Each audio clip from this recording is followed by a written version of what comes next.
Hello and welcome back to Romania for the 2022 Red Bull Romaniacs, the 19th edition. In studio with me is Daryl Curtis, multiple South African champion, podium finisher in the professional gold class here at Romaniacs, Dakar competitor and finisher. Daryl, you've done it all. Tell us what you think about the prologue. Well, Craig, stranger to hard enduro either. It's great to be sitting here with you. We're here for the 19th edition, and it's scorching temperatures outside. It's 31 degrees. Yep. And I love the prologue. It's flowing this year, a lot easier than it's been in the past. And I think we're going to have almost like a straight rhythm feel to it. I think it's going to be so exciting. Well, it's so good to have the prologue back again after a hiatus of 2 years because of what was happening in the world. But it's just super to see the guys pumped up again, ready for the prologue. It's the traditional way of the Romaniacs. That's how it started. And we're back to the roots again. Yeah, it's festive. The streets outside are just lined with people like it used to be in the old days. Prologue used to start off, it was an easy prologue back in the early days, and then it got like extremely technical. Yeah. And now they've made it a lot easier again, but make no mistake, there's going to be plenty of action in the bronze and the silver classes. I can tell you now, I've already seen a couple of guys this morning going over the bars, eating the tarmac. Yeah. Going to be lots of that in store for us. So let's go across and see to the Milwaukee making of the prologue.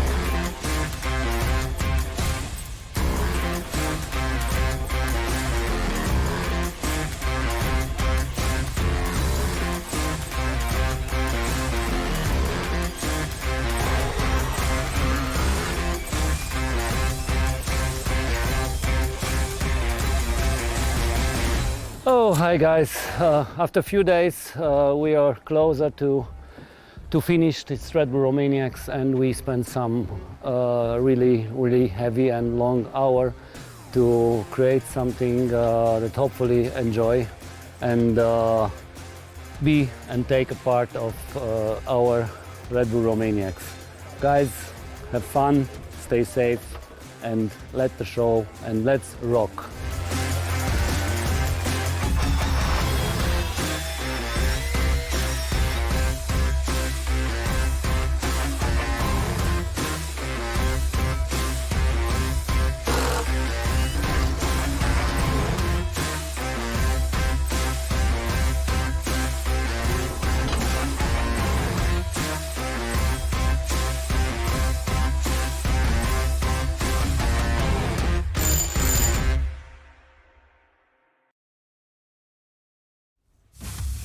We just saw Milwaukee coming to the party for us this year, really helping out in the making of the prologue, making it a lot easier.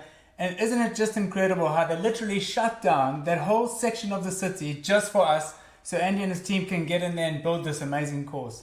Yeah, and it's so strange because the day before there's nothing, and then you literally wake up in the morning and you just don't know what you're going to find down there because there's heart palpitations. Because Andy Fazekas is a sadist. The guys hate him. But I must say, he's been pretty gentle this year. Yeah, well, I was actually chuckling to myself because on the first night when they made it, then the next morning the riders all came out and had a look to see, and that night it just poured down with rain. Can you imagine what had been going through their minds for those who hadn't been watching the weather forecast to see we were going to have great weather, but when it rains on that track and it rains in those mountains, there's problems.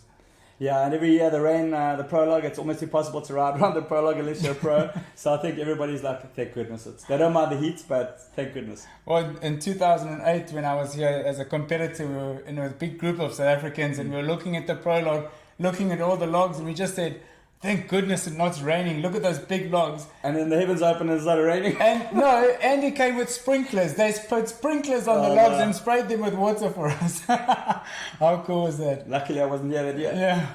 Let's go across and see what Teddy had to say about the prologue and what he thinks about it.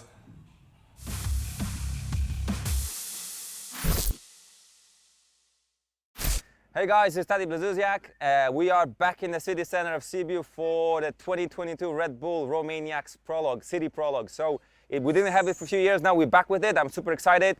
This is the start of the prologue, and now we're gonna walk through it and I'll show you some of the obstacles.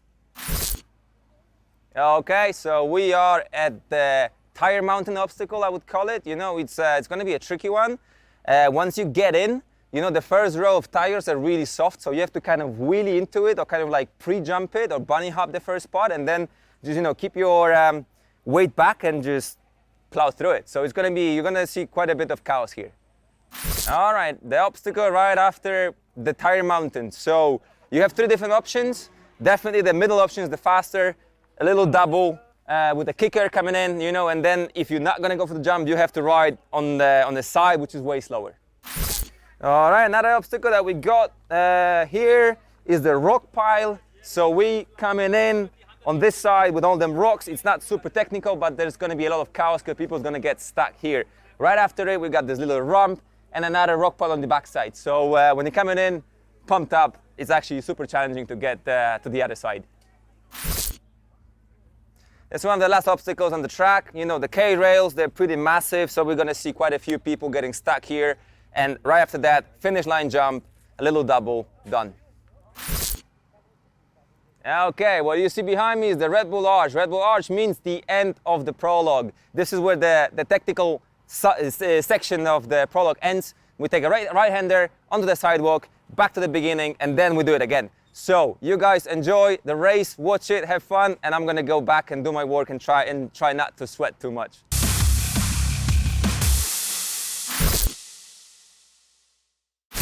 To get us some expert advice and opinion from Teddy. I mean, no one better than the multiple world champion for Endurocross.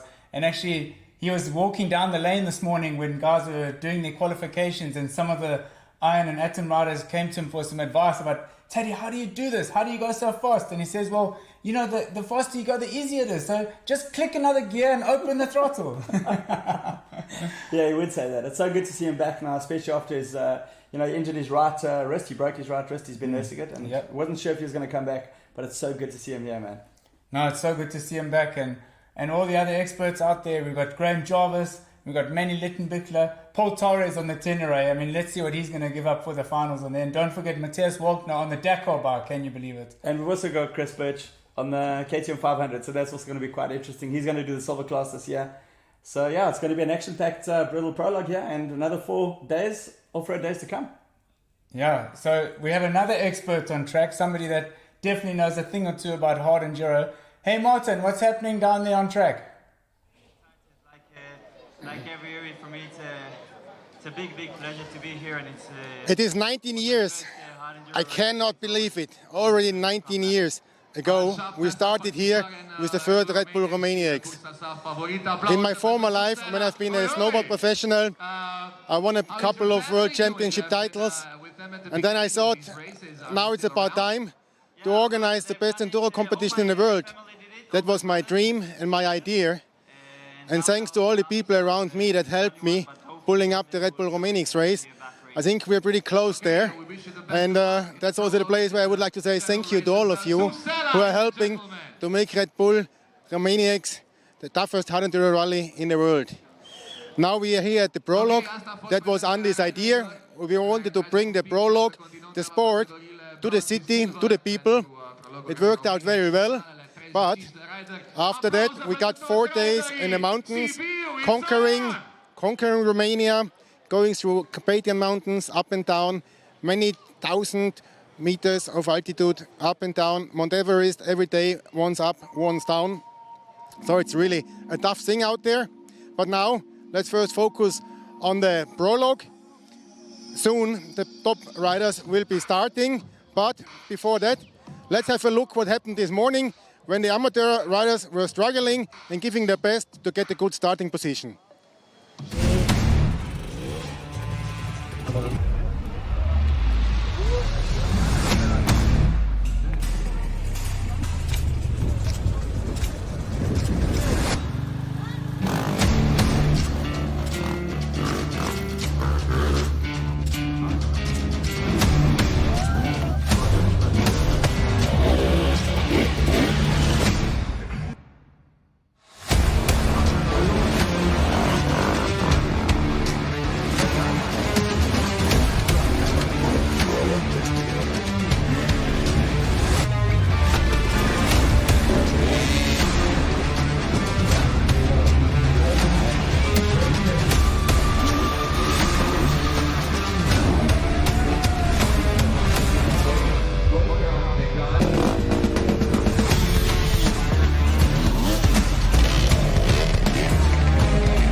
So here we see the lineup of the bronze class. You can see the guys are really amped there to get going. And that's Paul Torres, you can see number on the second to the end there. Daryl, how do you think he's going to get out those starting gates? Well, you know, he qualified first on that big T7, so I think he's going to be like hot out of the starting gates. He's going to launch himself over those first couple of logs, and I think he's going to be gone with the wind, to be honest with you. I mean, his talent, you know, coming from a trials background, you know, his uncle, Jordi Terrace, a multiple world trials champion, and Paul was brought up on a trials bike, so... Yeah, definitely a firm foundation and good background to have in these extreme enduros. You know, this is the toughest world in the rally event in the world, and to have a background in trials is definitely going to help you a lot in these obstacles in the prologue and once you get out on the mountains. I don't think anybody expected him to actually get such a good time on that qualifying. I mean, I think he was also quicker than any of the silver guys on that big bike. Yeah. So it just shows you the skill level. But Matthias not too far behind him, and actually I thought he had lost some more time because in the qualifications he got really held up on the apex of one of those wooden bridges just before the rocks, and actually had to get off the bike and lift it up. But he still qualified 16th. So, yeah, amazing. And he'll be on the 4th row then. So here we are, you can see the focus in his eyes. They're just about to go, just about to get going. Off they go. Full throttle. Look at Paul just jumping over those logs. Yeah, it's just incredible what he does with that bike. So now let's just see if he makes any mistakes. Because that's going to be critical to you know, getting out into the front there. Just losing his balance a little bit, but it's actually pretty impressive how far he went. He's still in the lead here. So these guys are going to be racing for 7 minutes plus 1 lap. So you don't want to burn all your matches in the first 2 laps. No, but he's got a bit of competition there, so things are heating up a bit for Paul. The trick is not to make any mistakes, right? Yeah, definitely. I mean, if your wheel just drops down into a hole, into one of those tires, and I think this is where Matthias's bike got stuck. I think the bash plate on the rally bike was quite low, so he got hung up there quite a bit.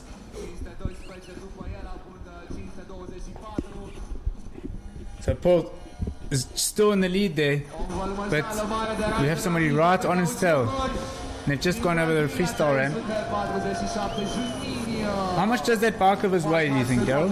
Well, he managed to save, I can't remember how many kilograms. He did tell me it is, but it was 20 or 25 kilograms that he shaved off that bike. But it's still a good 145 kilograms, I reckon. 145, that's a lot, because normal KTM 300 or another Enduro is just on 100 kgs, right? Yeah, 103 kilos. So what they're doing now is they're going to loop around for their second loop and come round again. And it looks like there's going to be a bit of traffic, so that could come into play on the second lap here for Paul.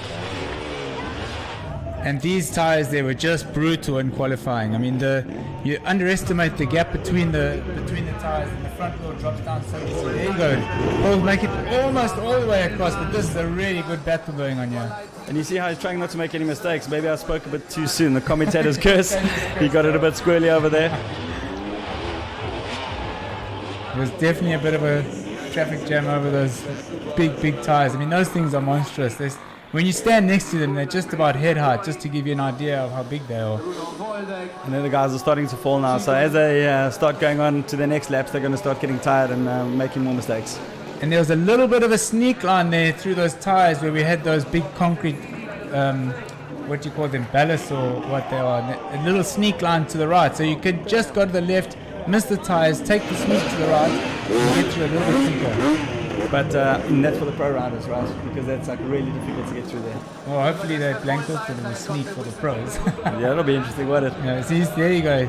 So Paul is stuck on top there, and it's really difficult to get going again, because what's really going to help you a lot in these tires is some momentum, just like that guy is just flying past him now.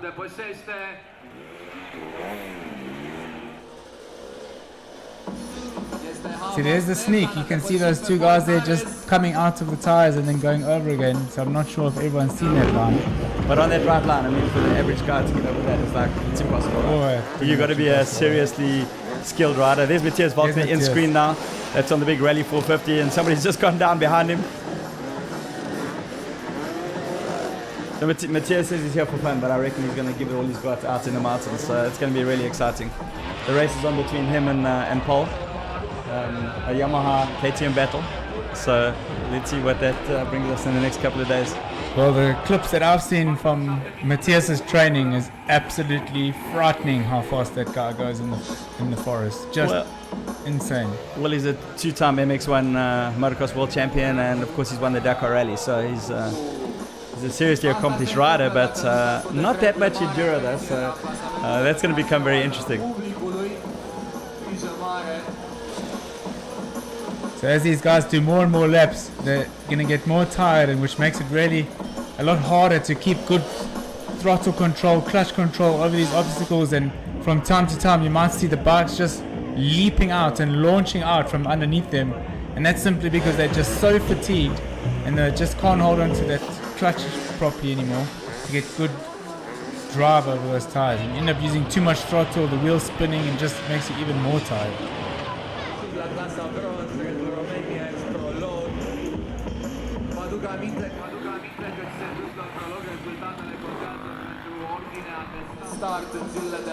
It's like number 443 is looking for a line on the edge of that log there, which sometimes can work. And we've got a new jump this year. You know, we've traditionally always used the freestyle ramps and built ramps out of log, but this year we've got a really awesome jump made by the guys from MTB Hopper out of Lithuania. I mean, this jump just looks so cool because it's actually designed to flex a little bit when it jumps, to give the rider a really smooth curve over it and get good trajectory over it to make it able to clear the jumps. And then we've got some results up there for you. So leading the way is Nikolaj Tybring, posting pretty good time there. He's almost a minute ahead. Paul just launching himself there over the MTB Hopper. So that's the one there just in the middle, the purple one. So that jump really working well for him. I think that MTB Hopper was also used in Red Bull Rampage. That's right. Yeah, you're right. So it's done its rounds, and it's definitely done its rounds. Getting some motorbike tread on the chair at Red Bull Romaniacs. I actually spent some time with Chris, who designed it, and it's just so interesting to hear about how they had to work it from the ground up, and so many different prototypes and thousands of jumps on motorbikes, on bicycles, on BMX, on all different things just to get it perfect. So we'll see these ramps out on the mountains in the next couple of days as well to really spice things up. So the lap times there, Paul got himself into a bit of trouble there right now. So the lap times there, the quickest time so far is a minute. But the guys are averaging late 1 minute 30 up until 2 minutes. And the pros, their time around here is, well, the best time is about 41 seconds. So you can see the difference in the levels. So when those guys start coming into picture, you're really going to see how hard enduro has progressed. Of course, the HEWC, the Hard Enduro World Championship now is, since 2021, has become part of the, it is the Hard Enduro World Championship, which is now affiliated to FIA. And that's raised the level a lot. Yeah. And of course, the guys have got a chance now to win a World Championship. So Billy Bolt won it last year. He was leading this year. And of course, he's not going to be racing. He's injured himself. He's gone through surgery now on his wrist. So it's going to be quite sad that he's not here this year. There's just so many injuries in our sport.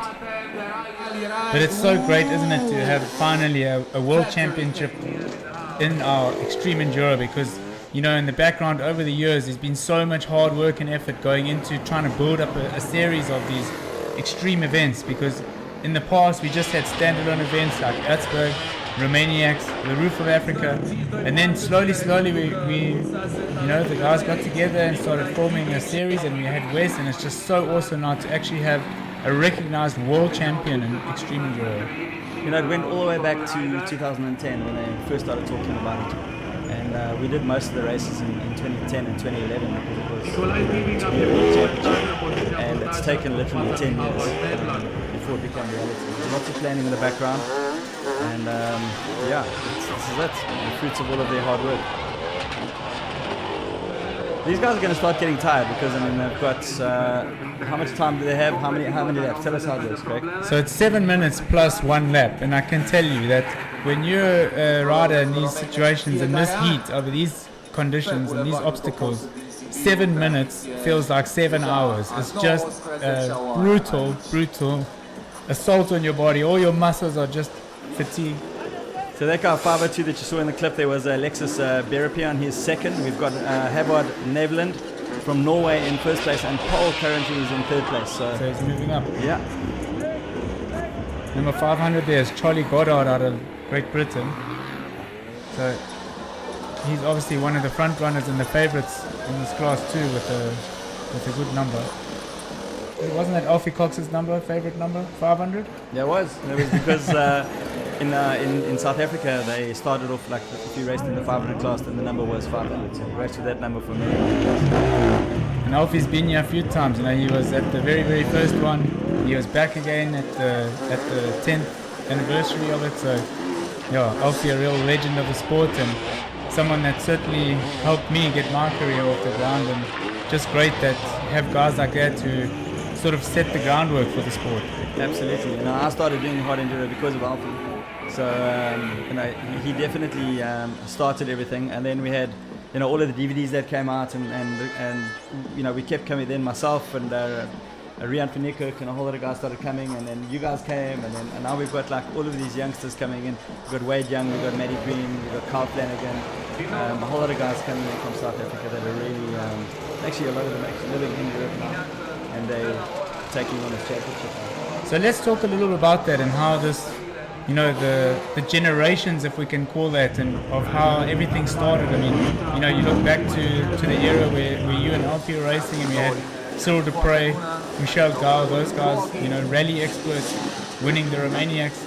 And then in my generation, you know, the year that I finished fourth, we had Graham Jarvis, who is still racing at the top of the sport. I mean, that's just incredible.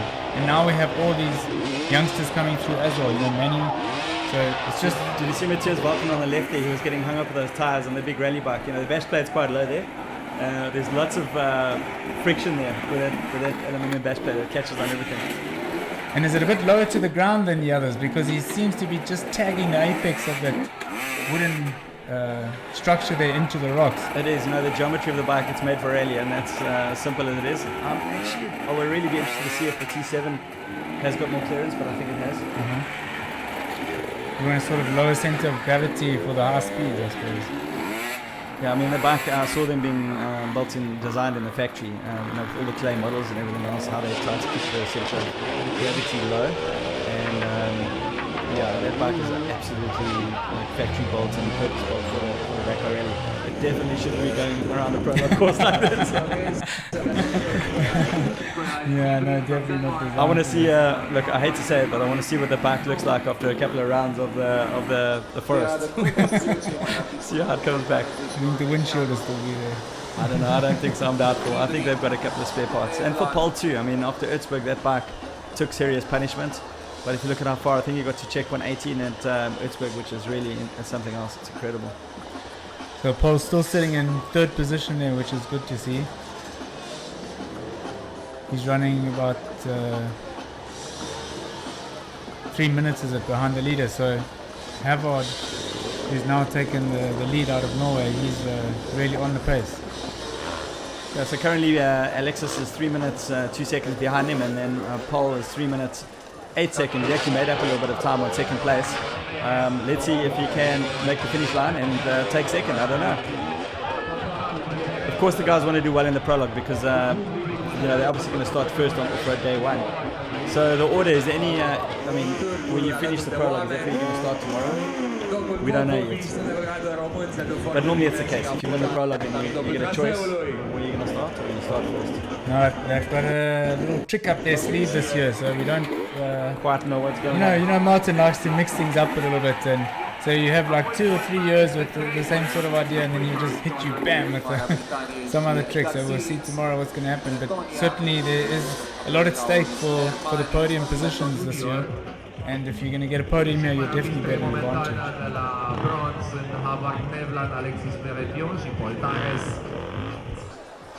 So Charlie Goddard there out of Great Britain, he's actually lying in 5th place. So he's doing really well around the course there, even though he's getting hung up a little bit. a lot of training and preparation going into this race as well. You know, obviously the professionals in the gold class, you know, most of them, this is what they do. So there's a lot of science that goes into the training, a lot of hard work behind the scenes. But you know, one shouldn't forget that at a race like this, where amateurs are rubbing shoulders with the professionals, somebody is always racing somebody else, aren't they?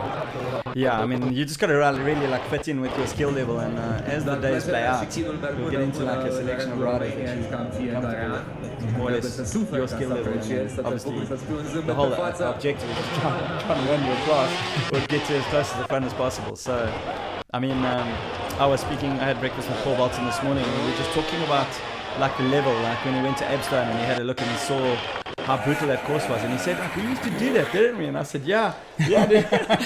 And he says, like, I just don't know why, like, you know.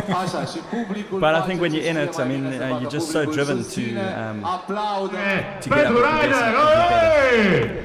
But it's so awesome to see the camaraderie too between the riders. Hey, I mean, in some of the other classes when guys are getting stuck up, you know, on an obstacle, and somebody else to get off their bike, come and pull, help each other, and it's everybody's racing against the clock. So, you know, it's just awesome to see how like this community and this family that comes together. Everybody helps each other, and we all have a common interest. What I really like is that the pros, they train together, they ride together a lot of the time, and they spend a lot of time in healing up as well. In their facilities. Yeah, in the recovery facilities. It's almost like a hotel. You know, a lot of guys go to the Red Bull facility to go and get healed up. So, I mean, they've all been there recently. Manny was there, Johnny was there, Billy was there. Wade's going over there now. Wade Young, he's got a problem with his back on vertebrae L3 and L4. He's got a pinched nerve, so it's very sad to see that he's not going to be here this weekend. Certainly is sad not to see Wade back here again. He's won this race before, been on the podium again last year with a good second place, and you know, he has got a season off to a pretty good start, and a guy like Wade also does so much hard work behind the scenes, so I'm sure he's bitterly disappointed that he can't be here to race at the front of the pack. And a lot of bad luck at Würzburg, for those that don't know. I mean, he broke a whole bunch of spokes before he even got out of the arena. So that wheel that we saw at the end, he rode like that the whole way, and then he's got dirt behind his starter motor, and that's why his seat fell off, because he was busy bridging it under the seat to get it started the whole time. So a really bad Würzburg, but we're going to look forward to him coming back for some of the other races later this year. No, he's a fighter. There you can see Paul, he looks absolutely exhausted there. What a great effort. I mean, the thing about that bike is it's just going to suck every last little bit of energy out of you.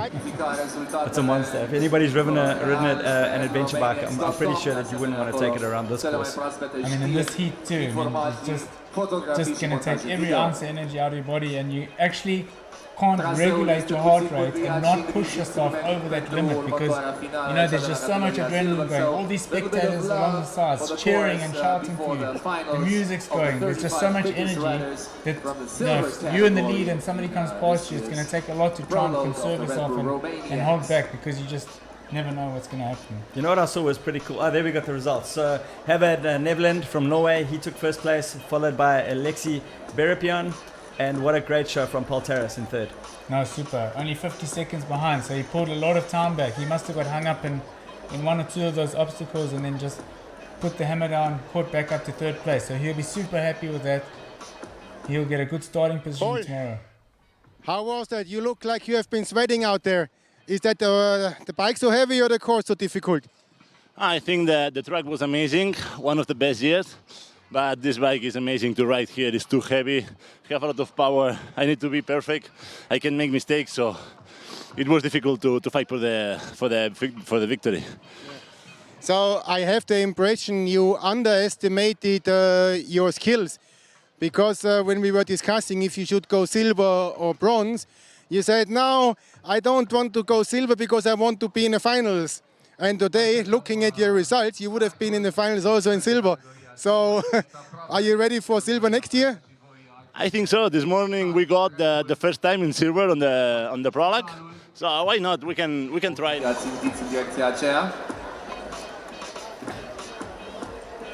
Outside, what's your What are you expecting? What position you think he can do? I think if we can be on top 10, it will be super nice. And of course, if we can fall on the mountain together like last year, it will be super. Like this, we have a small battle. What do you think between you and Wagner? I don't know yet because here it was difficult for Wallner, but I think tomorrow he will do a super gas. But attention, because make a mistake is super easy, and one crash here you pay hard. So we'll see, we'll see. Okay, wish you good luck and good week. Thank you.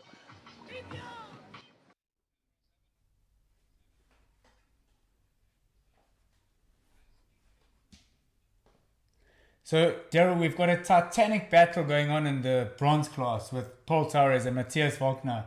I mean, great to see Matthias up there in 7th position on the Dakar bike.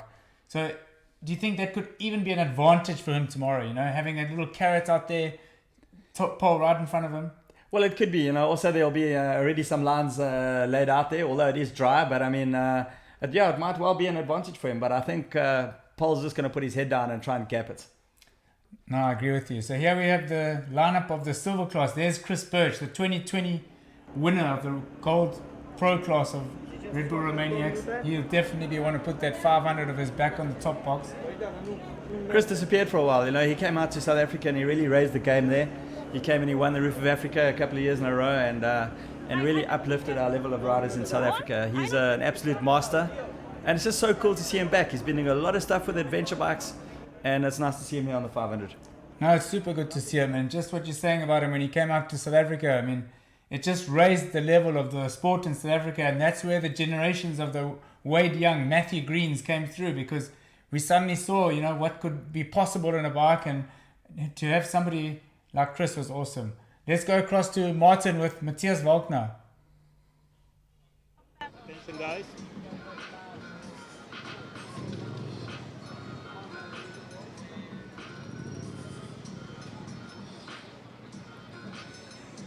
Matthias Wagner, we all know you as the Dakar champion. Now here, there is no sand, there is only asphalt. How is your rally bike working on asphalt and especially on those artificial obstacles? On asphalt is working quite good, but over trees and stones is a little bit too heavy. But I really enjoy the race. Was super hard after the first lap. I have already 180 heart rate, so these 4 or 5 laps feels super long. I had almost a backflip, so because I had a lot of arm pump, but I really enjoy the race. Yeah. But let's see for tomorrow. Exactly, tomorrow is another thing, yeah. Paul Torres was doing very good, but we all know he's an ex-trial world champion. So now tomorrow it's going to be the fast stuff. You think he will catch up, I guess? Yeah, let's see how difficult the loop is. Of course, the weather is on our side with the heavy bike, so it's a lot of traction, but tomorrow sure is more this terrain where I'm used to it, so let's see how it goes. Okay, so let's check out what's happening tomorrow. Tomorrow is another day, other games, gravel, sand and high speed. So here we are back at the silver class lineup. Good to hear from Matthias there. And Daryl, it is very dry and dusty out there. So, you know, for anyone else who, it might be difficult to race through the dust, but I'm pretty sure Matthias has got a pretty good at doing that. Yeah, so I mean, he'll be really good at any of the fast stuff. And from what I'm hearing, I think that the race is going to be a little bit faster than normal. And then take into account that we're probably not going to get any rain the whole race. I think it's we might get some surprises along the way on some of the sections. So we'll just have to wait and see. I mean, that actually might also play into the hands of Chris Birch on that 500. I agree with you. What do you think's going through the minds of some of these guys here? Do you think they're just thinking, I just want to get through this? My focus is on the mountains. Let's just get through this, get through it. No problems with the bike or body, and we just focus on the mountains. But then there's the others that's going for all the glory and the podium. You know, I saw a guy, he was in the iron class this morning, and I just went down there to go and have a look. And he launched himself over this first jump over here, did a face plant of note on the tarmac. He broke his helmet. He picked his bike up. He launched the second jump over the bars again. And I mean, that bike was like broken. The bars were bent. And I was like, dude, this is like the start of the race. You've got like 4 days left, 5 or 7 hours a day in the saddle. Just take it easy. I think the important thing here is just to get through this unscathed and get some sort of starting position for tomorrow. I saw a few of those myself too when I was down watching the qualifying, but the one thing I noticed is common with all those guys is that they had the biggest smile on their face from ear to ear. So even though they're suffering, they just absolutely wouldn't be doing anything else but riding on their dirt bike. And there's Tara on the left-hand side, standing on the log, getting ready to start. Everybody, that's Martin's daughter, heavily involved in the Enduro team, the World Championships, yeah, she absolutely loves it. She wouldn't miss this race for the world. No, definitely not. So we should be getting underway pretty soon. And that big building in the back, I hate to say it, but that's the hospital. So in the past, when they have a crash, you just get carted off to the hospital. So At least it's close. it's close, yeah. Oh, yeah, some major action. That's what I was talking about earlier. I mean, there wasn't quite a face plant, but it was close. Yeah, some good action there. These tires are really difficult. You know, if you just don't have your momentum, you're just going to come to a dead stop, and there's not much you can do. There's Matthias up there on the right. This is a dumb sport. Why do we do the sport anyway? I mean, look at this. Who would want to go do that? Man, it's so much fun. It's really It's so much fun, isn't it? And Andy got really creative with all of these jumps. I mean, these are quite safe. As you can see there, the guys are actually having a lot of fun on them. But there's some really difficult stuff too, like the plank. We got to ride across the plank. Yes. Across those logs. And what's the trick there? To keep your eyes on the end, or, you know, how do you keep your balance? Well, you just got to try and run it along. If you do, you're going to have a really fast line. But if you don't, then you've got to obviously just get your technique right and hop over those logs. Yeah. But either way, it's the same for everybody.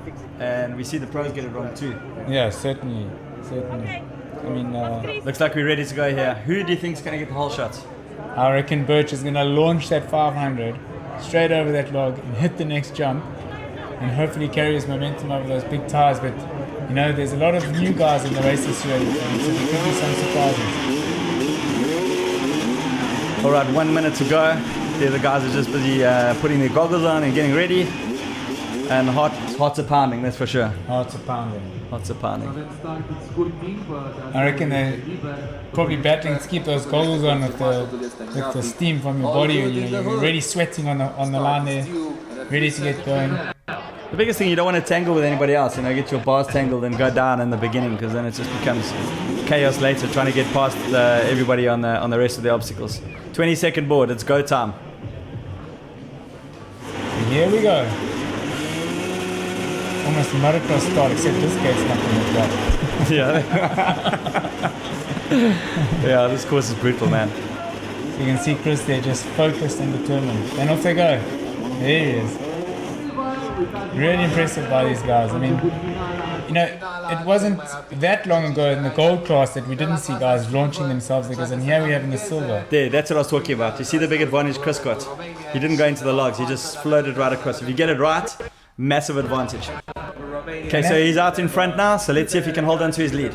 And that comes back again to the trial skills, doesn't it? I mean, to have that balance and control. Yeah, and Chris has also been riding a lot of the big bikes, the adventure bikes. He's been doing a lot of training schools and things like that, so he's spending more time on the bigger bikes than the smaller bikes. So, like, my thinking is that 500 is just going to be like, it's going to feel like a little peewee. Like home to him. Yeah, it's going to be... Yeah. And you see how far back his weight is, heels down, just like a horse ride, you know, just to get your... Yeah, he listened to Teddy, he clicked up a gear there, I think. So you think Chris took some advice? I reckon. So obviously into an early lead over there for Chris. And let's just see how he manages this. These silver guys, I mean, they're silver for a reason, they're all good riders. Definitely. Silver class at Romaniacs is nothing to be sneezed at, it's brutal.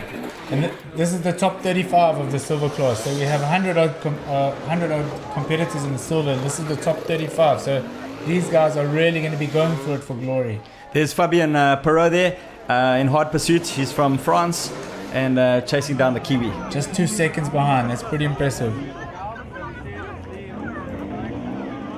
Here comes Chris. And he's got that tinted lens on, which I think would help him a little bit because it is pretty bright out there. Yeah, he's got some competition. Definitely. Fabian's not going to let him have it his way. We've got James Jackson in third, Ben Wibbly in fourth, Barnabas Sismazia from Hungary in fifth at the moment.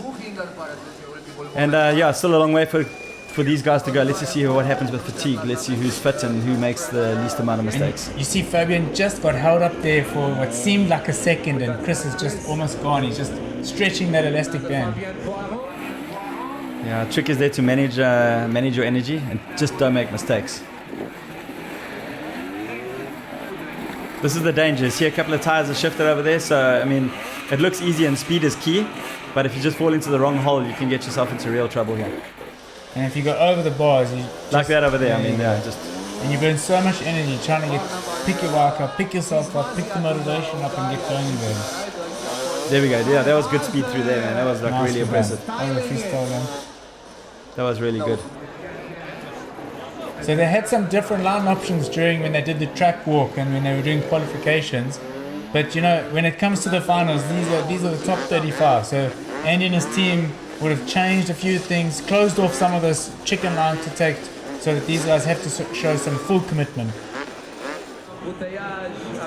I've got my Mexican mate, El Jesus Zavala. We from Mexico, so we did lots of races together in the early years. He's currently a 9th in the Prologue in the silver class. So yeah, he's still got a bit of skills. He used to ride a lot with Chris back in the day.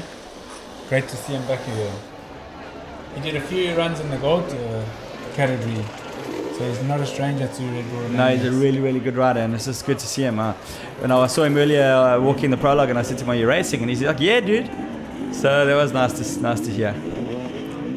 So Chris has got about a minute's gap now to Fabian, so he's definitely stretching that elastic. Oh, sorry, my mistake. So they're neck and neck again. So Fabian's just pulled something out the bag there to get back onto Chris's wheel.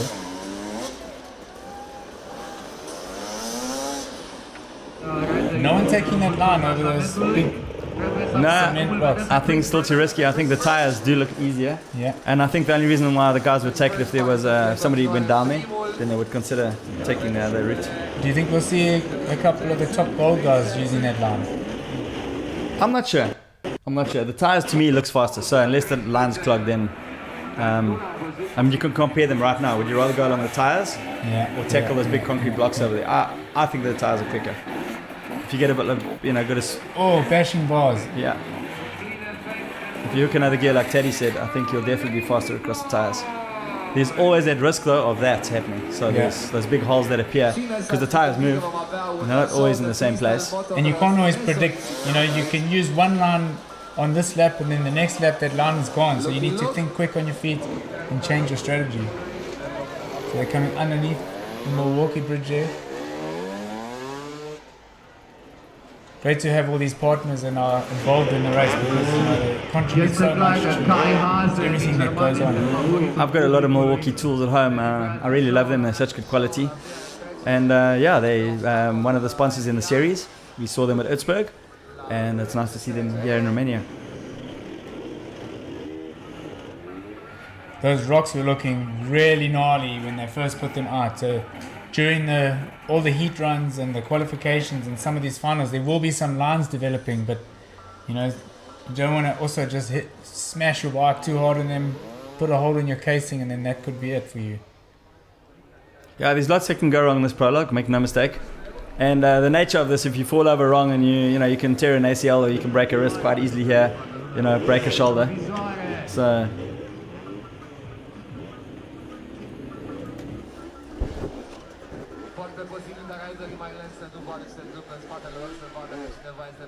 So the silver guys will also be doing 7 minutes plus 1 lap, and then when we get to the gold, they'll do 10 minutes plus 1 lap.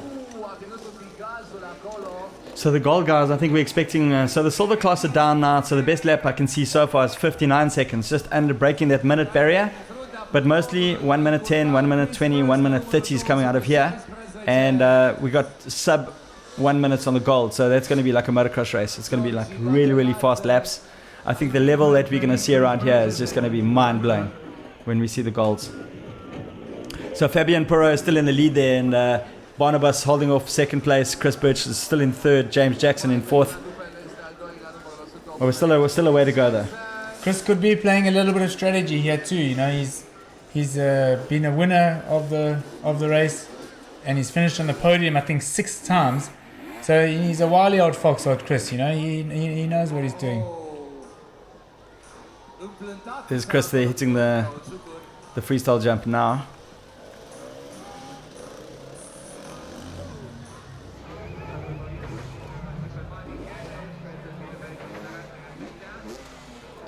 A lot of riders from Great Britain in the top 10 I see there, Daryl. These guys are stepping up their level as well. Yeah, we've got Ben Wibberley there, we've got Richard Moorhouse, we've got Robert Crayston, Joseph Westgarth, James Jackson.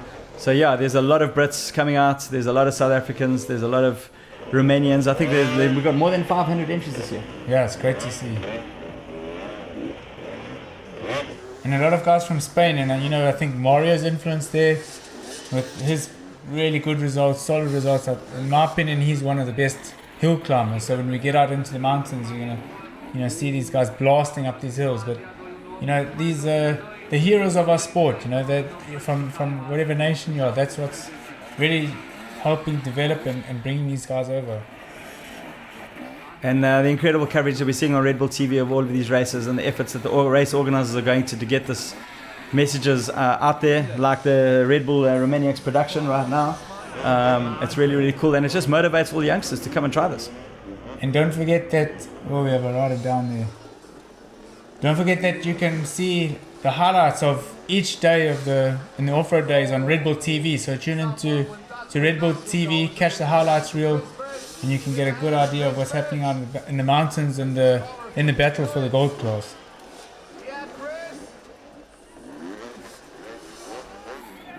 And each day we're going to bring you live action from the racetrack. So keep a lookout on the website, and we'll notify when we'll be broadcasting live, and we're going to bring you live action right from the racetrack. It looks like Barnabas has pipped Fabian to the finish.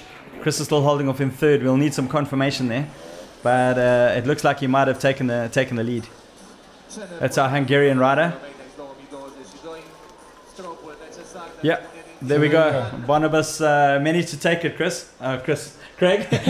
We've been talking too much about old Mr. Birch, but there he is in third place. So what a result on that 500. No, yesterday when we were chatting to him, he said he's just here to have fun and just enjoy the ride, but when that helmet goes on, it's a different story sometimes.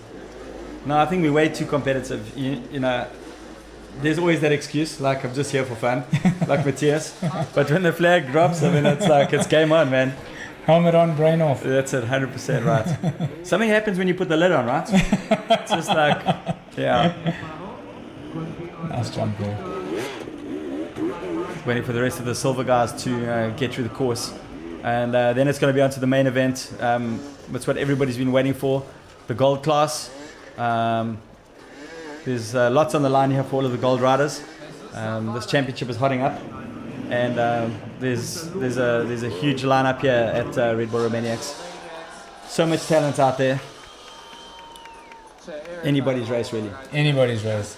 And do you think setup is important at something like this? I mean, would you want to run more of a worn tire to get some more? You don't want your knobblies flexing too much on the asphalt, losing drive. So is there an advantage in setting your bike up a bit differently? Yeah, most definitely. Yeah. Some of the guys will even go for a slightly harder compound tire because with those super soft gummy tires, the knobs, like you said, they actually flex and you get very little traction. So it'll definitely pay off to put a slightly worn tire on for the start. And a bit harder suspension too, because some of these jumps are pretty big. So, and in the gold class, we're going to see them clearing a lot of them, just clearing the whole section because it just saved them so much time. Yeah, and you want there's just a confirmation of the silver results again. So Barnabas is going to kick off first in the silver cross tomorrow, and Fabien Perot and Chris Birch are going to be hot on his heels. But Barnabas was on it. 4 minutes is quite a gap. I mean, that's a real solid result from the Hungarian. Yeah, but Fabien must have made a mistake somewhere because he had a solid lead there, and obviously a little mistake, a bit of fatigue. He went down, and Barnabas was there to capitalize on that. And do you think the wily old foxhole Chris, sitting in third, would have realized at some point that you just don't want to burn all his matches? Third is still a real solid result for tomorrow's off-road start. So just conserve his energy, keep his place where he is. Yeah, he won't be fazed by that at all. I think, we all know that the real race is out there in the mountains. Just to get up some of those climbs, they really are brutal. And it's 4 days, long off-road days. So, the results of the prologue is mostly just for the fans, and you can just see how many there are. All of them coming out to see their fans, see their heroes on the bikes. And the trouble is the level is the organizers don't really know what to do because the riders have been getting so good. So like when I looked at Epstone, the last round in Italy, and you have a look at that, if you go back, have a look at that footage, go search for it. It's just like mind-blowing. It's just so difficult. And but the riders, they managed to get through it. Absolutely. You know, if you watch Billy Bolt's YouTube channel, you see from the last event at Abaddon how he went through that rock garden, the last rock section. I mean, absolutely incredible. Mark Skinner, who was filming him, who's actually competing in the gold class today, was a track manager previously. Really great rider himself. And here we have a slow motion. Okay, that's not a nice place to be hooked up like that. You've got to use physical energy to go carry that bike. When that front wheel drops in, you just come to a complete stop. Yeah, and when it's like that, it gets really messy. I mean, and if you happen to be behind that guy, you're going to make a very quick decision to change your line.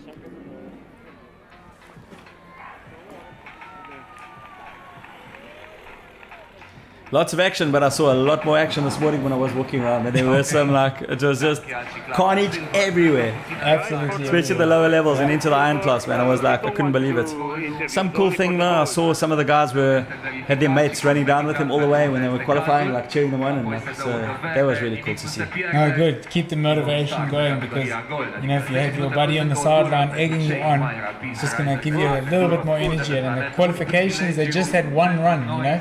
It was all or nothing, so they could just put all the energy into it and get across the finish line for a good starting position tomorrow. So while we're waiting for the silver guys to clean up, I mean, we can actually talk a little bit about injuries, and you can see why it's so easy to get injured. So, you know, Cody Webb is still out. He broke his wrist on the same obstacle that Teddy broke his wrist at. Was last year at the last round of the Super Enduro in Germany. Teddy's here now. He's only just managed to recover. So, and then we've got a lot of knee injuries. So we've got Johnny Walker, who had an ACL repair. We had Manny, who had his meniscus fixed at the beginning of the year. We had Graham Jarvis, who had an ACL repair. We've got Wade with an injured back right now, so he's out for this round. And Billy Bolt, you know, the leader of the Hard Enduro World Championship right now, is out. And he's had his wrist fixed because he can't take the pain anymore. And also the drop foot that he had 2 years ago, his foot's still giving him problems. And his wrist. Johnny as well also had his shoulder sorted out as well. So multiple surgeries there. So the trick here, I think, if you want to come out on top in the Hard Enduro World Championship series, you stay away from injury. But it just shows you the grit and determination they have. I mean, for Billy to be racing with such an injury in his wrist, which is, you know, such an important part when you're holding onto the bike, it just shows you how tough these guys are. And you know, Billy finished second at the Red Bull Minus in Israel earlier in the year, fourth at X-Ross, third at Erzberg, second at Abstone, and leading the World Championship, and now he had to pull out because of surgery. I mean, yeah, just bad timing. Bad timing. So we're getting ready for the gold class. The guys are just making a few repairs to the track there. Maybe they're going to take those. So are there going to be any changes now from the silver class to the gold class, do you think? Yeah, you know, the gold class is another level, so certainly they'll mix things up a little bit, change the track a little bit, and make it a little bit more difficult. Super nice there, so you can see Milwaukee Tools in action, Power Drill just trying to get the show back on the road again as quickly as possible. Safety is also very important, so they don't want any loose planks or bits missing where these guys are going to hurt themselves. So there's a lot of careful planning that goes into planning these obstacles and not making them too stupid. It's got to be fun and exciting and test the skill of the rider, but at the same time we don't want people to get hurt. So they really have a lot of thought goes into the design of this track. So we'll just give you just a quick background here of the race numbers and who's who in the gold class, because a lot of ours are going to be on Graham Jarvis, and he's actually riding with bike number 32 this year. So keep out lookout for him, and that if you see a high number and you don't think it's Graham, it's definitely him. And that actually happened to me in 2008. We were going up the one hill climb, and I didn't know Graham. I mean, Graham was brand new on the scene. And this rider with number 16 came past me. And you know, when you're racing and you're looking out for numbers, you're looking for the 1, 2, 3, and 4s. And I thought, who's this guy on the number 16 coming past me so fast? And only when I got back to the finish, and my dad told me, no, number 16 is Graham, and he won the race. Then, you know, everybody had realized Graham Jarvis had arrived. Graham Jarvis commands so much respect. So when he did get underway at Erzberg, he had to go past literally like 490 riders along the track, and I think a lot of the guys just got out the way when they heard him coming. Lots of respect there for him. 47 years old, still at the top of his game, and he can definitely win this race this weekend or this week. So just to go over the World Championship standings, like I said, we've got Billy Bolt in first. Manny Lettenbichler's come up to second place now. Remember, he missed the first round because of his knee. And then Mario Roman in third. Alfredo Gomez in fourth. Graham Jarvis with a disqualification at Erzberg after he got some help in the arena, still lying fifth. Michael Volkner, very interesting, up into sixth place. Theodor Kabakchev, seventh place. He's our Bulgarian superstar. Wade Young in eighth. He's not gonna make the start. And David Cyprian is now in ninth.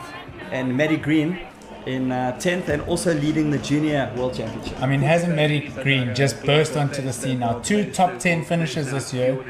You know, for a youngster of his age, just incredible. 2 top 10 finishes, and you know what we were saying earlier, in the camaraderie in the sport, Manny Lettenbichler and Billy Bolt sort of, you know, just help Matty as much as possible, give him advice and tips on what to do. So it's so great to see that the guys, they're just such big buddies off the racetrack, help each other out all the time, just to help advance themselves. And Tristan Hart too, he also had a great result at Erzberg. He's really fired up and determined for this year. I think we're going to see a good result from him. He's riding with bike number 5, sorry. Yeah, Tristan Hart's going to be a big one in my opinion for the overall this week. So really have to watch out for him. So going back to Matty Green, he finished 5th at the last round in Epstein, and it was a 7th at Erzberg. So yeah, incredible results. Remember Michael Volkner, how strong he was at Erzberg as well, but he blew. Yeah, he was running right up there in the top 3, but you know, that youthful enthusiasm maybe just got the better of him there. But so, you know, when the guys like Graham, who know the story, can just know how to pace themselves. But just look at that lineup there. Did you see who was on the front row? So we've got Alfredo Gomez, we've got Teddy Blizuziak, we've got Mario Roman. Good to see Alfredo back on the pace again. Yeah, he's been having a lot of fourths this year, so he would really love to get a podium here. I think I saw Dominic Ozelwee on there on the front line. So they should almost be finishing up their repairs on the track there. There's Teddy number 4, multiple world champion in Enduro cross. And on the right hand side, that's Dominic Olzawi from Poland. Then we've got Mario Roman on number 3. Of course, we've got Manny Lettenbichler, currently 2nd in the World Championship. And Alfredo Gomez on the left-hand side. Manny's dad there looking on the left-hand side, Andreas. When we first started coming to Romaniacs, we all raced against Andreas. And of course, I mean, look where the coaching and the mentoring that he's done with Manny and where Manny is today. So this is what we were saying earlier about the surprises. I mean, Dominic number 28, no one really would have been looking out for that number maybe in the gold class, because you're always looking at those top 5. So good to see some new blood up there on the front line. Where is Graham Jarvis? I saw Graham's qualifying result, and he was just conserving himself, taking it easy. You know, he just got so much focus on his face.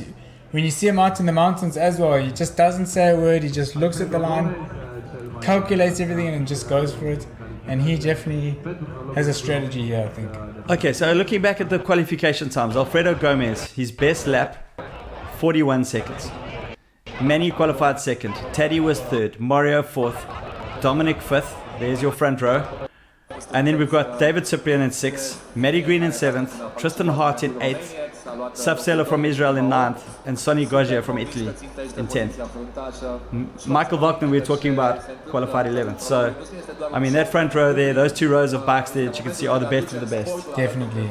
And Michael Wagner, when I was watching him at the parade yesterday, he was doing multiple laps. You know, so most guys were just doing 1 or 2. He was doing quite a few. You know, he just wanted to really get a feel for the course, get a feeling of how it's going, maybe pick a few lines, because you also want to think about the traffic when you're coming around for your next laps. So you have some A and B options if the line that you want to use is blocked up.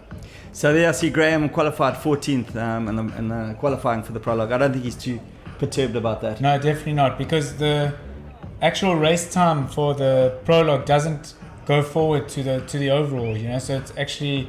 It's just a starting position. It's just a starting position, yeah. So who do you reckon is going to take the whole shot then, Craig? I think Manny, you know, he's fired up. His body just seems to be in tune to everything he's doing. And, you know, he had that operation on his knee when he tore the ligaments. And sometimes that can be something that forces the competitors to actually take a break, you know, just to push the reset button, take a little bit of a break, get some recovery, and just start from a base again and build up their training.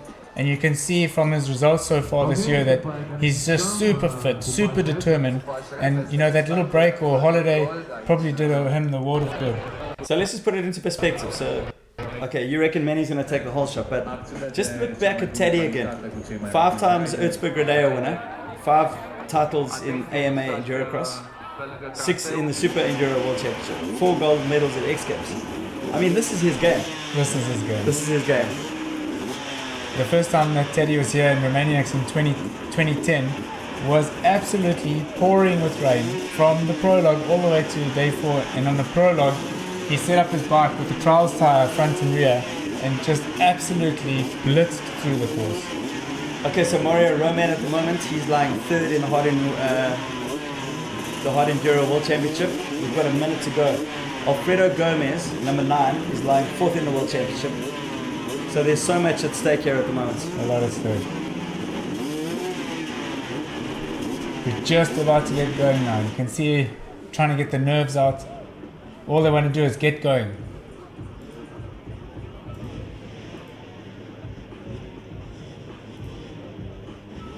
There you go, 20 seconds to go.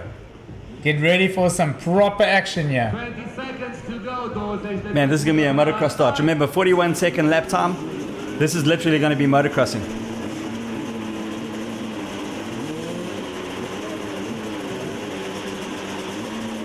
It's got to be between Teddy and Manny with that level of experience.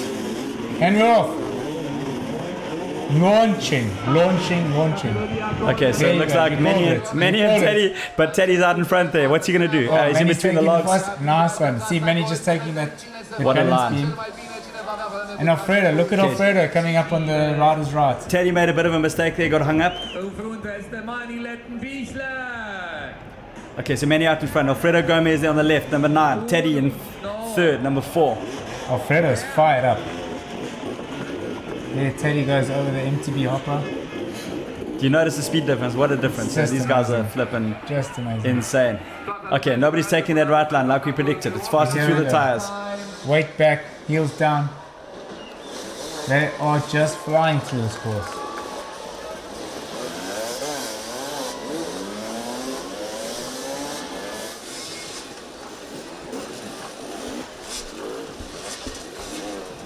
.31, that's Alex Tomasi. And Florian Kirschmeier there just getting caught up. Have we got any picture of Jarvis anyway? Okay, Manny clearly out in front. Followed by Gomez, followed by Teddy. Followed by Ozilby, followed by Roman. And we've actually got a spectator island in the middle there, so bringing the race fans right up close to the action. And what do you have for Manny? He's won the last 3 rounds overall. Alfredo is going for it. He's really amped and fired up. And Teddy coming. Oh, Teddy just made a mistake there. Bumped into another rider.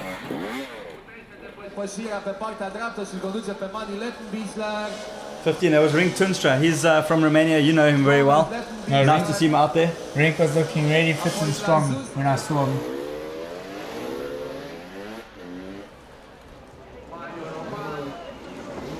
No sign of Graham yet. Okay, there's Claudia Bozizan from Romania that came through there. There's number 13, Philip Schultz, also no stranger to hard enduro. And then just behind him there, you got Rico from Brazil. I'm pretty sure that Philip did the race on a trials bike when we had a trials. That was Tristan setting. Hart coming into screen over there, number 5.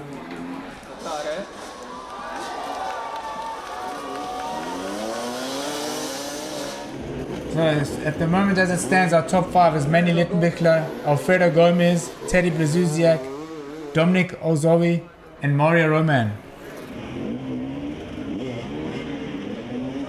It looks like out front, Alfredo Gomez has passed Manny.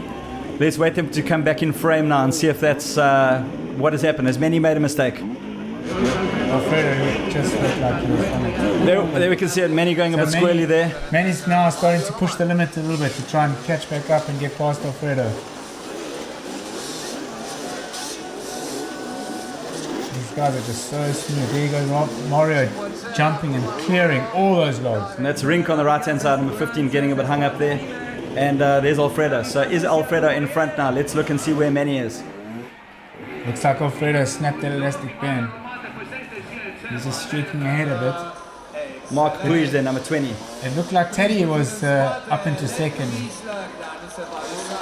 So maybe Manny got caught up on something. There's Manny there, just to the bottom of the screen. We just saw him there.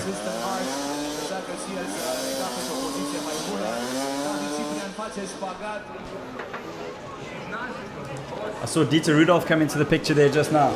Number 27. That's Peru Abudu from Spain. That was Gomez that just went through in the frame now. We saw the back of his shirt jersey just now. Number 9.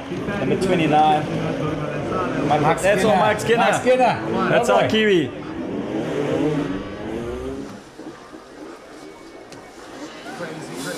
'21, that's all Mark Serra. He's on the Alfredo Gomez racing team with Alfredo Gomez. Getting some nice coaching over there. Number 13, Philip Schultz again. Many Erzbergs under the belt. I still haven't seen Jarvis anywhere.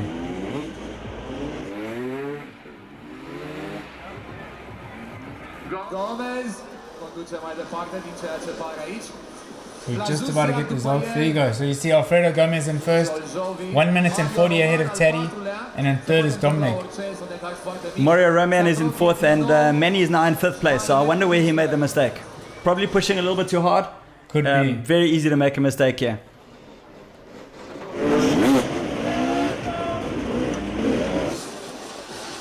Number 23.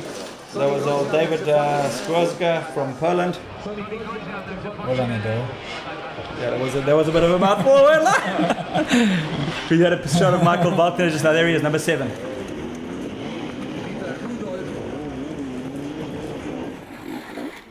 That's Zolt Varga there, was number 19 also remaining. Yes. Nice to see him back. Good. And in gold. And don't forget, Manny Guinness, he's back as well. He's the only rider in the world to compete in all Every 18 single editions, edition. and finish every single edition. So this is number 19 for him. Do you think he's going to stop at 20? No, I don't think so. There's Osaf Seller coming up, number 11 there from Israel. Youngster with lots of promise. Followed by, there's old Volt Varga again. Number 21, that is Mark Serra again. So here comes Manny up behind Mario here. There's Alfredo coming through. And Ring stuck Teddy in close on time. his heels. So Alfredo and Teddy are very even. Nice jump there, Mario. Guys are launching over that MTB hopper. Old Rigo getting himself in a bit of a hot water over there on the link. On the left, Ring Tunstra. And Rigo's traveled a long way from Brazil to be here. The guys are getting tired there, but I mean, just look at this pace. I mean, Dominic Ozowi from Poland is just fired up. He's just launching over everything.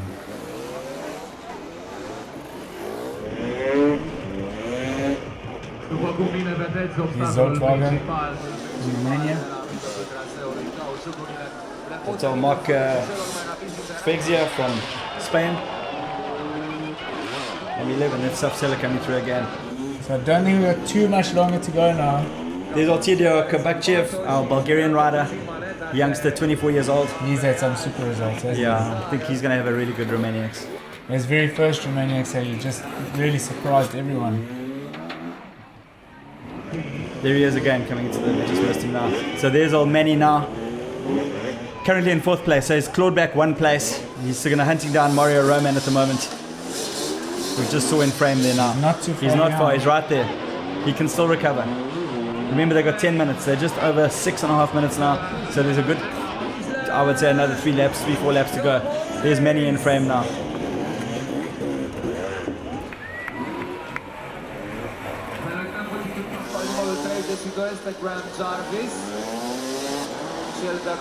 Here we got some results. So Alfredo's still in the lead there and he's actually extending. So he's 1 minute 54 ahead of Teddy, who's in 2nd, and then Mario in 3rd. And we just saw earlier that Manny wasn't too far behind Mario. But the gaps are definitely growing. Oh, Philip Schultz going down over there. That's Ring. Yeah, you're right, Ring Tuncha. Probably cut that thing up again pretty quickly. There's old Theodore Kabakchev. You can Looks just like see he's getting a fatigue little starting bit to tired. set in. Just about to say the same thing. Man, this course is brutal. 10 minutes around here. Yeah, it's really a hard gonna push. feel like it after. Yeah, it's a hard push. So in the last lap, Teddy was the quickest. Manny Letterbeckler 1 second slower. Alfredo 3 seconds slower. And Mario 6 seconds slower. Is it going to be enough? Manny, I think, has passed Mario Roman. So Manny's up back into the podium position. So he's in 3rd place at the moment. There we just saw Teddy go past.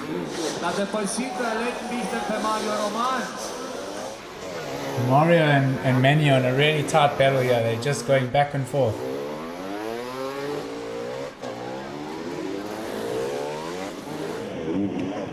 The spectators are really got well and truly into the action here, and I'm sure they're as excited as we are to see the prologue back and to have the riders riding right down the main street to where they've always been usually driving their cars. And there's Java, so that's the first picture we've seen of Graham. Number 32. Oh, and who's just gone down there? Safsela went down on the right hand side. On the left, we've got Michael Wagner, number 7. Okay, and then I saw Teddy coming through at the back. They might be getting a little bit of traffic now. There's Manny coming into vision now. Yeah, and he's just come alongside Graham. 2 legends of the sport. Clearing that MTB hopper.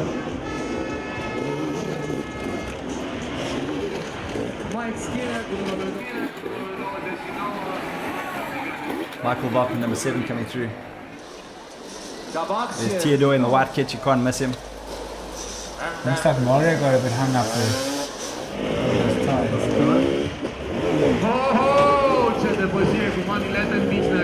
You see how much momentum these guys carry through these obstacles. If they get it wrong, the momentum is just helping them get over it.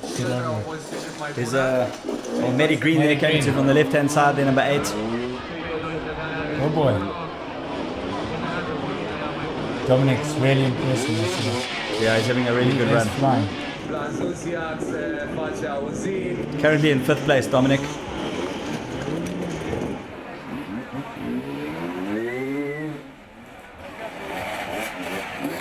So it looks like all those holes were filled in. So there's Tristan Hart coming through, the number 5. Look at that speed in the tyres there. Incredible. Just riding over them like the elastic band. There's Graham Jarvis on the left hand side, number 32. The greatest of all time. Look at that balancing control. There's Teddy on the right hand side, number 4. And Alfredo Gomez in the middle, number 9. There's Teddy coming through in the background.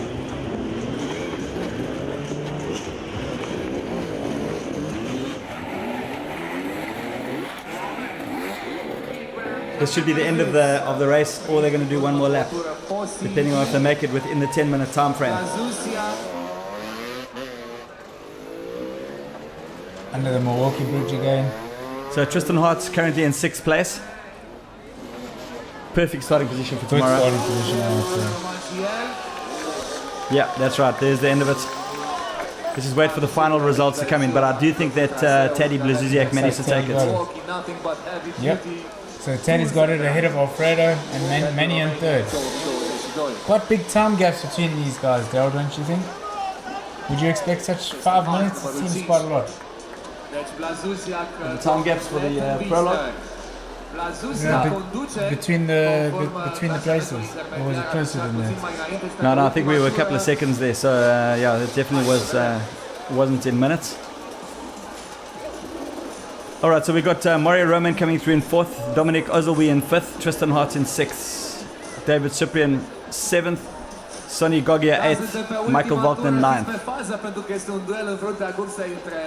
Just go and have a look at the start again, and then we'll see that good start that Manny and Teddy had off the line. Mario had a pretty good launch over that log as well. That was super good. Don't forget that Here's our second row. Prologue also counts for the setup position in the off-road days. The Manny taking a commanding lead before running into a little bit of trouble. I'm not quite sure where he made his mistake, but it's definitely cost him. He'll still be in a good 3rd place, so he's on the podium for the prologue. I think he'll be really happy with that to start tomorrow. But Alfredo Gomez to win the prologue here is a great accomplishment. He's a serious contender for this week. Ok, și ne-am liniștit, cred. Cred dacă vom confirma rezultatele, dacă rămâne așa cum am aflat pentru ultima dată Blazusiak, primul, Alfredo Gomez. So if they'd made this line more technical, you would have seen a lot more guys hitting the concrete step on the other side, but I think it's just didn't make any sense. Yeah. Super safe freestyle jump. And so much action further down the line.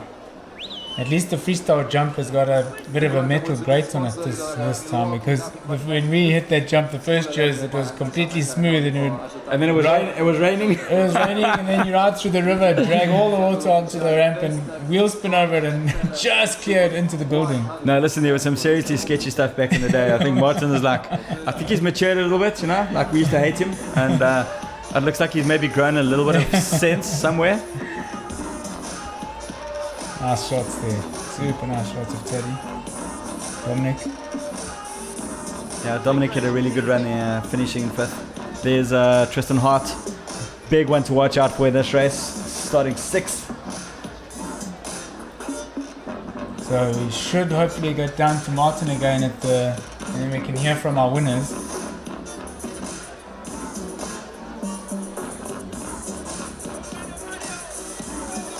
What a great course though. They've got to go pack everything up now. I mean, literally in a couple of hours time, that street's going to be clean. There's going to be traffic as usual. Tomorrow morning, traffic as usual. Nice shot there of Teddy and Dominic. Rink getting caught up in that tyre there. And Mario there, number 3, coming through from the back. Wow, did you see that launch? Just launched. That's what makes time here. You got to commit.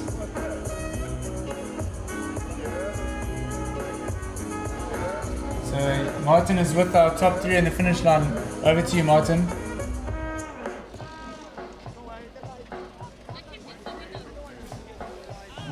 So we are here in the finish. I got here the winner of the silver class.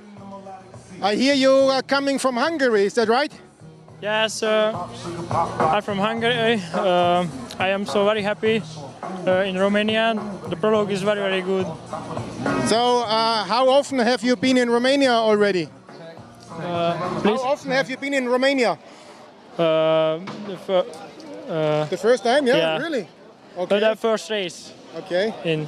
So I know Hungary, I was racing some enduro competition back in the days, and I know Hungary is pretty flat.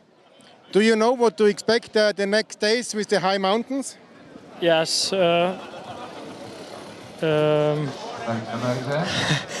Sorry. Are you ready? Are you ready for the big mountains? Yes. Yes. The beautiful place in Romania. Yeah. So why are you so fast? What special skills do you have? My skill is a trial. I am a trial rider. is I am so fast and I am technical rider. Okay, so then please tell all your new fans your name. My name is Barnabas. Say it slowly because it's a difficult name. Slowly. Yeah, Barnabas. Barnabas. So this is Mr. Barnabas. Watch out for him in the silver class. He's going to keep the throttle wide open, and I wish you good luck. Thank you.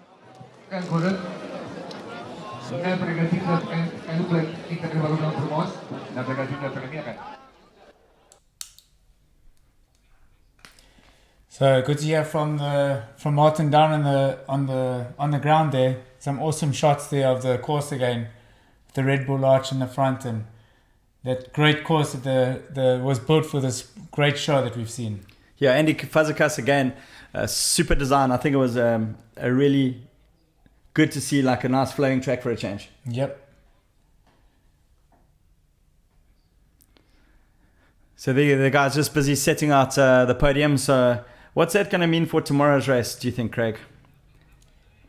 You know, definitely with the conditions that there are, there's a lot of dust out there. So some guys who might have wanted to take it a bit more conservative and let someone else lead the way to put some tracks on the ground and a carrot to chase, that strategy might have gone out the window when they realized that it was dry and dusty out there, because you don't want to be caught in the dust. But then saying that once remember that all the competitors race more or less the same track, and then they get diverted off into different directions. So the gold, once they go off into a gold hill, when you see that sign that says G with an arrow, you know you're heading for trouble. And then dust is definitely not going to be a factor.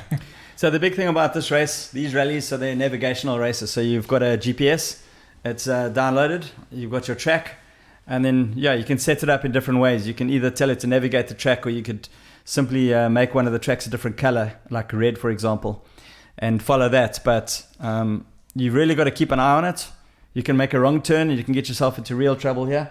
You know, in the past, the guys have come down, like a mountain, for example, taken the wrong exit, and then, come down to a river, for example, and they've had to go across in a rowing boat. And I just can't remember the Italian. Who was it? Galindo. Yeah, we go. And the Galindo Ridge. We named the ridge after him. So, of course, you've got to find your way. A very, very big part of it. But we've got Martin down in the finish area there with Teddy Blazuziak. Over to you, Martin. Time, I even thought you won because in the last minute I wasn't watching. So what happened? Yeah, man, I had a good race, I had a pretty good start. I followed the guys to see the lines. I've seen spew spots when I was much faster than Alfredo. And then, halfway through I decided to attack. I gapped him. I had like good 5 seconds some point. And with the lap to go, I decided to take it easy. And the lappers on the fast section, they slowed me down and Alfredo was on my wheel. And then I got a little bit, too excited. I made a mistake. So, my fault. But man, I built that gap over, 10 minutes, and then because of the lappers, you lose everything. But hey, anyway, I had fun. Hey, it's been 4 months since I raced. So the intensity is brutal if you don't race every weekend, I was like, normally, with this kind of sprints, I'm super good. And I was like, I have seen the board, from Lucas. I'm like, another 3 minutes? Are you crazy? Yeah, no, so towards the end, when I was coming in, wheeling into your obstacles, because my arm is losing strength, I was turning left a little bit because I was pulling harder from one side. But anyway, guys, it was fun. Second place, can't complain, right? One for the old guys. Hey? Come on, we're not the old guys, eh? We're still out there, but representing, right? Exactly, yeah. Hey, so how is the hand? Do you think it will last those 4 days in the mountains? To be honest, I believe, from the riding I've done in the past, I know that it's actually better to ride 4 hours in the forest with a little bit lower intensity than this stuff, because this is just hit. You're off the position and you still hit. It's like constantly banging on that hand. So I think I'm gonna make it. I'll give it everything I have, and it's gonna be a struggle. But hey, I'm gonna fight till the last minute for sure. So the clutch hand is pretty good, right? Yes. It's just the brake hand. Yeah. The brake hand and the throttle hand. Sometimes it's like. No, it's actually okay when I pull. I feel that I feel like I'm pulling the same, but I'm actually pulling harder one side, and the bike goes like. So I have to I'll adjust it through my riding next few days, but it's just I have to readjust my chip. So what's the strategy for the next days? You know, I only want to start up front, you know, like I said, I've been off the bike for 4 months. I only had 2 weeks of proper prep. Of course, I've been, you know, training on the physical side, so fitness is there, as you can see today. But, you know, bike fitness is bike fitness, right? So my plan is to go fast but smooth the first day, stay with the leading group because I'm up front, so probably I'll wait for the guys to catch up. And then go from there, you know, and see where I'm at with my hand, and if I can maintain the pace with pain, I'll stay with the front group for the rest of the week. Yeah. Hey, I really wish you good luck. I hope I see you on the podium I'll on the do last everything day. I can. Thanks. Good luck. Yeah. Congratulations. Yeah. That was fun, eh? But I tell you, if you don't ride every week.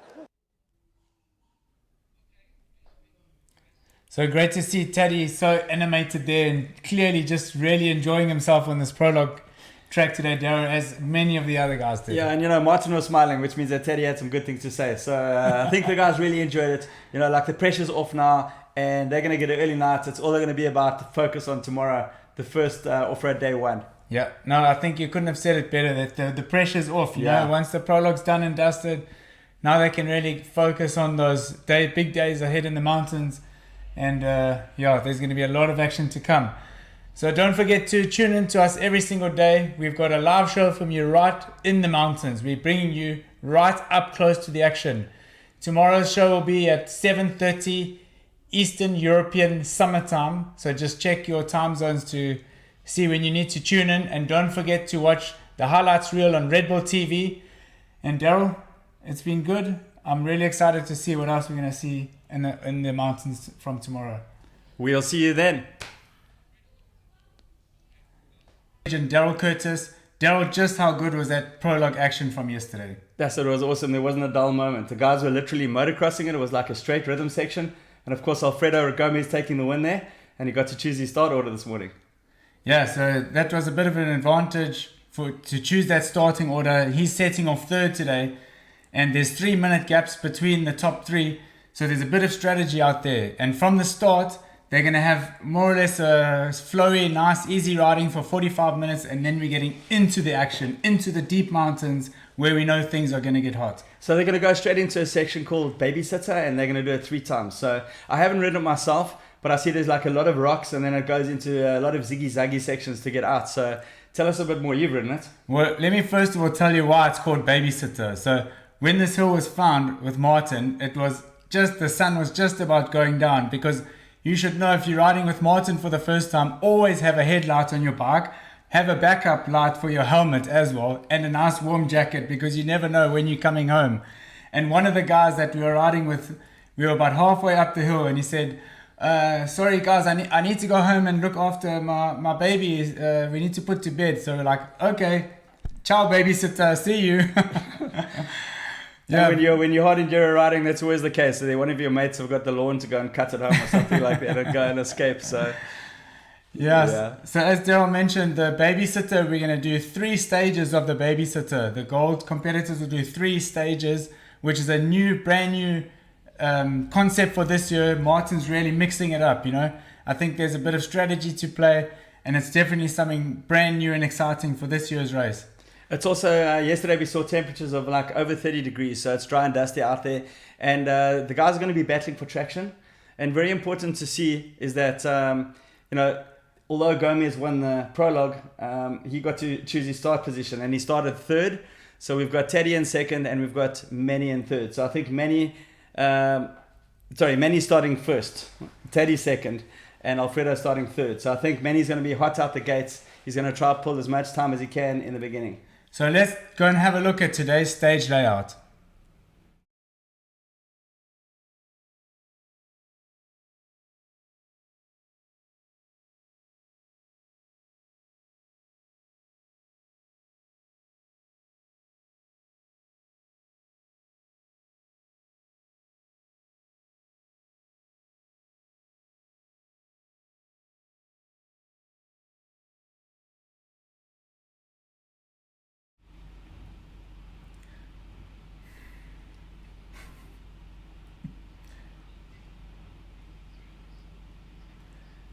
So we're going to go over to Martin just now to give us he's right on the track. He's our track reporter. He's going to give us some information on what to expect out there.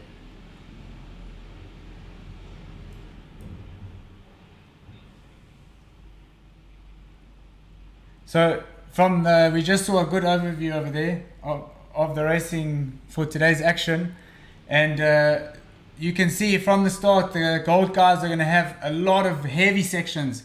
Some of them that we saw from last year already. It's beautiful out here. I was already on the start when the sun was going up. The riders getting a bit nervous, you know. The first day out here, it's going to be really fast and dusty. And I was following a few openers, and also had to pass some of our rescue guys that were on the track going to their positions. In the forest, it was still pretty dark. I was lucky to have my light on because I could see much better. It's not a usual time to start riding at 6 o'clock in the morning, so but was really very enjoyable. I could also see it's very, very dry out there, pretty dusty, so passing the other competitors will be quite difficult today. The grip is good, so that's not going to be an issue today. The heat is really already hot right now. I was sweating coming here, even though I was going mostly on amateur tracks. Yeah, as I said, the racetrack is really nice. The sections for the gold guys are going to be pretty heavy, so I'm curious to see when the first ones are coming up how much of a workout it has been to do the babysitter the first time.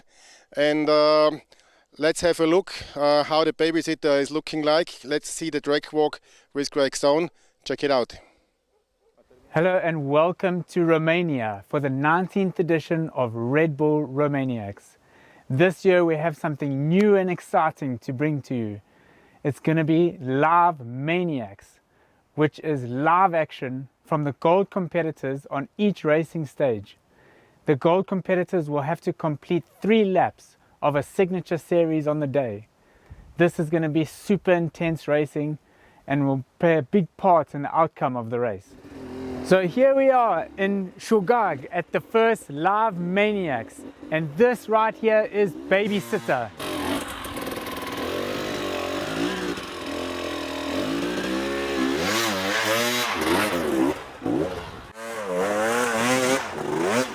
Remember that the competitors will have to do this 3 times, so they need to conserve their energy to make sure that they can get through the rest of the day, because if they burn all their matches here, they're going to suffer but towards the end.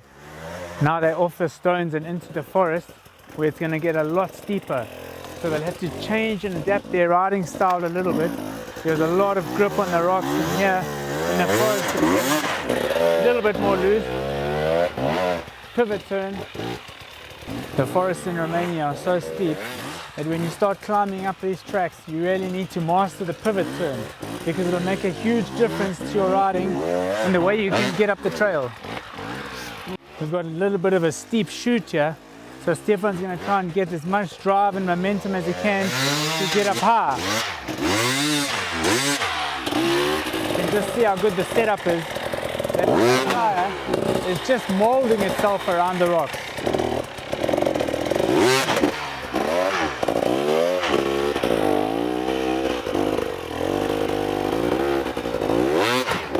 Now it's really starting to get a lot more difficult. And with this mixed terrain here, he's going to be looking for those patches of rock where he can get the tire to just grip on it and give him drive up. Because on the soil, it's just going to wash away and move out of the way of the tire and not give him the drive he needs. I think this is a key point in this track here, because they can save a lot of time if they can shoot up right from the bottom, clear the section and get out, instead of having to come in here, do step by step, switchback by switchback, and get it back out again. And definitely if they don't make it on their first lap, it's going to give them a chance to have a look at it for the second and the third run.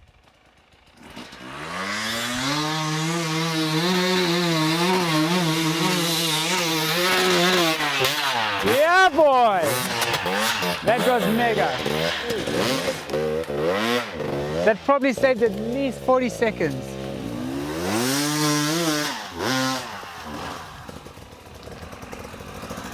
Gonna do the last turn here now, because we're just about over and up at the top. So you'll bring it back up onto the ridge,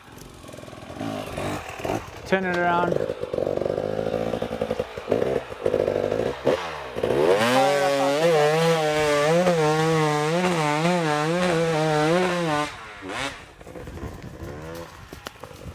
So we're just about at the top of Babysitter now.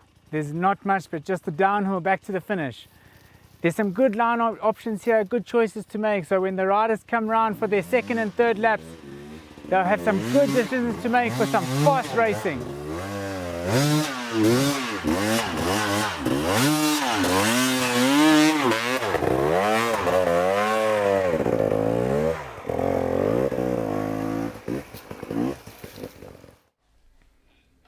So that was the Babysitter, which the gold competitors will have to do 3 stages of.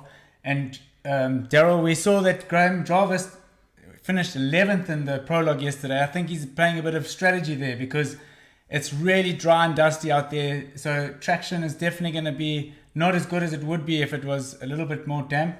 So maybe he's trying to push hard to come through the field. I think so. You know, Graham is the master of traction. He'll find it anywhere, be it wet and dry. It's very slick and slippery out there, so it's going to be interesting to watch. And everybody said Graham had a bad prologue, but I think he's probably done it on purpose because where he's starting now, he's actually starting 22 minutes behind the leaders. So remember the corrected time at the end of today. Anybody that he catches, he'll already know that he's passed them in real time. Yeah, he'll already know that in real time he's ahead, and also he'll have a lot of lines ahead of him, a lot of different options. So when he gets into the Babysitter, he will have some good choices to make and actually even bridge that gap even further. And Manny started first, so I think he's going to have a really aggressive start. He's going to want to get out in front and try and make an advantage. The first 3 riders are starting 3 minutes apart, and all these difficult sections. When he gets to the first one, he'll be able to manage himself and listen for the next bike. So that's going to be really interesting. Yeah, and maybe they don't know this, but at the end of the day, right near the finish, we have again some really, really tough climbs for the gold guys. So if they burn all their matches here on the Babysitter or in the other stages after that, they're going to just be finished. What have they got in store for them today? They've got Gillendo's Ridge. They've got... tell us a bit more. Long walk. Yeah. So we've got some classic old sections. I remember Long Walk in the early days. It was like the hardest thing ever. The first year we put it in, I mean, the guys were really struggling to get up. But now it's really quite easy for them, isn't it? I mean, race winner Chris Birch in 2010 had to phone Martin from halfway up Long Walk to say, "Hey, are you sure this is the racetrack? Because I can't make it up," you know. and Gillendo's Ridge is where Xavier Galindo took that wrong turn. He went down the mountain and he couldn't ride back up it again. And he got into a rowing boat and rode across the lake. Remember? He had to row across the lake because he couldn't make it. And now these guys are going to conquer it. This is where they're going. This is how the race has changed and evolved over the years, and just how good these guys are now. And only really, I think it's 87 kilometers today, which just shows you how hard it is. You know, the tracks in the old days were always a little bit longer. But shorter doesn't mean that they're going to get and have an early lunch today. No, definitely not. So let's come to a commercial break now, and then we'll see into some good action again.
Welcome back again. So Daryl, we've also got some new faces in the gold class, which surprised us yesterday. We know Dominic from Poland coming in the third in the qualifications yesterday, and he had a pretty good result in the prologue as well. Yeah, Zawi finished 5th in the prologue, and he's going to start 5th today. Don't forget about Tristan Hart, our Canadian superstar. I think he's going to be one to watch out today. And then we've got the usual David Cyprian, Sonny Gaugier. Interesting one is Francesc Moret. So he's actually a four-time Trial 2 world champion and multiple French champion. So, and then we got Graham in 11th. There's guys like Safsela, Theodore Kabakchev. Let's just have a look down the list and see if there's anybody else. Also, so Matthew Green's had two top 10 performances this year already. So he's definitely going to put the hammer down and bridge that gap. Maybe cling on to Graham. We saw him at the last event. Him and Graham riding together. And also very interesting, he's leading the junior HEWC World, the World Championship at the moment for the juniors. So he's going to want to keep that lead. He got a 7th at Würzburg and 8th at Abstow, and he's riding really, really well, living here in Europe and riding with the pros. So we've got some visuals for you there, waiting for the guys to come in. They're just going to be doing one or two of the climbs with the silver, just to get the heart rate going, get warmed up before they get into these sections.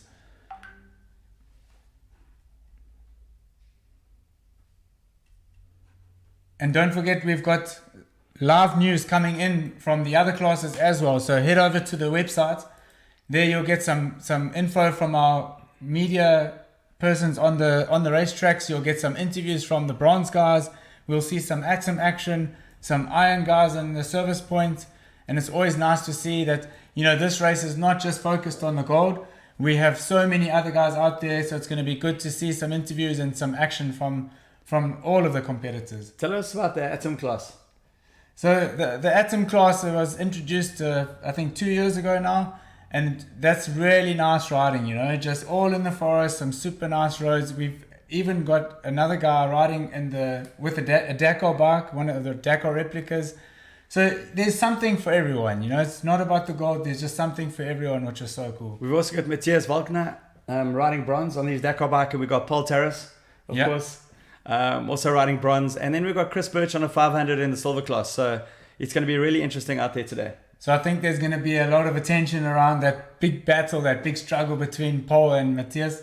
I think that's really one to watch. I'm so keen to see it, because some of the pictures that I've seen of Matthias, that Dakar bike full open, it's just going to be such good action to watch. Yeah, and Paul Terrace, of course, yesterday on the Prologue, he qualified 3rd there. So that was really something to see how he managed to manhandle that big bike. I mean, the skill level is just insane. Just insane. It really is. And also, not only on our webpage for the live news, don't forget to tune into Red Bull TV, where you can see a highlights reel from each of the day's stage, giving you some really good information and background of what's going on. And good to see that we're getting a lot of different points out there where you at home can be involved in every aspect of the race. And if you haven't raced the Red Bull Romaniacs, then put it on your bucket list, because I can tell you now, the riding here in these mountains is probably the best riding I've ever done in my life. No, and I heard a good story from old Chris, who made that really awesome freestyle ramp we saw, the MTB hopper. He told me that one of his countrymen from Lithuania, he said, I really want to do a Romaniacs one day. So some of the buddies got together, surprised him, hey, here's your ticket, off you go, here's your bike, go to Romaniacs. And the guy was just so stoked. So it's just so cool to see so many new faces as well. Yeah, every year there's just a lot of new guys that come in, they watch these broadcasts and they want to come and do it. And So here we have the first riders coming in. This is going to be interesting. There's Manny right in the start of the section. That reminds me straight away of Abstone that we saw just the other day. With all of those big rocks. It looks a little bit like Carl's dinner, that. Yeah, it does look a little bit like Carl's dinner. So you see Manny's getting some good drive there. He's going to pick his line. And remember that they wouldn't have seen these sections. They're riding these completely blind. So he's going to really think about his line choice to make sure he's not going to make a mistake where a guy like Alfredo can just close that gap. Yeah, this is not like Würzburg when the guys got to walk these sections. So, is there one line up here, Craig? What does it look like? There is no real line at the bottom there where we saw him, but now where he's getting up to now, the trail does open up, because we have a lot of hikers going through the section, so the rocks are a little bit flatter, which he'll get a little bit more drive on and hopefully for him get out of sight before the next rider comes in. And the gradients here, is it? Obviously it looks really steep. How bad is it for the average guy? Really hard. Those rocks are so big. If your front wheel drops in then it's so difficult to get going again. You'll notice Manny really getting on the back of the bike to just keep that front wheel light. So now he's going to come across the camber and into the forest for the first time. The big thing about these races is bike preservation. So I mean, you can easily bash a gear lever or something. So manage your heart rate. So remember, they have to do this section 3 times and only just at the bottom. Manage your heart rate. Make sure that you find traction. And this is what some of the guys were talking about yesterday. Because it's so dry and dusty, it'll be easier for the front guys. I don't know what's going to look like on lap 2 or 3.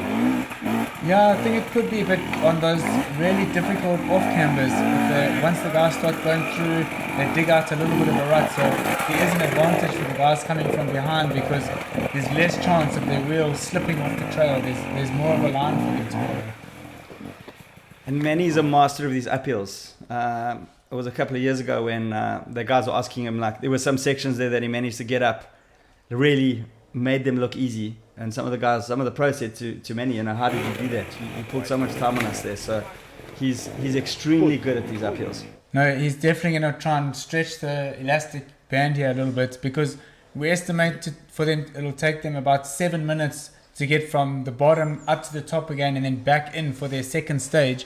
So Manny might be pushing hard so that he can just close that loop, get the stage done, and maybe come back in behind Alfredo, for example, because that's already also a mental battle going on here. If Manny can see Alfredo, if Alfredo's in his first stage and Manny's coming for a second, that's a real mental battle he's already won as well.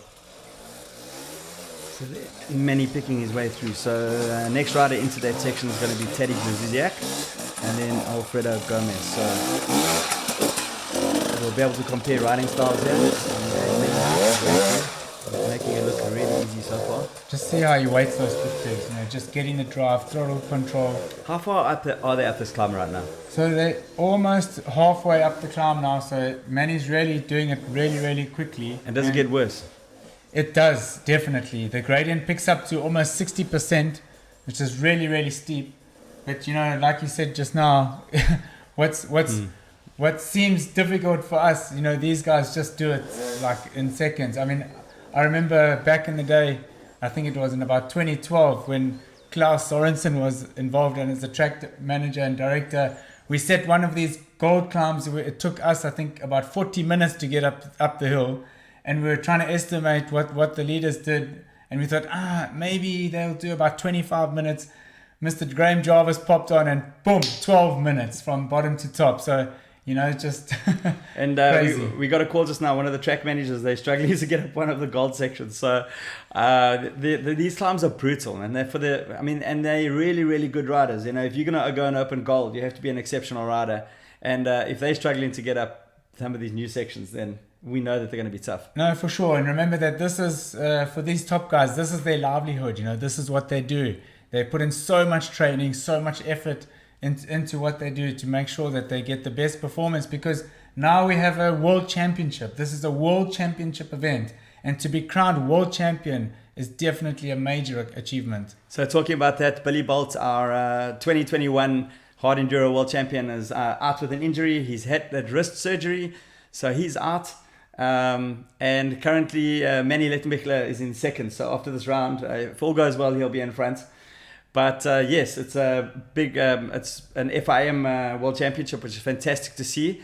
After all of the years, we finally got ourselves these World Championship races. Yep, and it looks like Teddy's just about to come into the section now, and Manny hasn't finished. So that's going to be good for Teddy to get into the section, get around, and Manny won't know now where the other riders are because he's coming out the top. So there's going to be a big battle in this section with a few of the gold guys all together. And with 3 loops, 3-minute gaps, we might see some of the riders starting to catch each other. So that's going to be really interesting to see as the guys come through. Definitely. And line choice is going to be key here because there are a few different options. So if you just pick the wrong line, almost similar to the Prologue, if you pick the wrong line, you can get caught up and lose a bunch of time. I noticed all the dust out there when they were going up the climb. I mean, this race, there's a lot of fast sections in between as well. So that could also be quite a big factor, lots of dust. So, Guys need to take care out there. Pay attention. Yeah, because if that dust gets inside the lens of your goggles and the low sun in the morning, because we start really early on these off-road days, and when the sun's really low over the horizon, it's very, very difficult to see when you've got some dust mixed on there. And you'll see some of the guys even taking their goggles off just to get some clear view ahead. But in these tougher gold sections, so the dust will be there, but I don't think it'll be as much of a factor. So let's see, we should see some visuals of Teddy coming into the rock section here.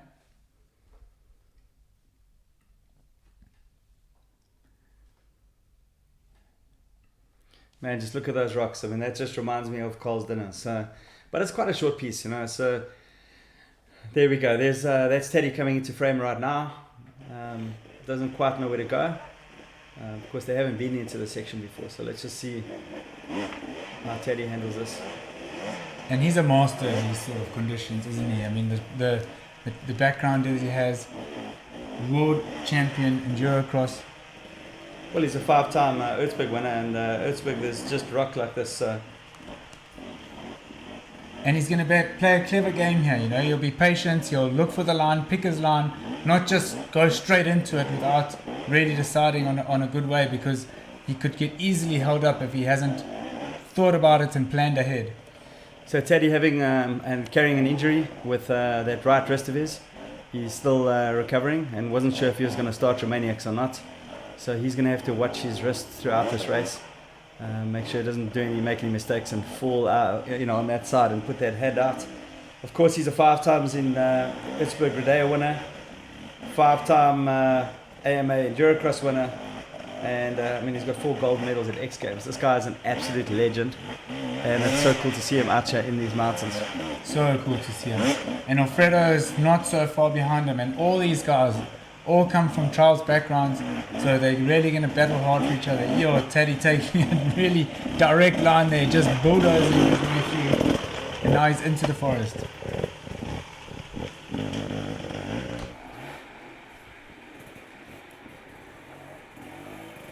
So Teddy's still just picking his way through these zigzaggy sections. We should see Alfredo coming into shot fairly soon.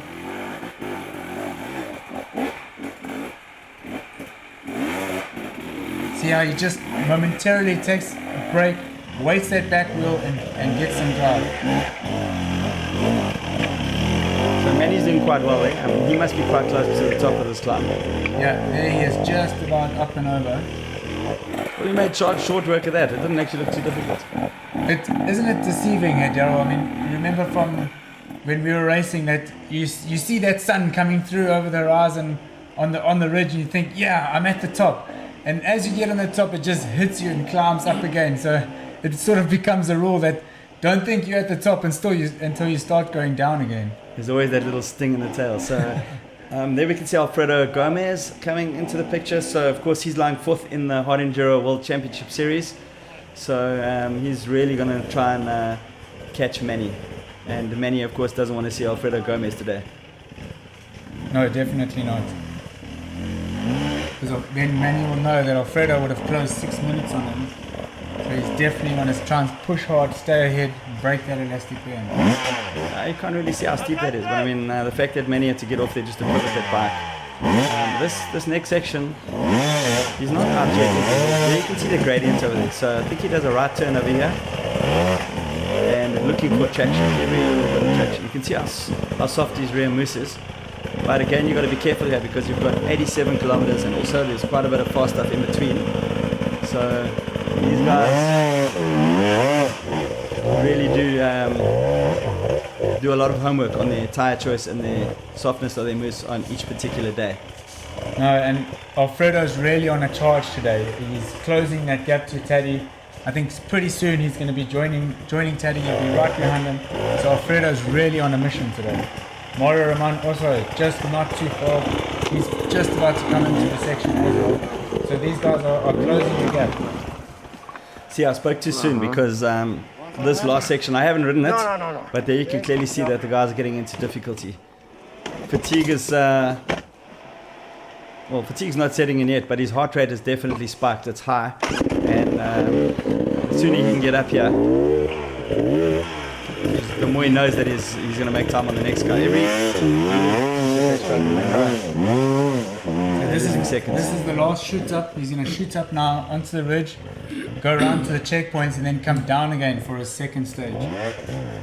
And we have already Taddy's in the stage, Alfredo's in the stage, as well as Mario. So by the time Manny gets down again and in for his second stage, these guys should be more or less near the top.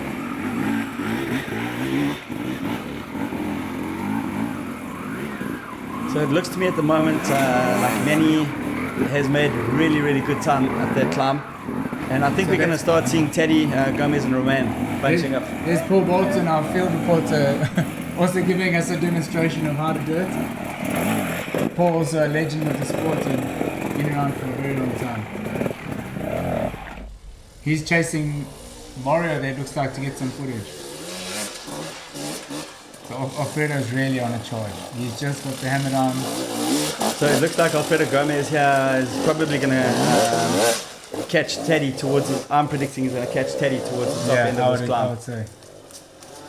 Mario not too far behind though, you know, so these guys are already bridging the gap, because once they're in a group, once they're in that little group and riding together, the guys that started behind have a real big advantage. Yeah, action's definitely going to start hotting up over now. There you can see a barrier there to stop rocks tumbling down and hitting somebody lower down. That's old Mr. Bolton getting off his bike there. Come on, Paulie! Man, he's doing such a good job out there at the moment for Red Bull. Coverage is just insane.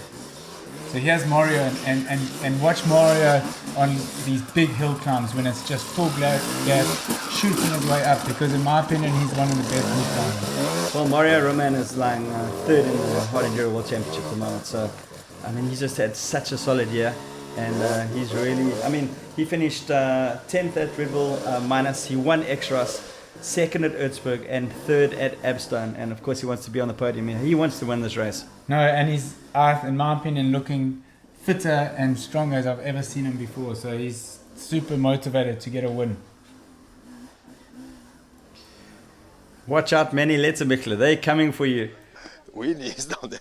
But of course we have to remember that Manny's won the last 3 rounds, so he's the strongest rider out there at the moment. But everybody wants to take him down. Yeah. It's not going to be easy. As there we can see Teddy coming out. No, there's Manny. Sorry, that's Manny coming out at the top of that climb. Is that right? Yes, that's correct. So that's the checkpoint.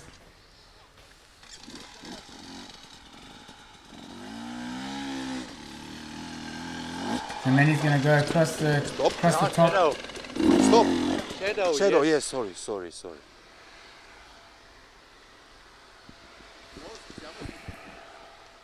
Manny looks a bit unhappy about something. I'm not sure what happened out there.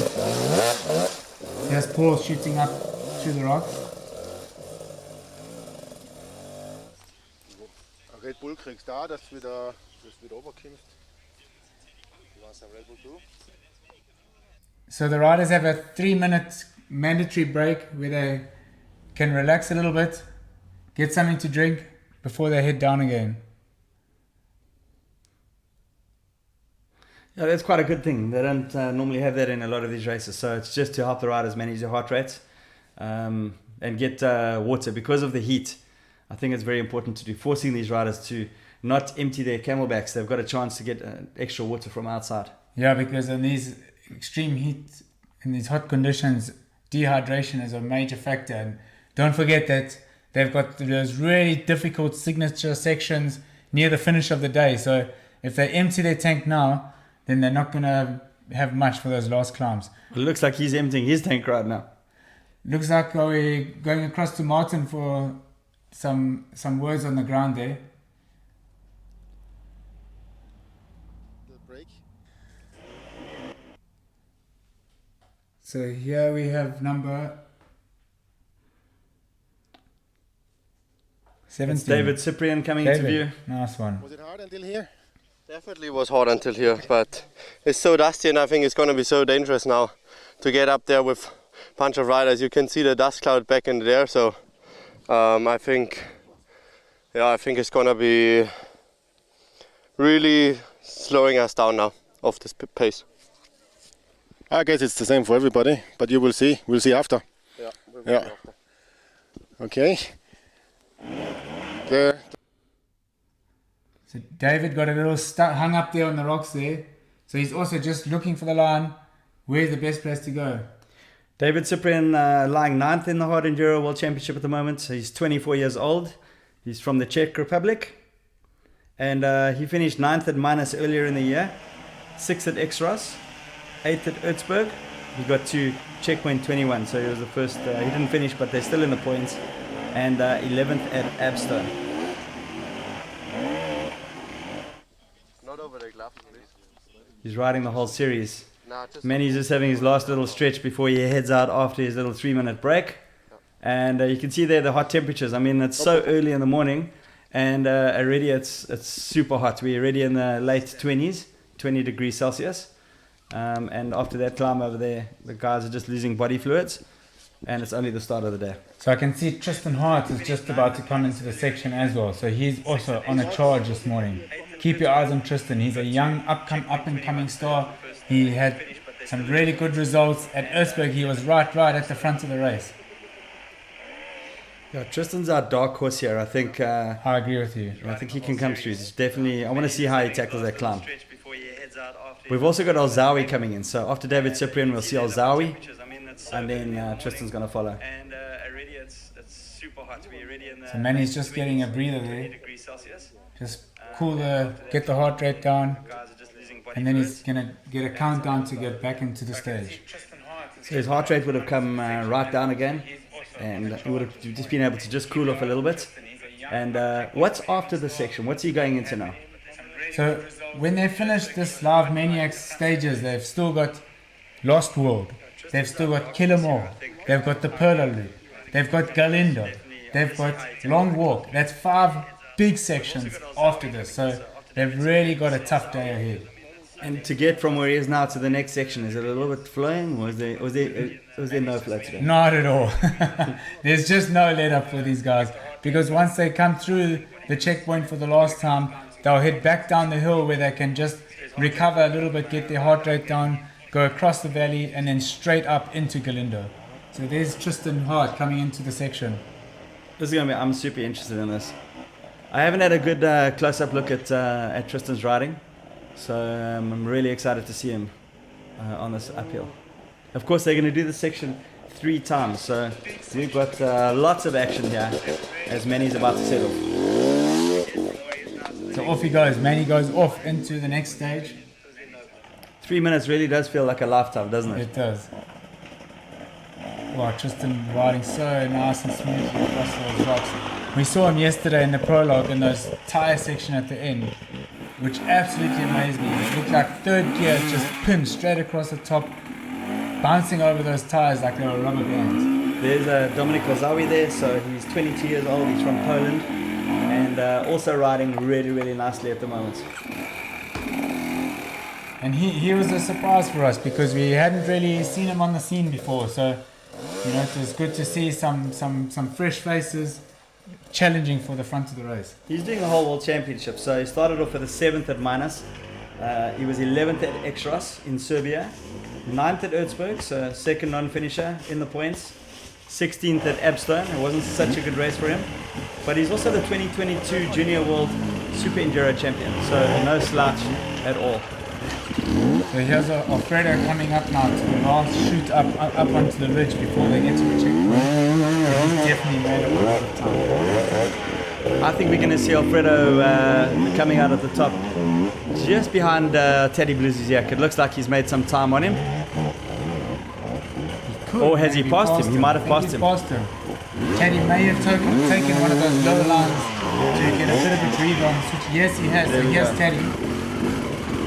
Alfredo probably took one of those really trickier full commitment lines just to get that jump ahead of Teddy. So Alfredo will be super stoked with that. He's made up 3 minutes then on Teddy, so his race strategy is starting to pay off for him.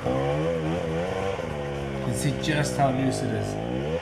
That back wheel just sliding out. It's the worst feeling when that back wheel just slides out and you have to go back down from where you've come from. Yeah, but if guys like Teddy are struggling, there's Mario Roman now, so Teddy's in a spot of trouble over there. Mario's got his line blocked. What's Teddy going to do? Can he push it out from there? I think he would come back down again. It's too steep to push. The best thing is to come back down and give it another shot. And Mario knows he's just smiling out here. Just line it up, fire it up, and shoot it out the top. So Mario Roman would have started in 2 minutes behind Alfredo Gomez. So also looks like he's making a bit of time. He might actually have made up time on Alfredo already. Mario Roman is on a charge. And he's 5 minutes now that he's made up on Teddy. So Mario is definitely on the charge. So here's Teddy lining up again for the second shoot up. That looks better. He's got good drive. Oh, he spoke to some. The commentators curse. We should just be quiet. Maybe he hooked another gear like he was trying to give some advice to the guys yesterday on the Prologue. Maybe it was too much. Here we go. Balance.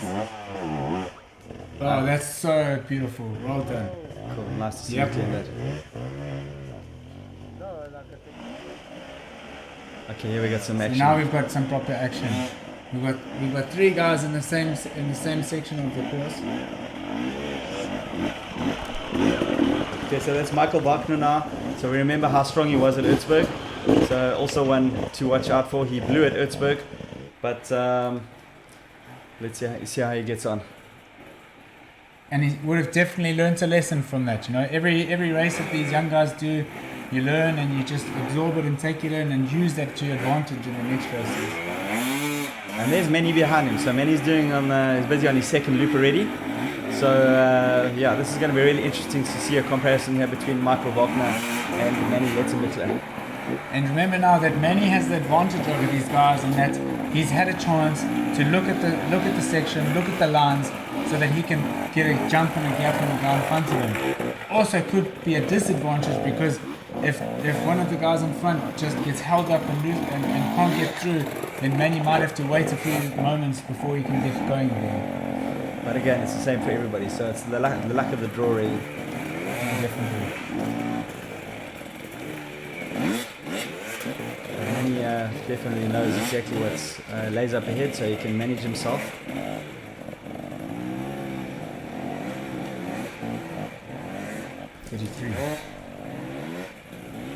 That's Sonny Cogia from Italy. So Sonny started in 8th position this morning, so he's going pretty well. Although Michael Wagner is on the charge because he started in 10th position this morning and he's already gone through. Yeah. Opa. So I'm sitting today on the gas. First time on the gas today this morning.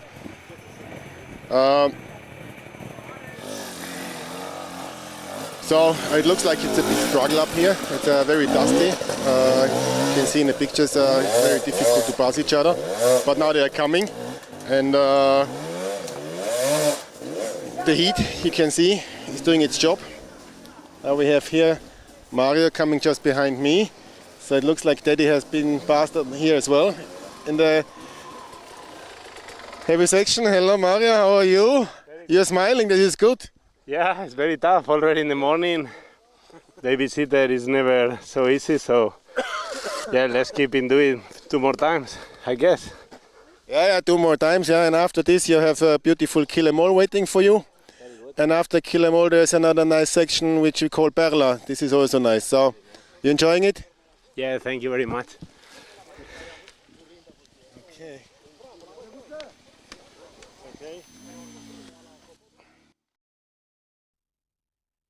Big smile, big smile on the face there, and here is the king. The king has arrived, everyone. Mr. Graham Jarvis. Bike number 32, Graham Jarvis. So the king is here. He has arrived, and he's just closing the gap on these guys. This was a good strategy of him. So remember, he started 22 minutes behind Manny. So has he made up time, and is he going to make time on these next 3 loops? Ride and try my best because yeah, you know, I still need time, but I'll push as hard as I can. Yeah, but you came in second in the hill here, so the fast stuff was going good, huh? Yeah, the fast stuff, you know, I can go fast, but on the downhills I was losing some time because I'm riding crooked, you know, and like as soon as there's rocks at the bottom, I have to sit down and anyway, it is what it is. Yeah, but you're enjoying at least the time here in Romania? Yeah, sure, you know, the fast stuff is awesome. Yeah. You didn't have anybody in front of you, so you didn't have any dust? No, now I had like Alfredo and Mario, but in the hill I let them go past. You know, like I said, you know, I'm just trying to stay on the bike and finish the day and build myself back up. You know, give myself time, give that hand more time. Make sure you fill up your camelback because another 2 times here and then Killamole is coming. So this thing, another one. Yeah, another 2 times. Are you crazy? No. I thought one. No, now you did it the first time. So this is, you see back there the numbers. So you need to count up to 3. So on your own to count down up to 3. So, but if you want, I knew it. Just. Okay. No, only the first time, yeah. So now eat, drink, fill up, and then you have until. How long is now the look before the next one? What's coming after? We go so now you do this. You go down. You immediately in 30 seconds you are down. Perfect. Then you come up again the hard stuff. You go one more time down. You come up, and then you go the steep downhill, no sex ridge, and then Lost World, then Killamole, then the new hill Prologue. And then you have again a little rest for another 5 minutes. I hope I can survive. Yeah.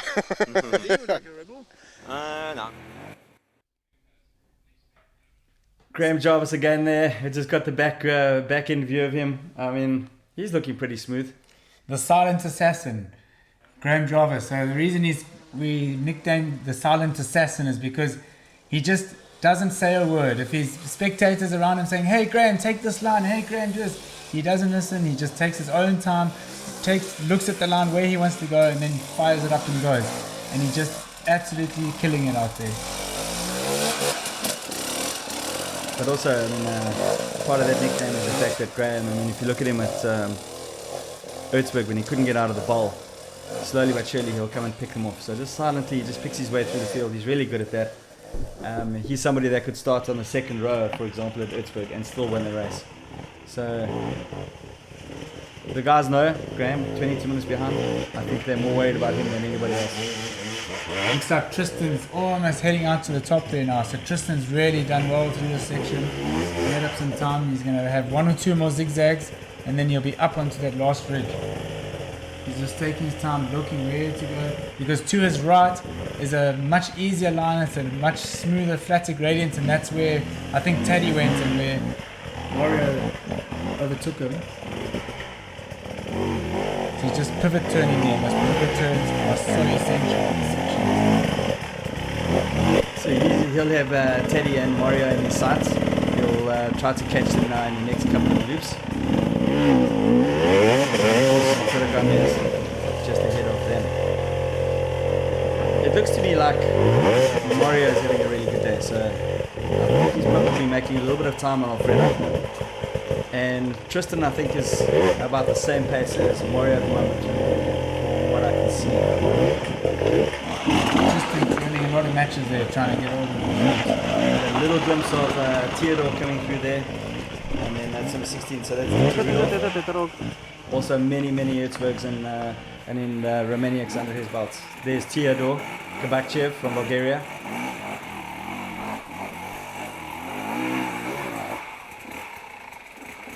Theodore's currently lying 7th in the World Championship, so he's a youngster. These guys just pause momentarily there, just to make sure that their wheels on a nice flat surface before they fire it up. Nice turn there. Here's Tristan heading up that final ridge. Very nice. He cleaned it. So he cleaned it, one shot.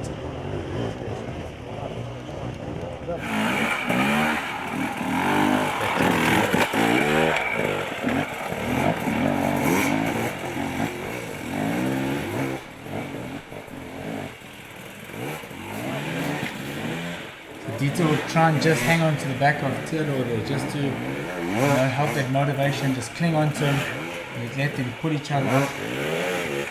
Theodore finished 8th at Romaniacs in 2021, and he's of course going to race the whole World Championship.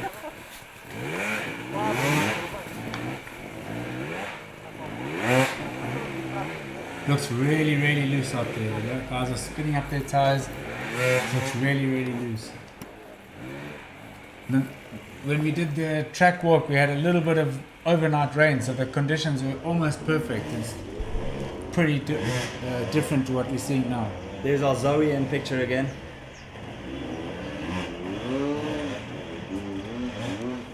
Michael Wagner just getting caught up there a little bit. And the thing is that when you're racing so hard together and there's other guys that have caught you, it's in your mind now that you're already losing time. So you just start pushing harder, and then you end up going over the limit, and you definitely want to stay out of that red zone. It just shows you how good the top guys are. I mean, they literally breezed up here, and you're going to see that these guys are going to start struggling a little bit more. Michael Wagner behind him, but Sonia Grodier just coming in on the right hand side of the screen.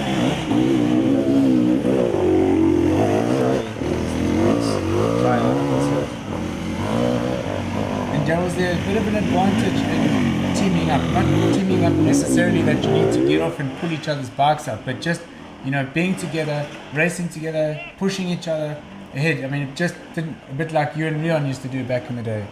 Well, it's nice to ride with somebody, but motivation-wise, I don't know. It's difficult on a section like this because they actually can hold you up. So you need to be on your own on these climbs. So we saw Alfredo Gomez just now there at the bottom of the climb coming back into the rocks for his second lap as David Cyprian there just gets out. His final little leg up. You definitely don't want to be bunched up with a group of riders up here. That's when you just lose time. So Alfredo's making his way through again.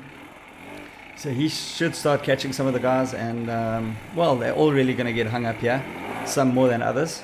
So let's just watch and see how it plays out. He's looking super calm though. So that's Tristan coming into the checkpoint here.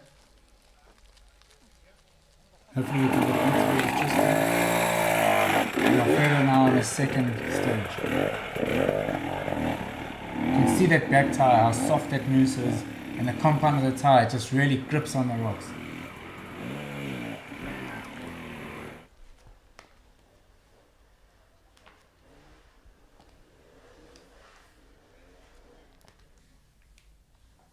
So here we go across to an interview from Martin with Tristan Hart.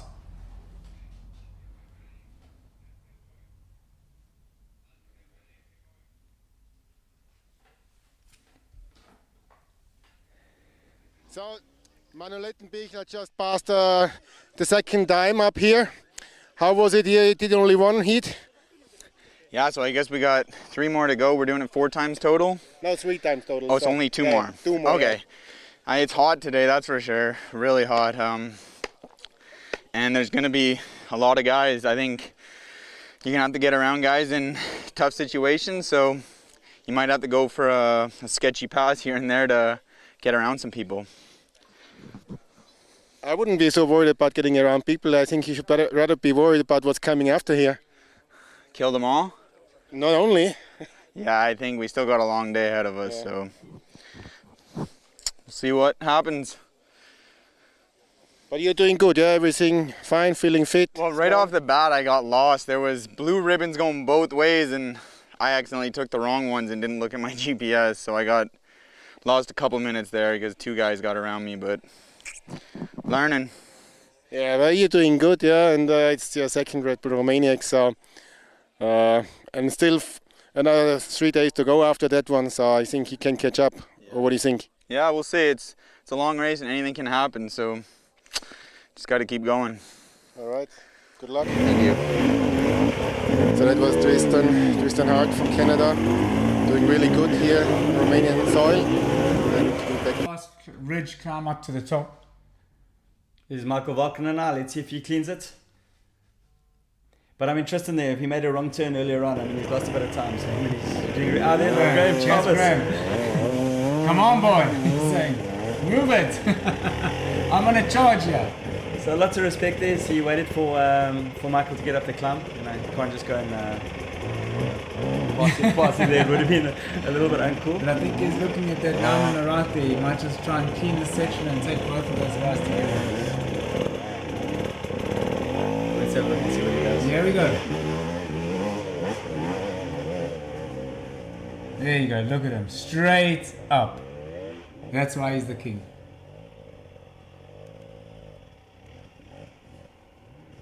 Slight little dismount there with a little push for Graham. I mean, 47 years old and he's still at this level. It's crazy. So what's wrong with you? Why aren't you riding? No, I stopped at 43. I was done, man. I was done. Body's had enough. I'll sub-seller there from Israel. Also a very promising youngster. He's riding on the Alfredo Gomez racing team on that gas.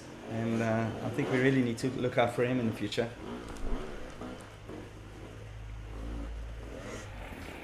So on provisional timing, and this is not, this is only provisional, it looks like Manny's still maintaining the lead there, but Tristan Hart has moved up into second place, so he's really riding well, and that's good to see, right up there in second place. David Cyprian in third, Dominic Ozowie from Poland in fourth, and Sonny Gogia in fifth. So Subsela is third in the Junior Hot Enduro World Championship. So Matty Green's leading, so he's doing his best to bridge the gap to Matt. So yeah, Manny back into the rock section again. You're going to head up into the forest. I'm sure he's getting pretty tired by now. I'm sure that they'll also be looking forward to the next section because they know now what's ahead of them in this section, so they might be sort of dreading it and just wishing for it to be over so they can get out into the next climbs. The guys are definitely welcoming this stop, getting some cold water, drinking water and some water down the back as we see Manny picking his way up this climb. Managing his heart rate, I mean really that's key here. Definitely. You know, with the heat and what's still to come, they don't want to go over the top too soon. So Manny's going to start catching now. He's going to start catching Subsela and Teddy. You know, he's going to pass Teddy up this climb. So Matthew Green will be on his first stage. Teddy's on his second stage. So there's Matty Green coming to the picture now. So he's our current leader of the Junior Hard Enduro World Championship.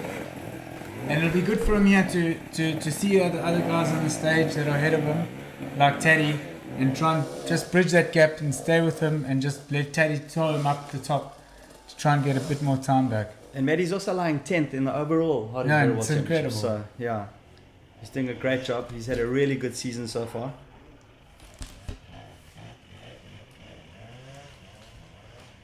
Alfredo Gomez back in the picture. There's Theodore Kabachev. He obviously messed up the line. He's going to go back up and give it another shot. Looks like he's been down. That exhaust pipe has got a big ding on the right hand side. Fire it up. Go boy, go, go, go, go, go, go, go, go, go. Nice line. So it looks like he took the same line as Mr. Jarvis there. He's going to just go across to the left, pivot, turn, and back up and over.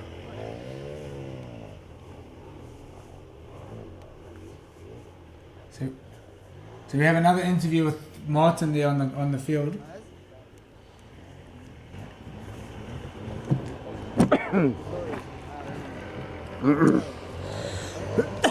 Michi, how is it going? How is the riding up here? Hot? Yeah, it's quite hot, but the heat is not the big problem. The big problem is that the ground is so dry and so slippery.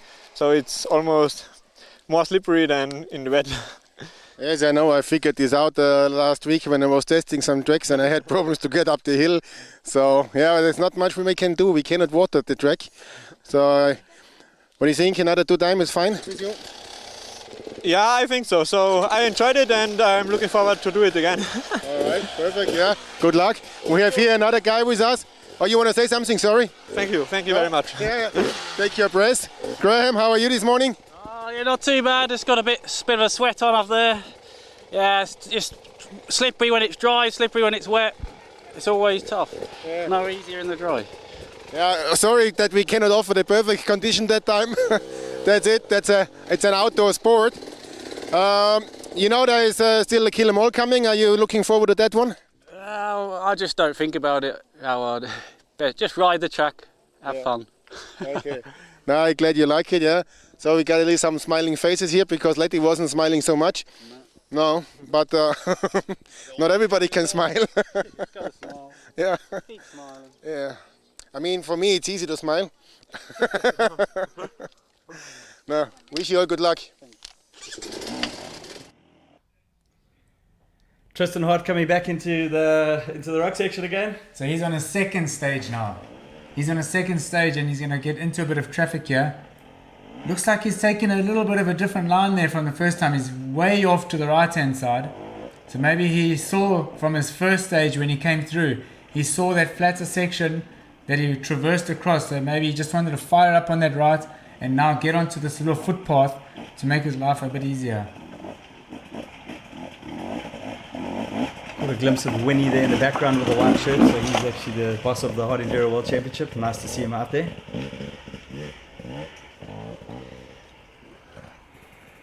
I think we're going to see a bit of action just now, because I think that Manny has actually passed Teddy at this climb and Sofsela already.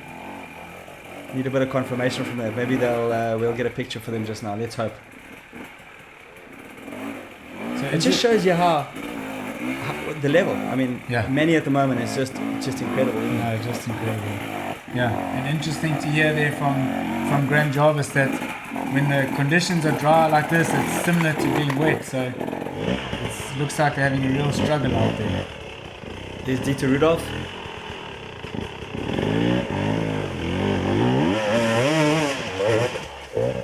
Good job, that was really That clean. was well written. That's where Tristan used a lot of energy pushing over those big roots on that big tree. So that was very well written.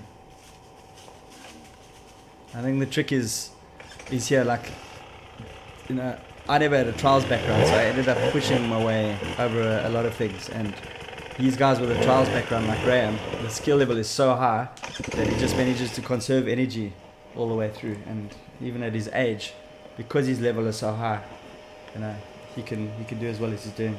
And I think that was the story for Wade Young as well when he came onto the scene. So he never had the trials background, but he was just so super fit and super strong and really fast on the open sections. So he would push hard on the open sections and catch back up to the leaders again. And in these tough situations, he ended up pretty much carrying the bike through the section to get up, because he never had the same skills, but was super fast in the open sections. And now gradually over time, those skills he's now developed, and he's been a race winner here before. So these conditions at the moment suits us quite well because of the, you know, in South Africa we're used to these dry and rocky conditions.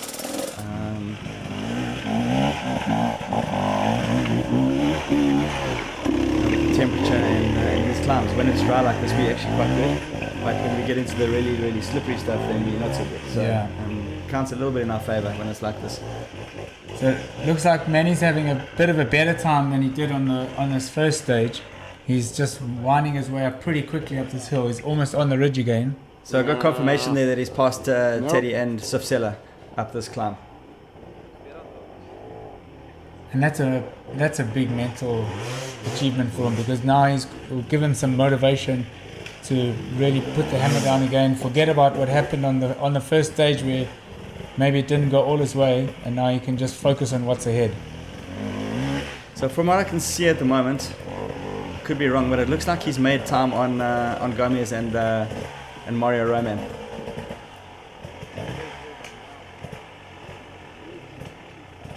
Just having a look again at which line he wants to take, clicking into second gear, just making sure again. Looks like maybe he's in first, he's choosing first gear this time. That's nicely ridden. So instead of doing that long switch back to the right, he's just fired it straight up. He doesn't wait too long before going up onto the ridge again. So he's done this second stage really quickly. He really is the king of hard enduro at the moment. I mean, winning the last 3 rounds and dominating the start of day 1. Remember, we've still got a long way to go. So he's going to have to just manage himself and his bike, make sure he doesn't make any mistakes. Interesting there that he decided to take the exit a little bit earlier and not go as high as we saw Graham and Theodore go up. Maybe he doesn't want to burn that bit of energy pushing out the top. He just take the left line and ride it out on the off camber. Sonny Agoje there going into his second loop now. He knows what's ahead of him. All these riders do, and they're all complaining about how difficult it is. So it really is quite a big sting in the tail so early in the morning, with considering of what they've got left to do today. Yeah. No, there's still a lot ahead of them. A lot ahead of them. But it's so great that we've got so many guys with cameras out there to see all the battles that are going on, all the struggles, you know, so you can just get an idea of what these guys are going through. And we saw them on the prologue, absolutely blitzing, flying through the course, sending it over those obstacles. And now that we're in the mountains, things have really changed a lot. And it's just important to just reflect on the rest of the classes. So, you know, Atom, you're going to come and have fun. Iron, yeah, you're going to also have fun. I mean, they're really easy. Bronze is quite a big step up. Bronze is like the old silver. And then to do silver, you've got to be a really accomplished rider. But if you enter gold, I mean, look at the caliber of these riders. This is what you're up against. You've got 33 entries in the gold section. And, I mean, you've got to be an exceptional rider. I mean, look at Teddy over there getting off, having to dismount. This is really difficult stuff, you know. We'll be riding on a common section like a bronze route that's common, and then you'll see the silver gold split, and you know, okay, oh boy, it's going to get hard. And then when you see the gold split from silver, like now, then you know you're gonna die. And I mean, the level, you know, it must be so difficult for the race organizers to go and plan a route. You've done quite a lot of that. I mean, how difficult is it to get the balance right? Yeah, it's very difficult to get the balance, and also to find these sections for the gold guys, you know. I mean, any normal person, if they looked at the section, I mean, it's even difficult to hike up there. So a normal person would look at this section and say, hey, you know, how would you ever even consider riding a motorbike up there? So it's just on another level. Okay, so Manny's just cooling his bike down a little bit. Clutch, he's cooling his clutch. I wonder if he's having any clutch issues he's doing. That's not normal cooling the engine down like that. I think there might be something going on. Maybe he's getting a clutch is slipping a little bit, possibly. It shouldn't normally. Maybe I'm wrong, but let's hope that it's nothing serious. I mean, it depends how much he's pushing. You know, if he's just using that clutch a bit more than he would normally because the racing is so tight in this section, maybe he's just overused it a little bit and that clutch is getting hot, because once that oil gets too hot and gets a bit burnt, it just slips really easily. So he's just using that water to cool the oil down again. There's Graham coming back into the picture now. He's so smooth. Incredible. Just trying to see where Graham is in the mix. 2.5 minutes. Are we getting a track explanation here from one of the locals, maybe? I think this is up at the checkpoint, yeah. So they don't see this every day. They're probably thinking, what is an enduro bike? What is a motorbike doing coming up this mountain? This is where I take my goats every day, not a motorbike. Do you think that's his e-bike there in the background? I think it's the guy with the hat. It's his bike, definitely. I can see it. Yeah, I can see it. Yeah.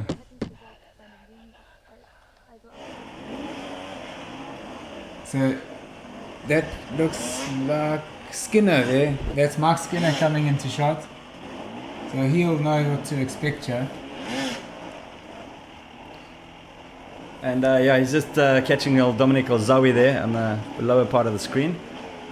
Mike Skinner taking a really nice line up high. So Mark will be on his first stage through the section, and Dominic on his second.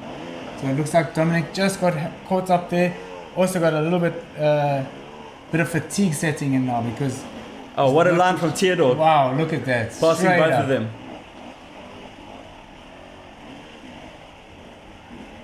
I don't know, but I think Graham Jarvis is actually making up some serious time making proper time on Mario and Gomez. I wouldn't be surprised if I see them together. Is Graham one loop behind? He could be. This is Rico from Brazil coming through. So, you know, with Graham Jarvis starting 22 minutes behind the rest of the guys, I think we might see them in the same frame, but I think Graham might be one loop down on the other riders. Yeah. No, he hasn't caught them if we see them together.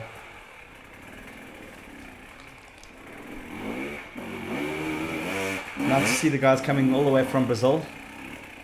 We've got so many. How many different nationalities do we have here at this year's edition of Romaniacs? I think it's 33 though, so that's really awesome. More than 50, 53 nations. So we've got some more provisional results here from the second stage that was completed, and at the moment how it stands, we've got Manny still in first position, Mario in second, and Alfredo in third. But this is just provisional before the other guys because we've got Mr. Jarvis on a charge coming through, so that could well change.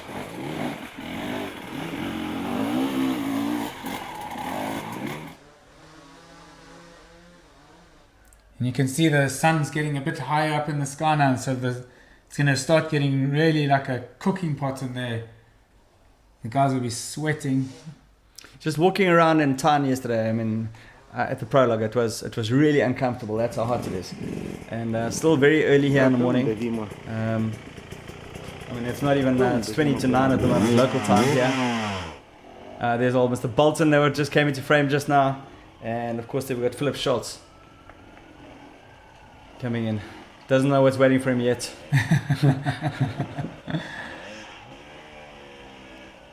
It looks like he took that higher line as well, where Tristan's kind of opened up that line now to get onto that traverse. So we have another interview with Martin. Let's cut across to Martin. He's with Softseller. Hey there. Not so many lines up there. Just one line. More or less, yeah.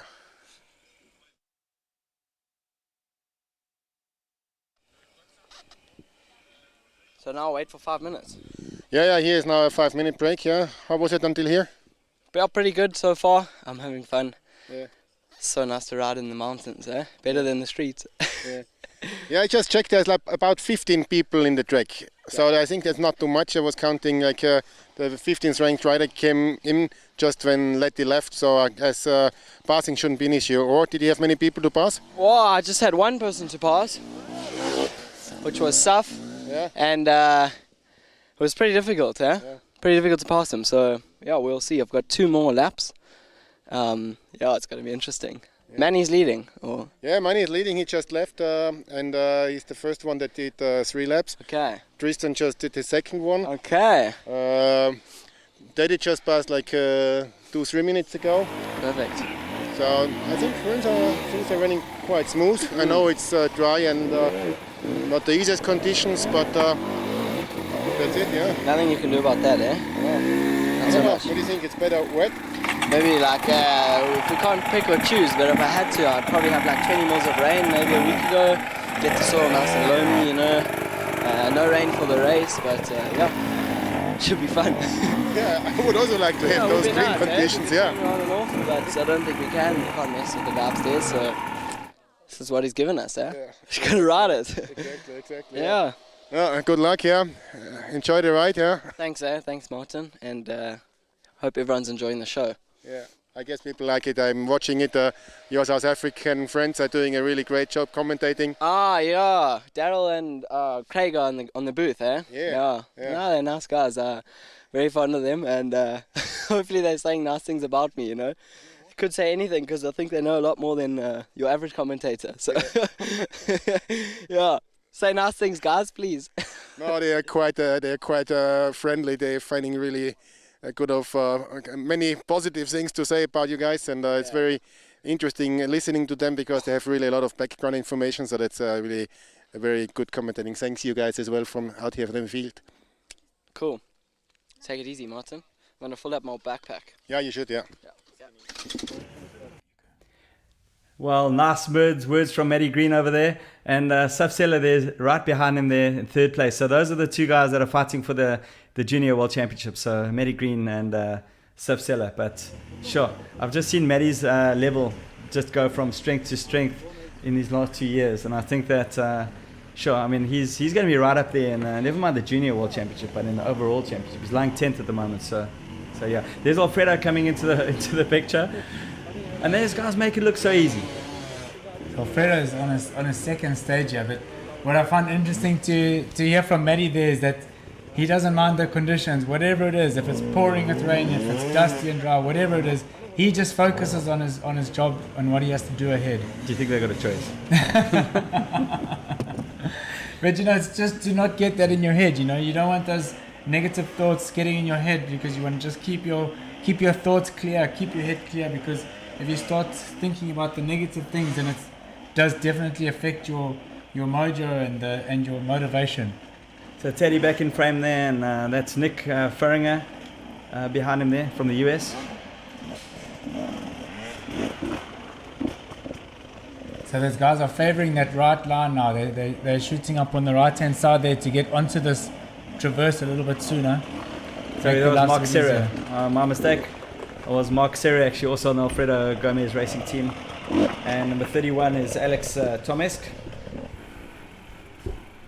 So these sections here are really going to fill up with riders now. We're going to soon have all 33 of the gold guys in this section. And as Maddie said, the lines might get a bit blocked up, a little bit of traffic. You need to think clever, maybe take one or two other lines, but you want to look up ahead and make sure that the line you're going to take, you can clear it and jump the gap. That's Philip Schultz getting out at the top there. But yeah, we saw the riders bunching up there just now in the last frame, so that's going to be a problem for the pros to try to get through. It's okay to pass one rider, but if you get onto like one of those steep climbs and there's 3 guys in front of you, then that clock's just ticking away.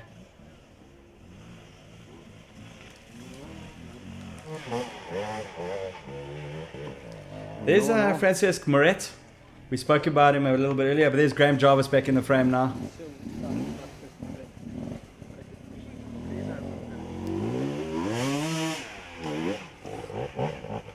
So the dust is lingering a little bit, as more and more riders come in, there's not too much of a breeze through here, so the dust is just hovering, lingering a little bit. But you'll see most of them now with their goggles off, because the goggles aren't going to help too much. There's not, you're not going 50 or 60 kilometers an hour where you could get a bug in your eye.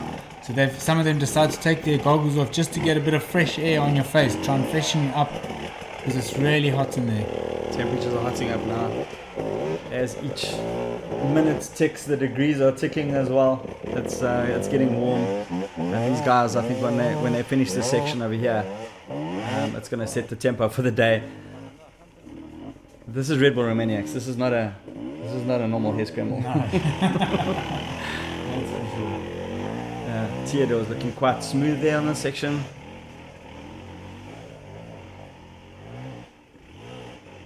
Promising rider from Bulgaria. He's a super nice guy. I really like him, and big talent for the future. So we've got some more provisional results here for you for the guys that have completed 2 laps, and it looks like so many in the lead, followed by Mario, Alfredo, Tristan Hart, and Teddy. So Tristan on a move. Wow. Have we got any time confirmations between Manny and anybody else? Looks like Manny was 56 seconds ahead of Alfredo, so he's pulling a little bit ahead. Although remember that Alfredo started 6 minutes behind.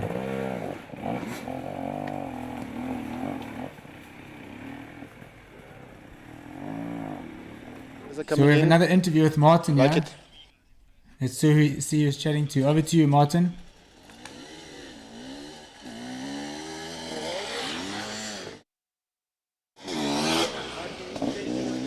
Yeah. So it's pretty nice up here. I see Mario and Alfredo are enjoying it. They just went out of the live Maniac sections, and happening. People are coming. It's really nice to see and enjoy, and I guess everybody in front of the TV is having fun too.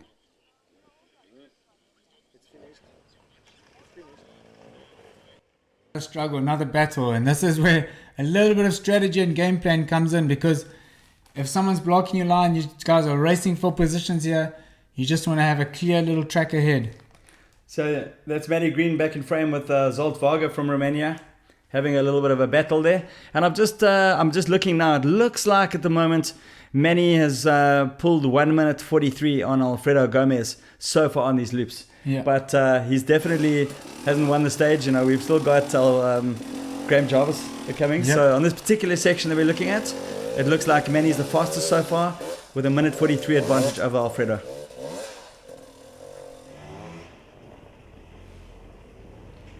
There's Nick Farringer. There's the guy I was talking about earlier from the US. I haven't seen him ride yet, so let's just see how he does here.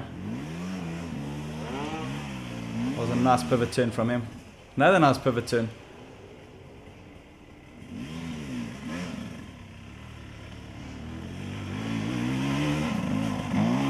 Of course, we're missing Cody Webb with that wrist injury, still recovering.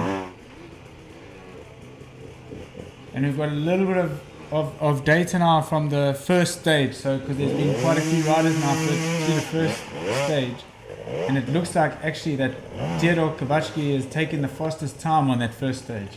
Yeah, it looks like he pipped Manny by just 9 seconds on that first, if you take the comparative data from the first lap. Mario Roman in third there, and Mr. Graham Jarvis up in fourth.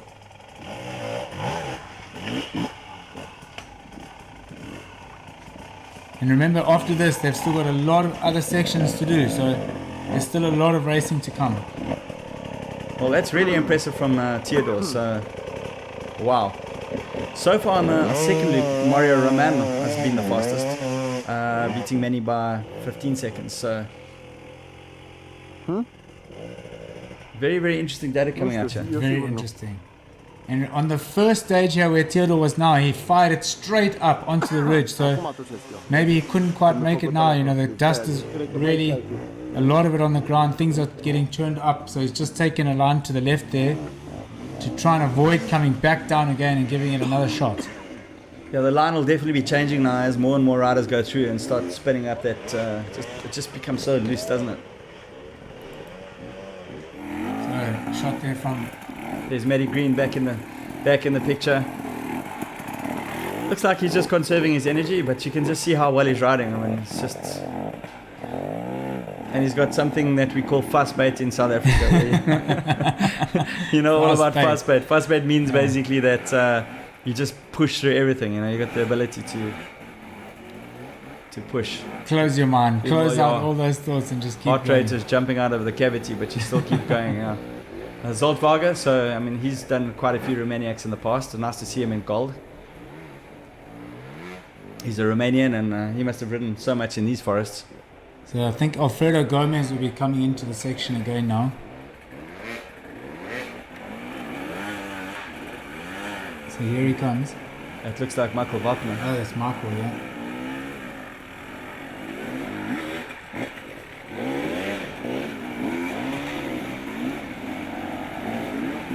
You see how they're just carving out a line here, so these lap times should get faster and faster as they get going.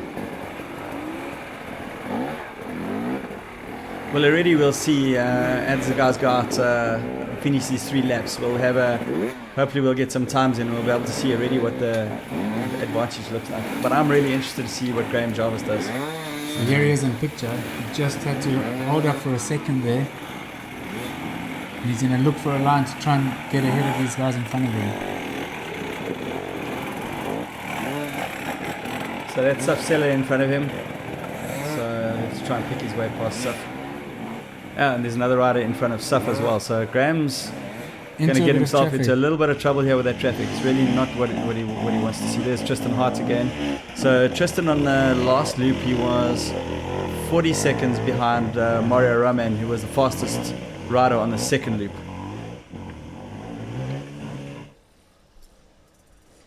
So Theodore was the fastest on the first loop.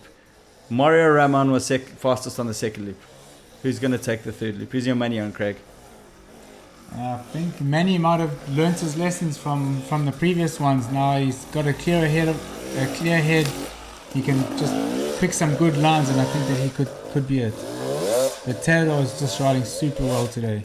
Well, we've got a time for Manny coming out of the third stage, so let's just see what the rest of the riders do. But so far, he's pulled a minute 43 on Alfredo Gomez, so it's going to be super interesting to see when we see the other times start popping up. And if I'm correct, it looks like Mario, who at the moment got the fastest lap for the second stage, he did 19 minutes and Manny did 13 minutes for this on this last one. So looks like it's definitely moving up. Here's the local Rink Tenstra. You've ridden quite a lot with Rink. How does he ride? No, he's so strong, you know. If he's something he can't get over, he just literally lifts that bike off the ground and pops it over. Mr. Varga again. So looks like he's doing a really good job. He looks like he's riding really well, yeah.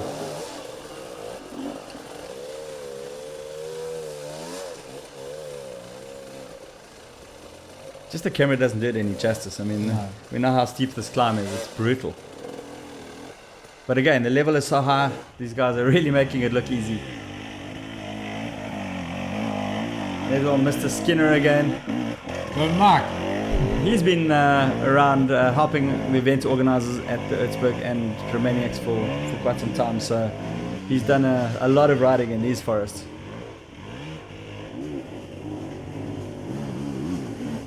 Nice shot there from our camera, just to show you just how steep it is, because a lot of the time the camera actually makes it look pretty flat and easy. So nice to give you a bit of perspective there, and you can see that angle of the trees there, how they're growing, just to give you an idea.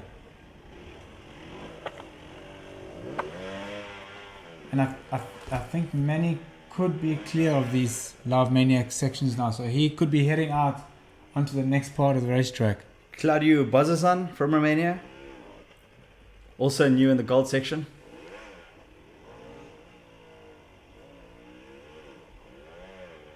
Just struggling a little bit with line twist there at the beginning. It'll be his first time into the rocks. Hasn't been up this climb before.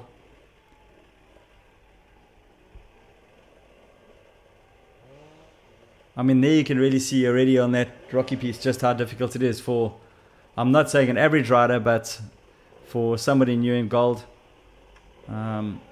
It's really, really, really tough. There's Theodore. Okay, so I'm quite keen to see what Theodore does. Remember how good he was on that high line on the last loop. Let's see what he does this time around. Quite a bit of traffic there. Back to Teddy. So Manueletti and Alfredo have cleared this section now. They've done their 3 stages and they're now heading out onto the next part of the course. Manny's going into a climb now called Lost World. So I'm sure he'll be happy to have this behind him, and now he can just focus on the rest of the track and put the hammer down.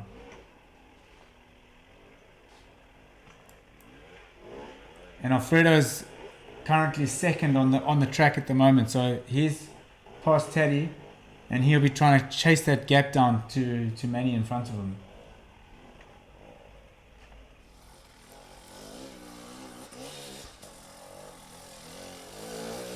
Well, Rink making short work of that piece. There you can see, look at the Berega, quite a deep line there. Did you see that? Yeah. So that ground is getting dug up, it's loose, and it's going to get more and more difficult as more and more riders come through this section. There's definitely an advantage to starting in front, I think. No, for sure. And, you can clearly see it there.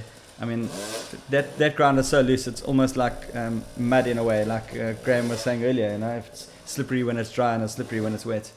And the thing too, here there's pretty much only one line out of the top there. So if you're out in front and can clear those sections before the other riders come in, you can have clear track ahead of you for the rest of the day. Claudia Bozazan there, as we see Tristan Hart coming out into the tops. So he's done now, that's his 3rd loop, he's finished, and he's going to head out into the next section. We haven't seen any shots of Teddy for a while. I wonder, here he is. So here's Teddy. Seems to be really struggling with this loop today, so he's losing time out on the leaders. I think he's a bit off the line there as well, so he's going to have to come back down again. Maybe he was trying to get a bit adventurous and take a different line.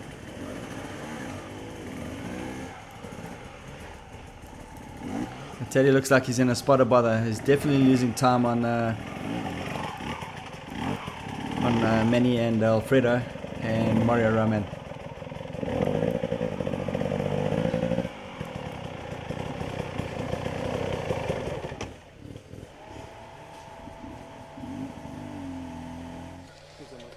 Bye. Okay. Now I'm up here with Hiko from Brazil. I see you are smiling, that's good. So how do you like it? Yeah, for sure I like it. I remember this trail to the last year. I'm good. I'm like the section, but making more 2 laps it's hard. Yeah. But let's go. Yes, that's not the only hard thing today. There is a few more sections coming, also from last year. Maybe you remember the Kill 'em All. You remember that one? For sure. Yeah. Killing me. Yeah. And after Kill 'em All is a new section. We call it a Perla. Okay. I'm curious what you tell me about that one then. Okay. And then Service Point. So, how is the temperature, the heat? Is it too hot? It's hot. It's hot, but it's like a Brazilian weather, and it's good. It's good. Okay, perfect. Now I wish you good luck. Going a little bit back, the next guy here is our American racer. So how is the step from silver class going up to gold? It's a pretty substantial step up in difficulty. So trying to pace myself to make sure I'm up to all the challenges you have for me. Yeah. But you're still somehow smiling, so I guess you're enjoying it.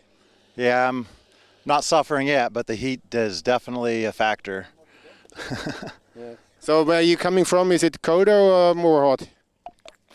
It's similar, maybe not quite as hot. I mean, this is hot, but where I'm coming from is very flat. So for me, just riding the mountains is the challenge, mixed with the heat.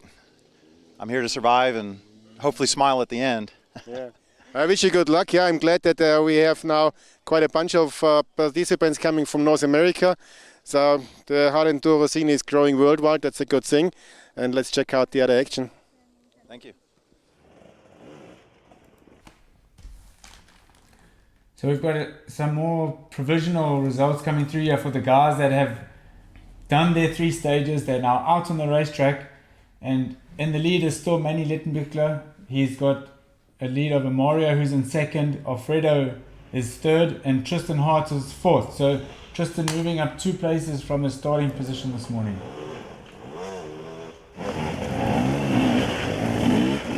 It's going to get really, really loose out there now. You can just see now that there's more dust. Oh. That was Matty Green taking a dive there. Small little mistake from him. Come on, Matty, that's not the... You don't want to buy that piece of land, I'm sure. Yeah, no, it's like... You asked us to say good things about him. Now, Matty, what you doing now? Come on. You can't plot your millies there. No. Yeah, come on. He's just going to get it back to there now. Use that tree. You see how he used his foot there on the tree just to give him a little boost and get back up again. And there is that line to the right, so he opted for that shoot up onto the ridge. So not quite paying off for him because he would have used a lot of energy now to go pick up his bike and turn it around again. Picture that first gear there. Ah, beautiful, up and over. There we go. Nicely That's what I want to done. see. Well done, Matty. Good Nice, recovery. Matty. There we go. Yeah, boy. So we see who else we've got coming up now. And that rut is really getting dug out now. The guys aren't quite firing up there like they were earlier. Yeah, the boys are getting tired. We can see it.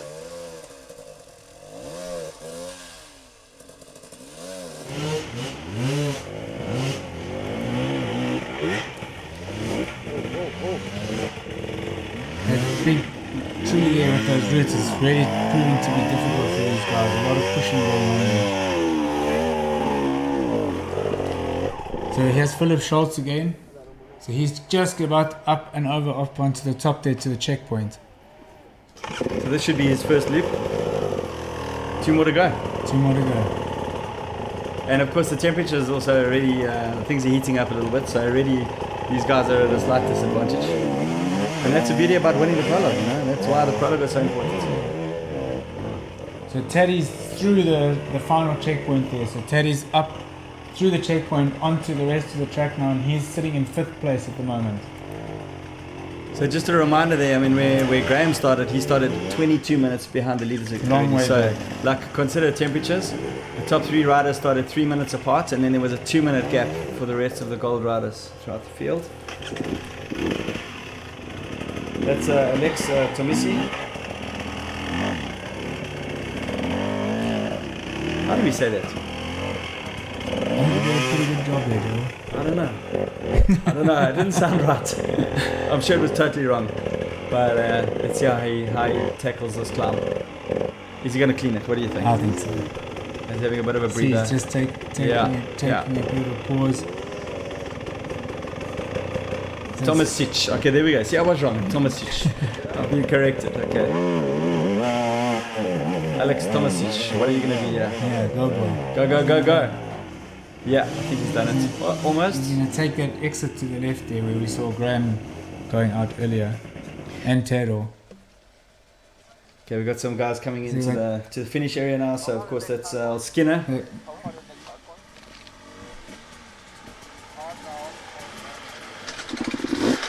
So interesting there. So the line that you can see on screen on the complete left is for the first loop. The middle line behind the tape is the second loop, and the last line is the third loop. So that's quite interesting for us. There Just we go, so Skinner. there's no confusion. Big XL there from Mark. Yeah. Looks like he's pretty done. I know he hasn't had a lot of time to do some training and preparation. You know, he's had a lot of work to do, and on the other rounds that we've had this year. So I'm sure that he'll be happy to be in this little break and just get a bit of a chance to freshen up. He's one of the most chilled guys. I mean, he really doesn't care. Eh? Mike just makes it up as he goes along. Theodore there, though, I want to see what his times look like. Can you see any times on your side there, Craig? I'm keen to see him come through that last checkpoint because he was doing some really good times in the times that we had through the stages. So when he passes that last checkpoint, we'll see if he's going to move up in the ranking of the overall on the road. So I'm assuming, and I can imagine that he'll be somewhere near that podium positions. There's the high line for Sonny. That was nasty, really. Yeah, that was clean and out.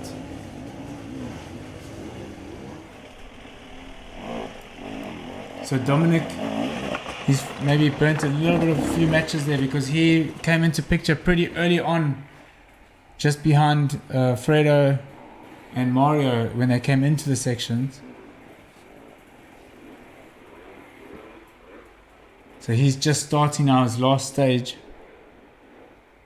You can see him there breathing pretty heavily. So yeah, he's taking a breather there. So I mean, fatigue is definitely setting in. Again, like managing the heart rate, like I said earlier, is like key because as you get tired, then you start making more and more mistakes. Over to Martin again. I think there's another interview coming up.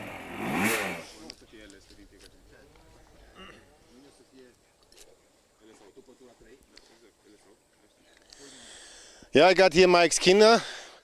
Coming up the first time the babysitter. Mike, it's not your first time here in Romania. You've been a track manager with us quite often and racing also. When was your first Romaniacs? I first raced in 2014, and then since 2015 I worked with you, obviously, and then so this is my first return to the other side of the tape. And how do you feel? How is it? It was good until I got to the bottom of the babysitter, and then it's I've quickly been reminded that it's never easy here. So actually it has been the two of us going up the babysitter the first time. I seem to remember we spent a full day here in, I don't know what year, 2018, I think, 2018. And we were I have to tell the story because we were in the garage and I had the Brazilian digging tool, the little Hattic thing. And I knew it was a good digging tool because I knew the kind of track you wanted to build, so we're going to have to do lots of benching. So I had that on my bike, and you were like, "Oh, I'll go find a smaller one for yourself because you wanted something to put inside your bag." And I said, "That one there is not going to be very good, Martin, because the top kept falling off it." But you brought it anyway, and then it lasted about 3 hits at the bottom of the hill, and its head fell off. So when we just had one tool, and I did quite a bit of digging that day, but we made it up. We did get to the top, didn't we? Eventually. So if we still got a minute to wait, do we have another minute? Yeah, Mike, maybe you can also tell the story why is it called babysitter? Yeah, so it's called babysitter because Ionuț is a Romanian guy. He's a policeman. He's a local police officer, and he's been helping us for years as well. And we got towards the bottom of the hill. We started digging, and it was pretty tough. And I remember I turned around, I could see he was struggling, he was battling. There was a lot of dust, there was some Romanian swear words coming out. And then I think we got the phone call, or he yelled up, and he said, I gotta go look after my kid, I gotta go look after my baby. My wife just called me, I gotta go. And that was the last we saw of him. And then we spent the rest of the day going up. But yeah, so hence the babysitter. So now the world knows why the babysitter is the babysitter. But still, thanks Ionuț, yeah. And everybody who's helping us out this race. And let's see some more action on the track. Good luck, Mike. Matty Green. Come on, Matty. Just using the throttle and the clutch there just to get some good drive and shoot up there. And he's a little lightweight as well, so he's like doesn't have the strength to go and manhandle a bike. So, I mean, his skills have developed so much, being able to ride the stuff and not push as much. So, yeah, really, really great job from Matty. Also, just taking his time there to check where the best option would be. Yeah, it's going to be super cool to see him in the next couple of days. He obviously wants to keep his lead in the Junior World Championship, so yeah, he'll be pushing hard. Rico there again. And just looking out on what's happening on the track, it looks like the riders are pretty evenly spaced out there. The gap between Manny, Alfredo, Mario Roman and Tristan Hart. Teddy's been the early loser, struggling on this first 3 loops. He's lost a lot of time. But the gaps between the rest of the guys look pretty even. And what I can see is Graham Jarvis. I actually think that he's made time on everybody. So yeah, he's definitely going to be the silent assassin for today. He's definitely the danger man on the day for the front guys. So we just saw in that picture earlier Theodore coming through the last checkpoint before heading out onto the track with the rest of the guys that were ahead of him. So I can give you some provisional results here again up to that point. At the moment we have Manny Lettenbichler in first, Mario Roman in second, so he's on a charge. Third in Alfredo Gomez, fourth Mr. Graham Jarvis, and fifth Theodore. So he's done some good work there. He had posted some good times in those earlier stages. Michael Walkner in 6th, Tristan Hart in 7th, Sonny Gorgia in 8th. Yeah, so there you go. So it looks like Graham is doing a good job out there. So. And it's amazing how he just keeps his cool, you know. He just knows what to do. He's so calculated. He knows what's coming. He's got so much experience in this. And he's just making that to good use to slowly catch them, you know. He just don't want to go too hard in the beginning.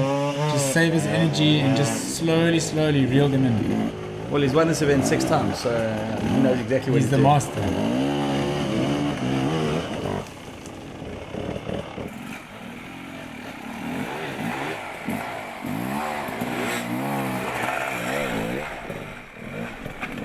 David Schrotzka from Poland, also new in the gold class. Also new.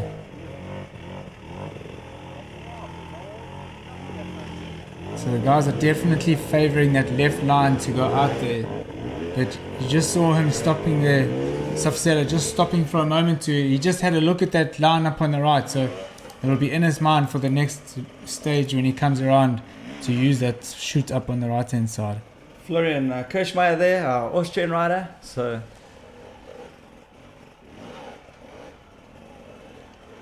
just picking his way through the rocks, doesn't want to take the wrong line and get that front wheel to drop in, and he's on that traverse now, so it should be a bit easier for him. Nice to see these youngsters coming through. So there really is a new wave of fresh blood coming into our sport. It's fantastic to see. Yeah. Zwolt Varga again. Is Zwolt on his second or third loop? He should be on his second loop, I think so, yeah.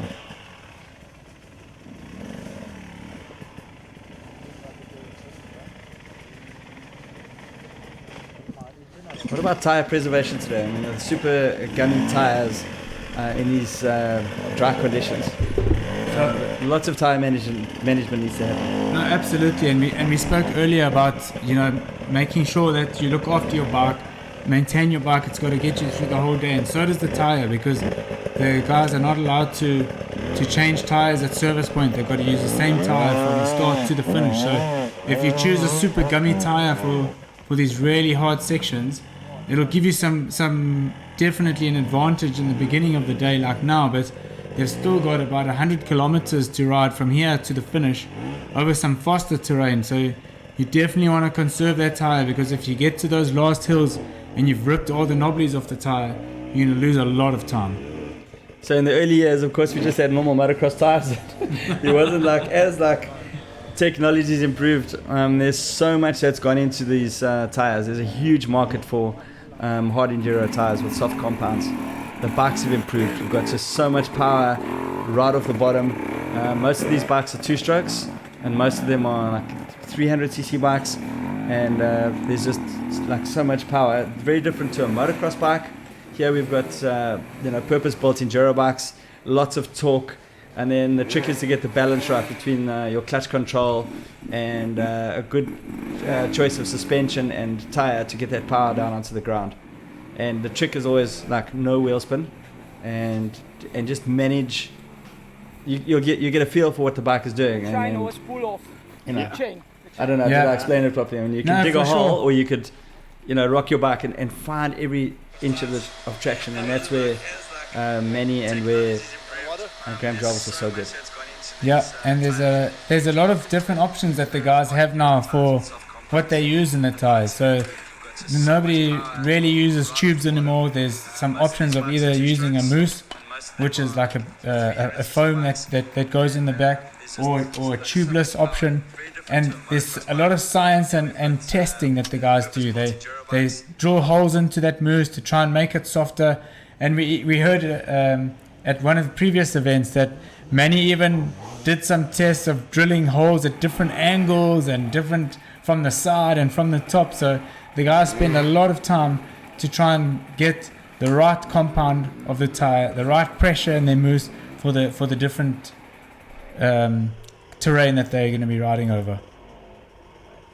Yeah, it's critical, and it makes like such a massive difference in all these different sections. So Philip Schultz again.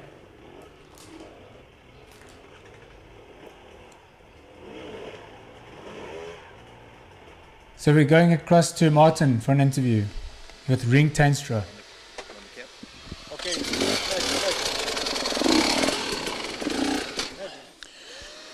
Ring, how is it going today? How do you like it? Yeah, it's just how I like it. It's tough, not rainy, dusty, but it's all good till now.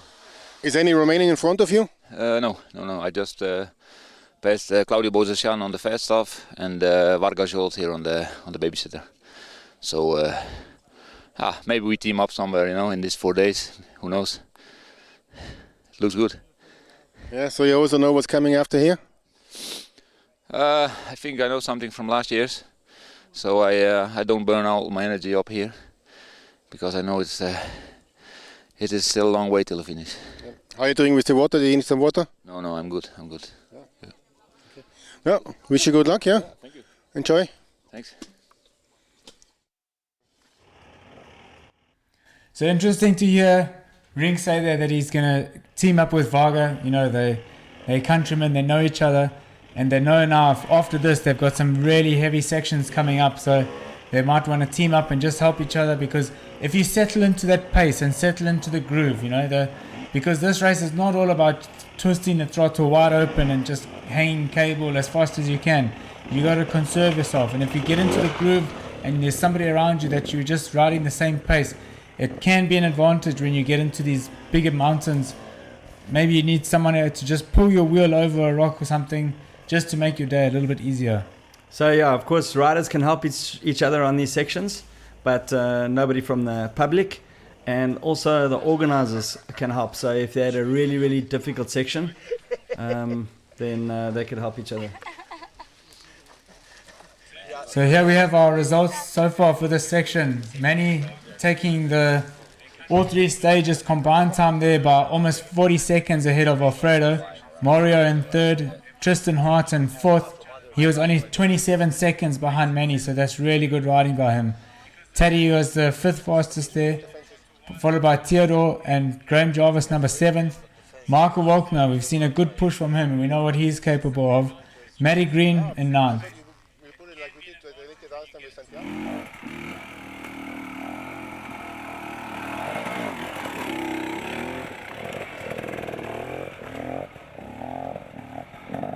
So he's just going across the off-camber here on the left. I'm sure that those fences would have been doing their job now with all these guys on the same hill.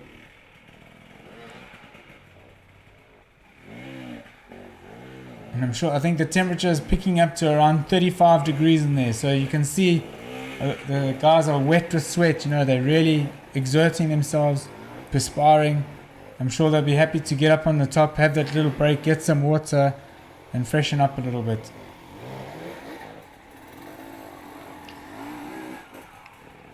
I don't think the results graphic that came up just now was completely accurate, so hopefully we can get a corrected one.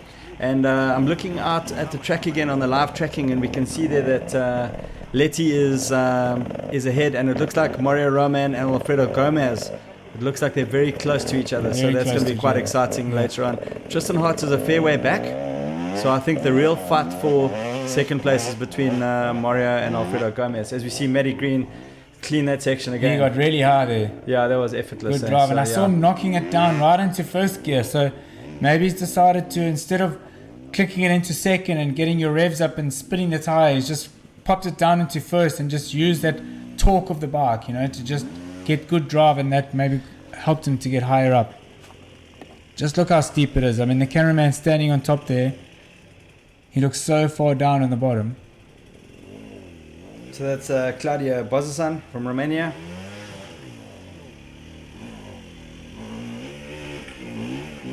Quite a few Romanians in the gold class this year, which is so awesome to see. In the earlier years, it was Manny Guinness, and remember Manny, he's done every single one. The only one in the world. He's competed and finished in every single edition of Red Bull Romaniacs. So like I said yesterday, this is his 19th Romaniacs, and is he going to make 20? Definitely. I don't know. No, I think he is. He's also done a couple of Dakars. A couple of Dakars, you're right, yeah. Having a nice breather over there. I think the guys, it's getting quite warm out there now. It's been a fair bit since Manny's been through the section. So temperatures are heating up, and I think later on it's going to play a massive part today is dehydration and body and bike management. That's what you don't want to be doing. You don't want to be pushing. No, it's just burning matches. And sucking energy. We saw Manny going up and onto that last ridge there, so he'll be through the checkpoint in a minute or two, so it'll be nice to see the times there once he's been through the last checkpoint before going out onto the rest of the stage of the day, how he is in the overall. It's Dominic Alzawi again. I think he'll also be on his last loop now. So he's lost time to some of the other guys. He came into the section really early, but I'm sure that he'll regroup, get it together, and then push hard again. See how deep that rut's getting there. Safsela, Alfredo Gomez Racing. Great representation there from Israel. Israel's got quite a nice big riding community. And yeah, Saf is still young. He's got a wide, broad, huge future ahead of him. A lot of youngsters coming through in this gold category. Yeah, Mark Serra as well. So there's a team of the three of them in Alfredo's racing team, and I think that the guidance that they're going to get from the legend Alfredo Gomez is invaluable. No, for sure. Hopefully we'll get some visuals quite soon of Matty coming into the checkpoint. He should almost be there by now.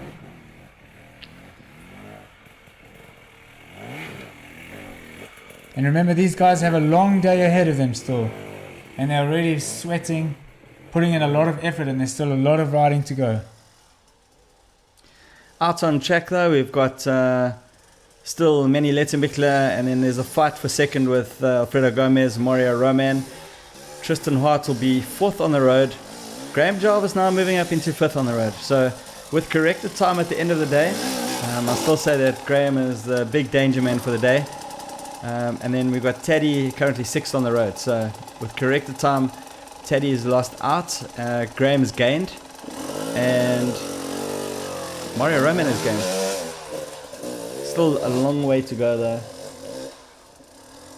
Super tough sections coming, Craig. So I mean, this race is far from over. This is just a little taster that we're giving you guys early in the morning, and we'll have to follow the race throughout the day, and it'll be super interesting to see who comes out on top this afternoon. So I can see now that Matty Green is through that last checkpoint, and we've got some information here now updated. So Matty is now currently 8th overall. He's just behind Tristan Hart, who's at 7th. So The two youngsters are in a good battle there together. Okay, Rico from Brazil. Just taking a little bit of time to get that heart rate down. And there's old Ring Tunstra again.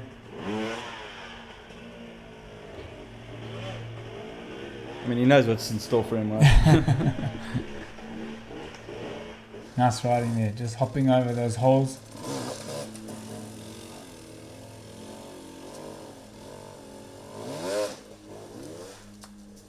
I mean, they could have made them do it twice. 3 times. That's Martin for you, eh? I can tell you that the absolute worst thing for Martin, the worst thing that anyone could ever tell him is that it was too easy. The words that Martin wants to hear is the guy saying, yo, that was hard, that was so difficult. And the Martin, in the early days, he used to explain, and then you go up, and then we have ziggy zaggy up here, ziggy zaggy. And when he talks about ziggy zaggy, then it's like this, those zigzags. He used to laugh. Or every rider's briefing, when he just opened his mouth and he said ziggy zaggy, we knew that we were in trouble. It was like, oh no. And then it started raining, and then it was like, oh. And the classic comments from you guys and Cyril Dupre and them was this Martin is crazy because nobody had ever seen this stuff before. He was the creator. He was the creator of this stuff. Yeah, but the thing about Martin, he puts all this crazy stuff in, like jumping over rivers and the water towers in the early days. I mean, you had to jump between these 2 water towers. It was raining.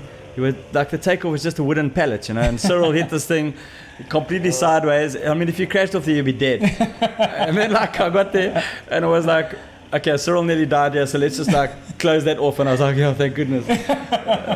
So Cyril was like the test pilot. Yeah, we used to Martin. I mean, I think he's matured a little bit because in the beginning, I mean, he's completely nuts. Completely nuts. I mean, he'd put a freestyle ramp up against an old abandoned building and we'd jump from the freestyle ramp up onto the 3rd floor.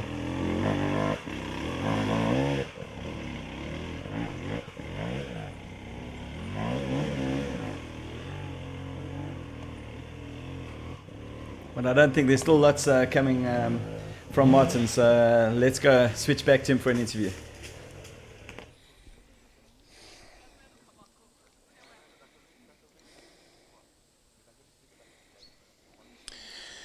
So a majority of the gold class has been through the babysitter once. The fastest guys are already out and into the next sections. After here we have a really gnarly downhill, which is the No Sex Ridge. Then it goes up in the so-called Lost World, not another section which is not very difficult. After that comes the Kill 'Em All, we talked about it before. Then comes the Perla, then comes the Galindo. Then comes the long walk and then the service point. So that's a lot of heavy stuff which is coming.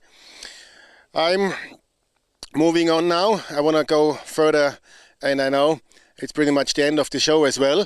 So I'm looking forward. I hope all of you guys will be joining us tomorrow. It's again an early bird. So watch us tomorrow again on our live stream from Red Bull Romaniacs. But I reckon that was a pretty awesome start to the morning. I think that was really interesting, a different dynamic that Martin has thrown in there, different aspect for the guys to think about. Now they know from tomorrow what to expect, that we're going to have this for the next 3 days. So they'll be thinking about it in their hotel rooms tonight, strategizing a little bit, but definitely an exciting aspect to the race. Yeah, what great coverage. So don't forget that tomorrow you can tune in. We are 30 minutes earlier tomorrow, so tune in at 7 a.m. tomorrow, Eastern European summertime, for some more live Maniacs action. And don't forget to head across to the website where you can see more live news. So you can follow the race from here, follow how the guys are going on the live news. We've got action from the gold class, from the Atom, from everybody, iron, bronze. You can see we've got a lot of field reporters out there who can bring you some action. And don't forget to watch Red Bull TV. Red Bull TV is going to give us a really great highlights reel for the day's action and some good commentary. You'll see some stuff from the service point, from the last hill climbs, from the finishes. And then that will be just about it. So we see you tomorrow. Tune in tomorrow at 7 a.m. That's it for Ciao. now.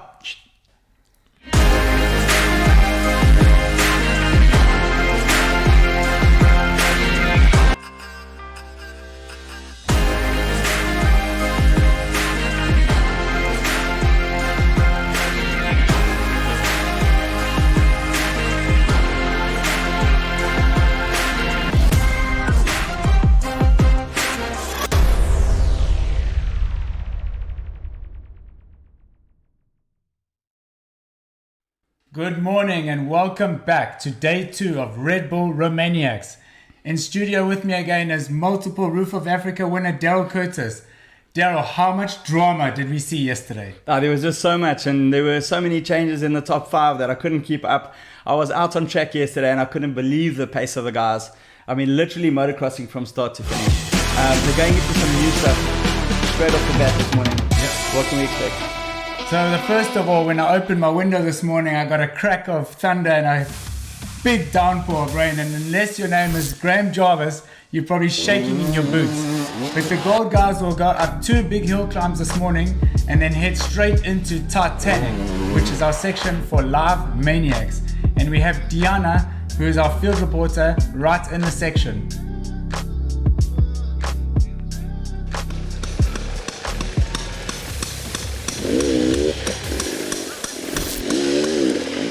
Hey guys, we're on off-road day 2. We're at the Titanic section, at the Live Maniac stages, and today we're gonna have some fun with the boys.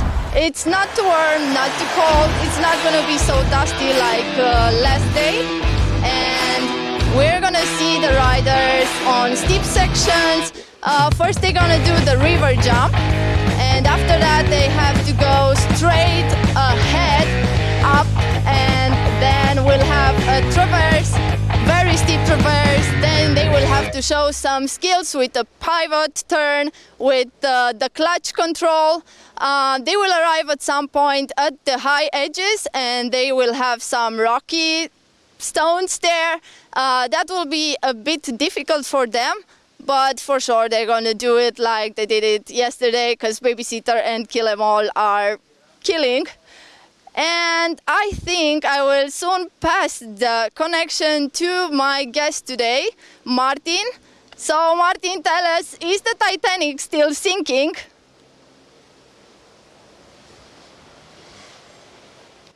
So unfortunately, Martin wasn't quite available there for us because looks like with the rain, there's a little bit of a change in conditions there. So for the gold riders, I think it's a good thing because a bit of moisture on the ground, it really was so dry that it would have just soaked it up a bit and give the guys a bit more traction, but the others would definitely be a bit worried. Well, here at the start in Sibia this morning when they left, it was literally like a downpour, but I don't know if it's localized or not, so I don't know how much water would have dropped in those mountains. And if we do have water on that section, what's it going to look like? Well, it's definitely going to be very slippery, but today the guys are heading up to 2,400 meters of altitude. And 2 weeks ago when I was in that area, it was so hot, 30 odd degrees in the valley, and when I got up top it was just pouring with rain. So when you head into these big high altitude sections, you just never know what you're going to get. So let's take a look at the track walk of what the riders can expect in Titanic.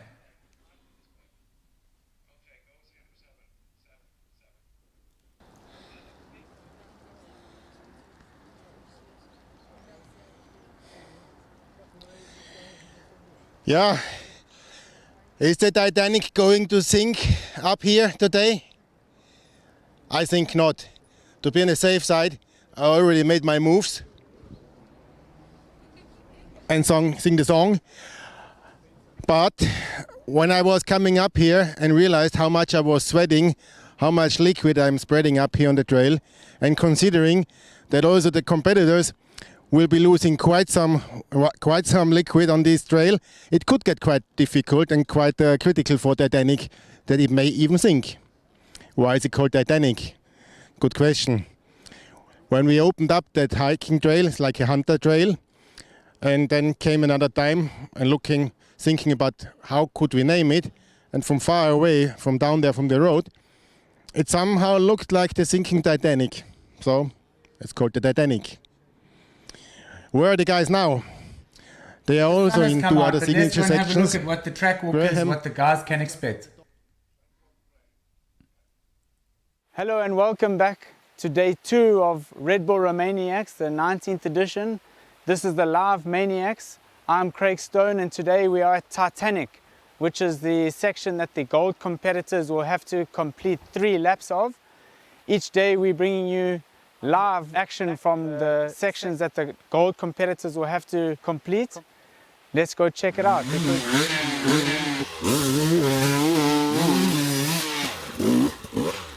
That was our track manager Stefan van Deventer giving us a good demonstration about how to enter this section, showing full commitment, second gear, straight up.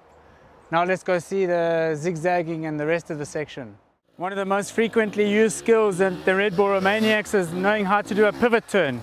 There you go, Stefan showing us brilliantly how to get it done. So here he comes, he's going to go into probably on the outside of that tree, pause for a second, get his line. Nice turn there. Pause for a second, shoot it up. Good boy. So here we are with two line choices. Down to the lower side we've got somewhat of a chicken line with a nice easy path to a zigzag on the end there, or this A line over here where you can definitely save some time, but there's some big consequence down there. So once we're over that rocky section, it's going to get a little bit flatter here. The riders can catch their breath a little bit. Adrenaline will be pumping, so it'll be good for them to get a little bit of respite from that, build up their energy levels a bit, for then hit the next section hard again. So you'll notice how Stefan's been keeping his revs really low, just feathering that clutch gently, because the last thing you want to do is give too much rev and let your back wheel slide out and then fall down the side here.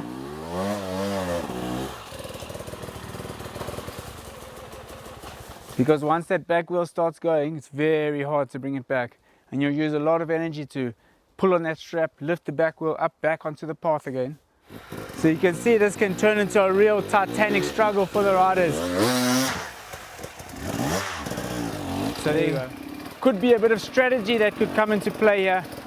The guys will be learning the course as they go, remembering the sections that they've ridden, where they can push hard, where they need to relax. Because on the third time they come around, there could be a bit of traffic from the other gold competitors towards the end of the day. There could be a bit of traffic. Nicely done. See how I used that flat rock there to get some drive. We're just about at the top now. This will be the last push for them to get up and over the top. And if you're trying to make a gap on your guy that's chasing you, the competitor behind you, this is where to do it, because if you can get up and over here and out of sight, you can pull a little bit of a gap and you know, once you're out of sight, it's a little bit more difficult for the person chasing you to stick on your tail. And what?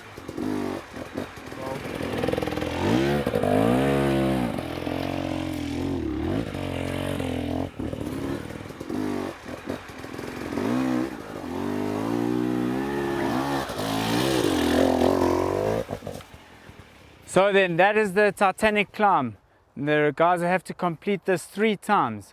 So what will they do? Because they've got a little bit of strategy and some decisions to make here. It's early on in the race, not too far from the start, still the rest of the day to go. So do they push hard, try and make a gap on somebody else, or just conserve your energy and keep it going for a long day ahead? So once the riders have completed their 3 stages of that epic Titanic struggle, they're going to head out into the wilderness, into the mountains. So let's have a look at that 3D image. So from the start you can see the riders had those 2 big climbs that they had to do before coming into Titanic and then into Titanic. Daryl, that's a nice little warm-up for them. Yeah, and there's some serious off-camber there, so we're definitely going to be able to see who's who in the zoo. And then from Titanic they're going to head up through a really nice canyon type section with some big stones before getting up onto the main ridge, down to the service point, and then a compulsory break before heading up the Forgotten Trail. Where the area is now on the image is so beautiful, one of the most beautiful areas that I've seen at elevation of 2,200 meters before heading back down to the finish, but I'm pretty sure there's going to be a trick up Martin's Sleeve.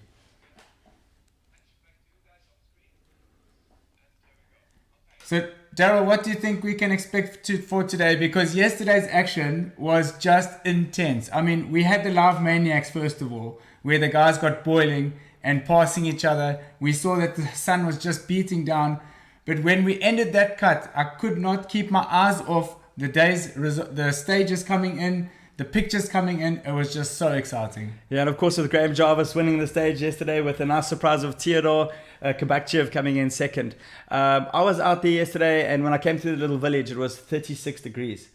And talking about the other classes, the guys were, some of them actually collapsed close to the finish line and things like that. So just to show you how tough it was out there, it was really a big day yesterday. No, the conditions were extreme, but I just could not keep my eyes off the news feed. So don't forget to have a look at the website.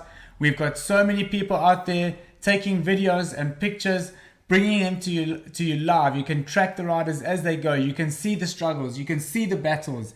And it was just amazing too how towards the end they just bunched up. And I just couldn't help but think what the guys in front like Mario and Manny thought when they looked back and saw Mr. Graham Jarvis.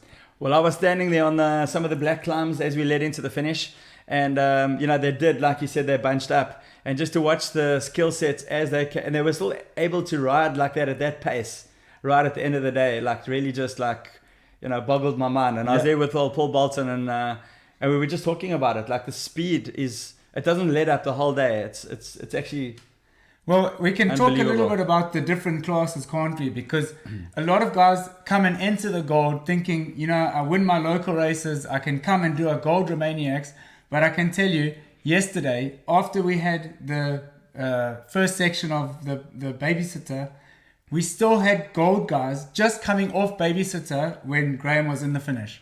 Yeah, and I don't think watching it yesterday on the screen really showed how difficult it was. But when we spoke to the riders, and they found out they had to do it 3 times after doing it once. Because a shock to the system, right? and some of the track managers also, they said, and they did that 3 times. It's like, so that's how hard it was. Yeah. No, and that's going to be the tone for the event. So we're going to bring you this live right to your living room. Basically, you're going to see the action close up.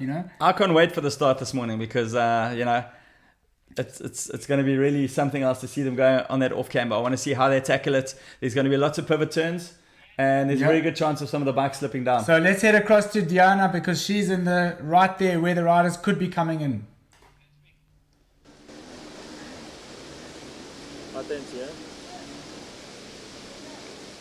Hello again, boys. No gold competitor arrived yet, but I think they should be here from any minute.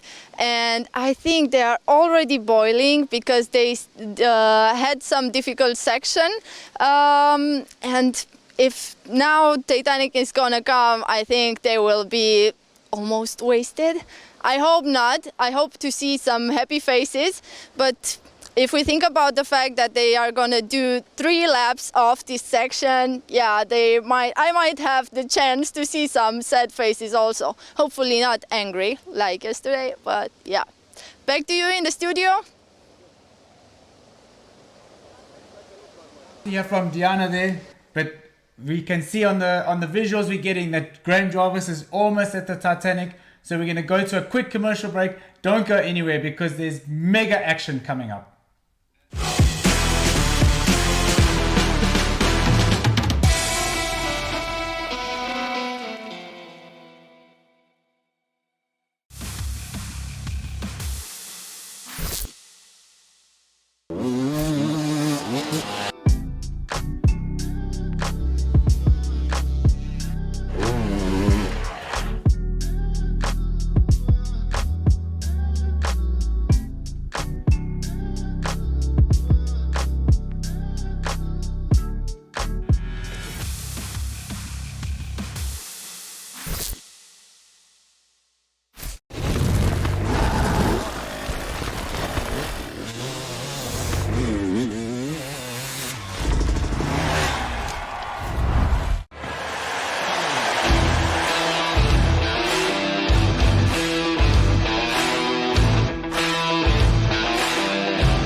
No, because it'll break the tension.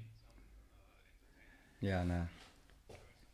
So that was good. We can see a nice shot there of the landscape. And what you can see down in the bottom there is the starting area where all the riders had congregated for their start. and then they'll head off right up into the mountains, and the gold guys coming towards us, towards the camera, for some great action. And we think Graham Jarvis is about half a minute away. He'll be here any minute. He's going to come down the hill with the silver. They're going to go down a steep concrete chute under the bridge, and then they'll be in this section. And don't forget, they need to complete this titanic battle 3 times.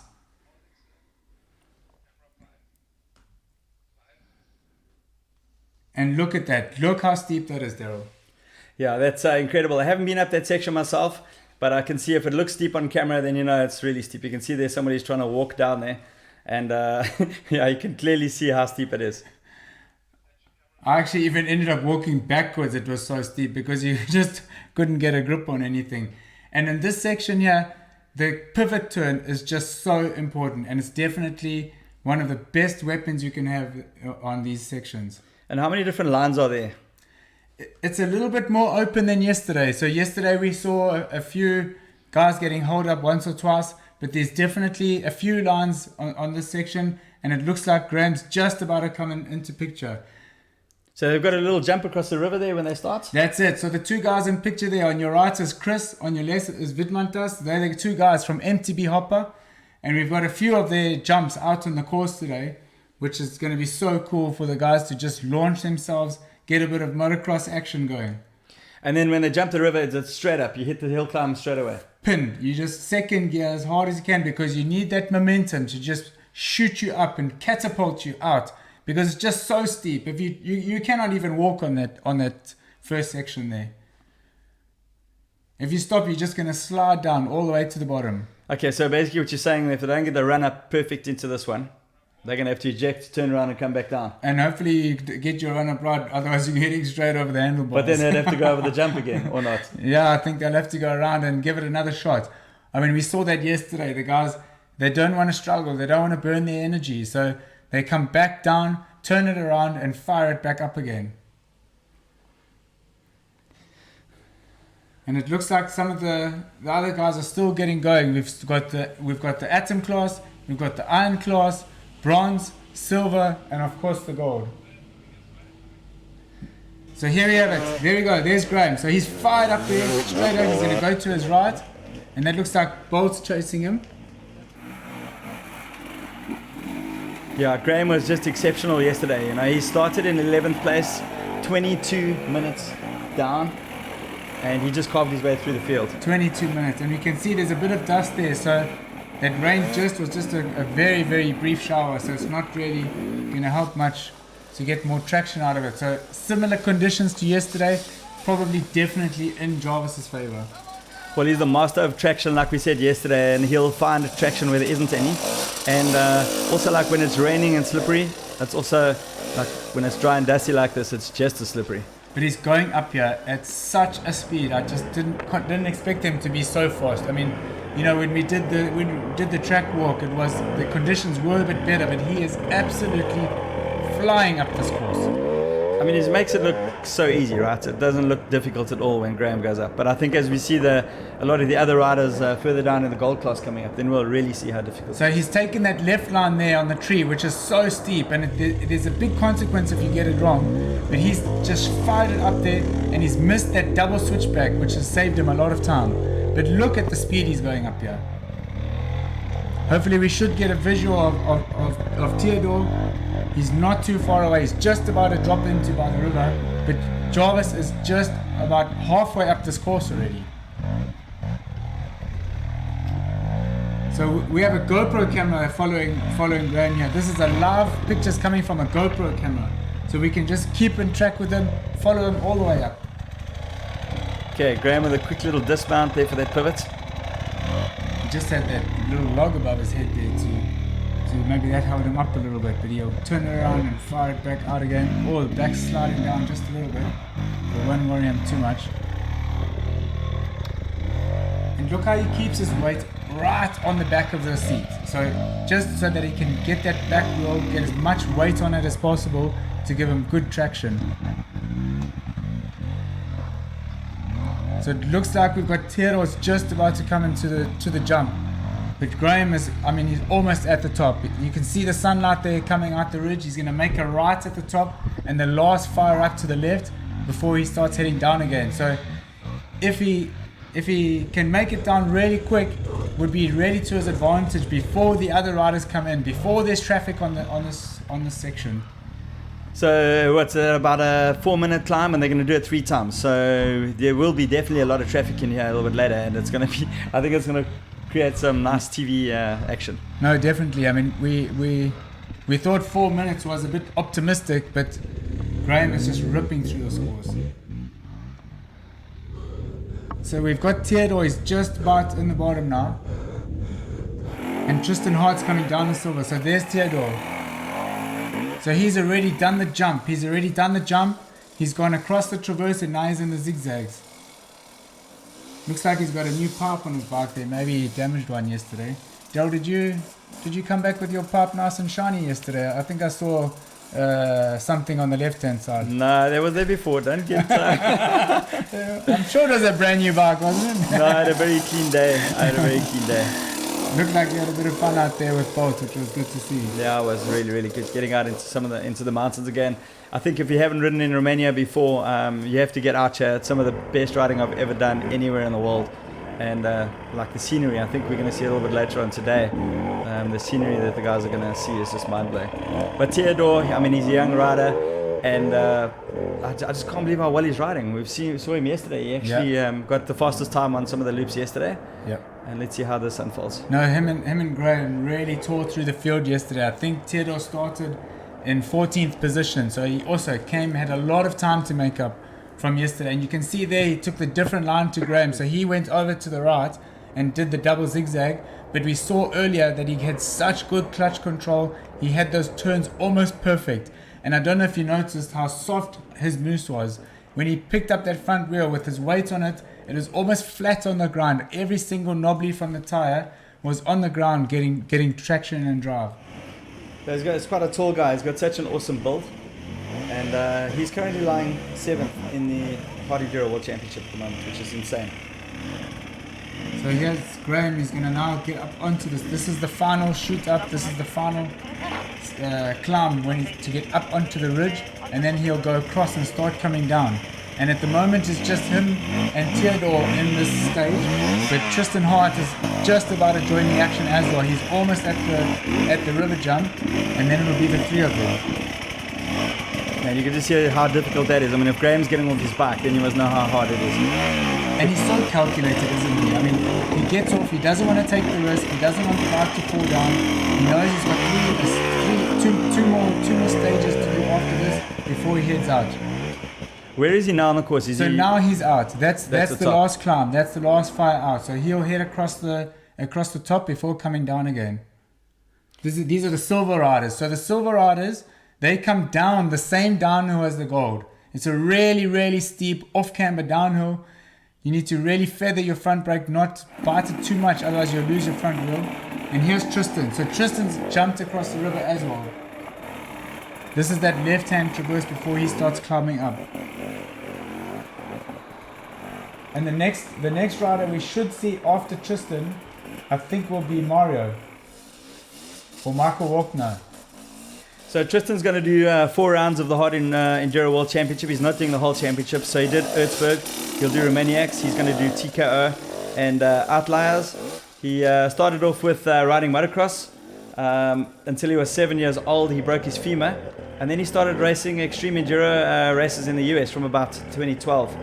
And he finished 7th here at Romaniacs last year. Well, I think that was his first time here at Romaniacs. So that was a really solid result from him for his first time. He's the 2021 AMA Extreme Off-Road Champion. And 2019 to 2020, he was 3rd in the AMA Enduro Cross Championship for those 2 years. So you can see Tristan, when he got down into that section where Graham fired it up onto that left, that really high risk line, he also decided to take the right hand switchback the same as Theodore. So you can just know how steep that chute is up on the left hand side if riders like Tristan and Theodore are going off to the right hand side. Yeah, and Tristan's a guy that can definitely win this race. I mean, he's got the skill, he's fit, he's young, he's 25 years old. and it's nice to see this huge talent coming into the Romaniacs. I mean, I think he was in a podium position at Erzberg before he got lost. So, for a guy of his age, he's got so much maturity, he rides with such a cool head. He's so super fit and strong and motivated. So we can definitely see some good results from him. But it looks like Graham has almost finished the first stage now, and Matthias Walkner's coming down to join him. So Graham should just pip in just ahead of Matthias Walkner to start his second stage, which is going to give him... Michael Walkner. I'd love to see Matthias on the rally bike. So don't forget that Matthias is in the bronze class. So there's Graham firing up there. So he's got ahead of Michael Walkner, which will be good for him, because now he's only got Tristan Hart and Theodore in front of him. Could he close that gap to Tristan, do you think? Well, it's going to be very interesting to see. If Tristan gets hung up on some of the climbs towards the top. But I mean, Graham's just carving this up. You can see how he managed to make up so much time yesterday. It's because of this riding. Oh, look at that. Look at that. I mean, that's poetry in motion. It's just so awesome that we can get this live coverage and actually being able to watch Graham like this as the race unfolds. It is great, isn't it? Because, if you're a motocross rider, then you can get your friends and your family involved. They can see all of it. But generally, when you do enduro and extreme enduro, you're out in the mountains and nobody knows what you're experiencing, what you're seeing. So it's so nice to get so up and close to the action. And there he goes again on that left line. Amazing. So Tristan getting a bit hung up there. So there you can see how difficult it is. So we got the GoPro cam following Tristan again. It looks like he might be slightly offline, I think. And Theodore should be coming back into strike. There he is. So Theodore's coming that's that last fire up to the top. Theodore's up and over, but Graham is on a mission today. Well, this is going to be very interesting to see, and it might be a good indicator for how the rest of the day is going to play out. As we see Mario Roman coming into the section now as well. Mario led most of the day yesterday, but on corrected time, Graham and Theodore came up ahead of him on the overall time. They made up time on him yesterday. And he took that first shoot up there from the river a lot more conservative than I was expecting, because normally you would want to be full throttle to catapult yourself up, but it looked like he was just looking for the best line, didn't want to make any mistakes, make it clean and cut so that he doesn't lose time to the others. So just going back to the times from yesterday. So Graham won the stage. Theodore was 4 minutes 17 seconds behind him. Tristan was 11 minutes behind Graham. Michael Valkner was 11 minutes 31. And Mario Roman was 12 minutes. So that'll give you some kind of an idea of the overall times up until now. And 6 was Alfredo Gomez, 14 minutes off. So it's very tight up the front. All 5 of them within 12 minutes of each other on the overall. So yeah. Really tight. What's in store for them for the rest of today? So it's not a walk in the park, that's for sure. And there's always a little sting in the tail. So we'll see some good action from them. Keep posted. Look on our website at the live feed from all of our people. You can get live videos from their stories. But from here, they're going to go with the silver class. They're going to go into a nice rocky canyon, which is not so easy, believe me. There's a big step in there. It's almost 1.5 meters high. I mean, for these guys, they just make everything look easy. But for the silver guys too, they're going to have to ride these same sections as the gold. Then they'll turn a left up the valley, up onto the ridge, and then head across to the service point. So Tristan dismounting there in that's the same place that we saw Graham dismounting. So none of them want to take the risk. It's early on in the day. They don't want to take any risks. They've still got a long way to go. You could easily fall down, lose the bike, or even damage something. So definitely a conservative option is the way to go there.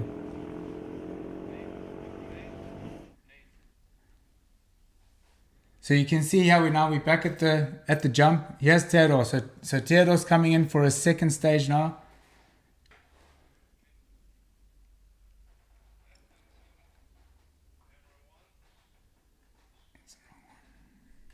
So he's off. He's off for a second stage. Who else have we got in the course there still? So we got Mario. We got Walkner. Jarvis is almost at the top. So Graham's just going to do that last ridge soon back, and then he's going to come down for his last one. So here he is. Here's Graham.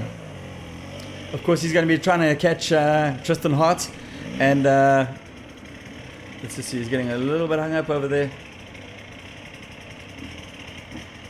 At the moment, they seem to be pretty level pegged from what I can see on the live tracking. So nobody's really catching each other at the moment. The gaps are still pretty even, and the top 3 riders would have started 3 minutes apart, and then after that there's 2 minutes between them. So if Graham does manage to bridge the gap, I mean, what's gonna go through Tristan's mind if he turns around and sees Graham charging up behind him? He started 6 minutes ahead of he started 6 minutes behind, of Graham. You know, what goes through your mind? That's a huge mental battle. No, it is, and I can already see, it looks like on the screen that that Graham's pulling time on Theodore. Theodore's still at the bottom of the climb, and Graham is just going out the top at the moment. Here's a good shot of Michael Wagner coming in. So this is where they're dismounting. There's a bit of a rut forming there. And they can't stop. They can't stop for too long. If you can lose so much time here. Of course you want to save your energy, but you know you need to clear the section before all the other riders come in, and that's Alfredo. Alfredo's now in. He's firing across the traverse there. So Alfredo Gomez is the 4th place guy at the moment. He's had lots of 4th places. He's lying 4th in the World Championship at the moment. He finished 4th at Manas, 4th at Erzberg, and 4th at Epstein. Is he going to get onto the podium here? I think he could. He's definitely due for a podium spot. Yeah, he's such a consistent rider, and of course he's got his Alfredo Gomez racing team at the moment with Mark Serra and Saf Sella. So is Alfredo going to take that left line? What's he going to do? He's going straight for the safe option there. He's just going to do that double zigzag. And we've got Sonny Godja and Matthew Green, both of them also going to start coming into the section pretty soon. So it's going to start filling up. But Graham is almost at the end of his 2nd stage now. He's going to be pretty much in about 20 seconds over that jump across and firing up into his last stage.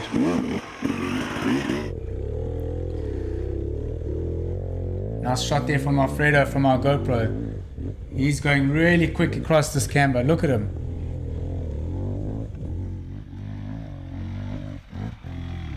How fit is our GoPro guy? That's the question. Yeah, he's a champion. He's doing a great job. He's keeping up with them. I mean, it's so steep here. You know, definitely getting his early morning workout done. And looks like Alfredo's just knocked his pipe there on the left-hand side. So looks like it, yeah. So he's had a little fall down on that silver gold downhill there. Wow. I think that off camber, well, but I mean, after the riders have been doing laps here, I think that some of these sections are going to get a little bit worse. Yeah, it could do, yeah. That's as that top layer gets taken away, that's what we were talking about yesterday. The guys are going to be battling for traction, I think, on as we go further down the field. So you see these guys dangling their legs off the back of the bike. And why do they do that? It's to get as much weight on the back and then just keep their balance going.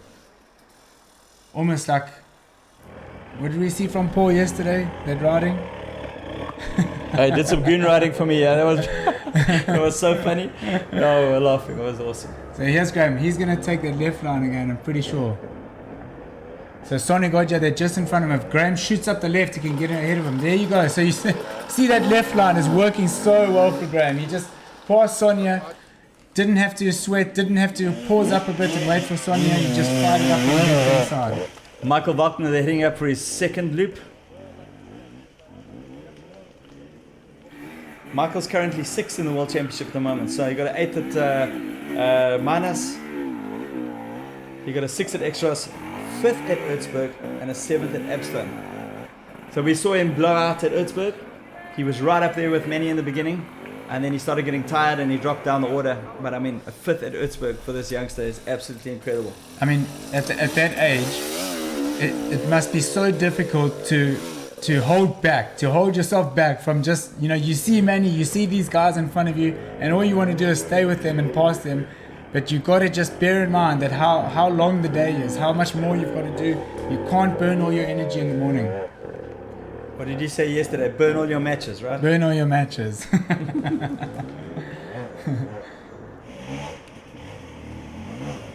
So Graham's almost halfway up on his last stage now, halfway up before he comes down. So he's going to be through this section before we get any heavy traffic.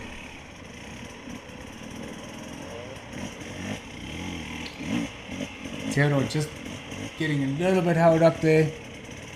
It looks like Graham's making up a bit of time on Tristan, but I don't think he's going to catch him. I don't think he'll catch him.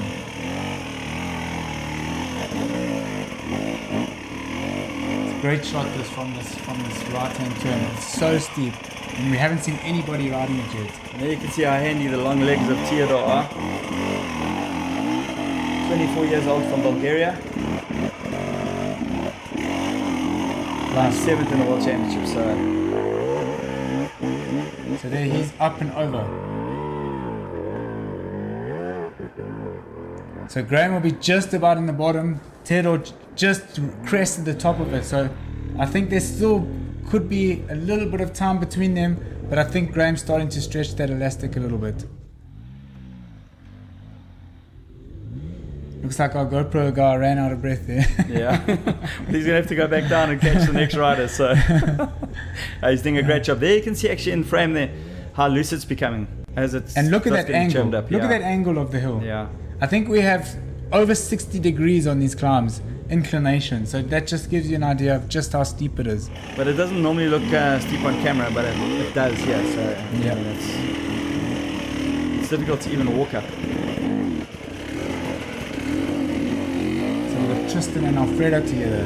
So Tristan is now come up to the back of Alfredo, and we did expect this. We didn't anticipate that some guys, because they were clearing this section so quickly, that they would come into a bit of traffic. There's David Cyprian in the picture at the moment. So Matty Green should be through. Oh, there he is. There's Matty Green. Yeah, boy. He's the current leader of the Junior Hard Enduro World Championship.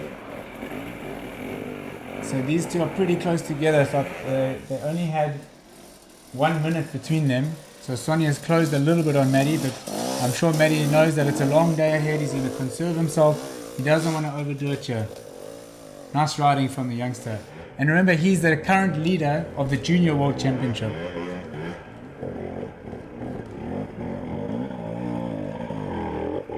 So he just looks ahead. As he turns that corner, he's looking ahead so he knows what to anticipate.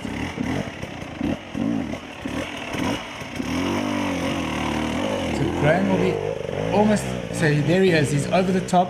He's going to go back down and then he's done. And he's going to be out into the mountains again.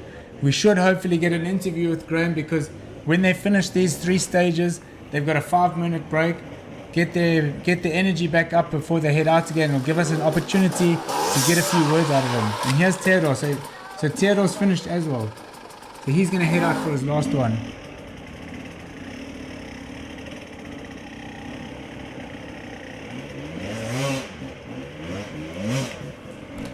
So Sonny being really conservative there, because we saw a lot of guys riding that. He's just going to bring his back wheel up onto a little bit of a platform so he can launch himself up this one. And that's the danger there. See Michael Wagner at the back losing a little bit of time. So yeah, you can really lose time here if you get stuck behind a slow rider on some of these sections. And do you think we'll see some of them getting a little bit impatient, maybe trying to take their own line, a bit of a bull line, and that could either get them a jump ahead or cause them to lose more energy. So Matty Green's just cleared that long left-hand traverse, and he's going to start going up the real steep bits now, doing those zigzags.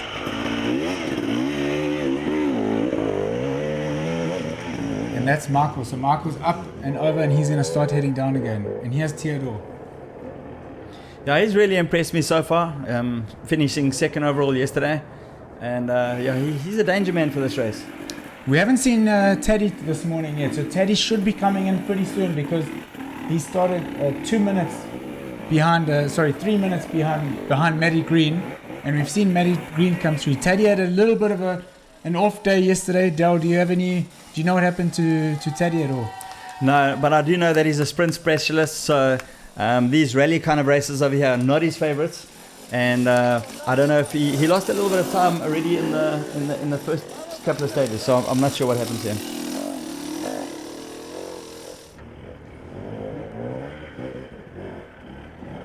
Tristan is making his way up again.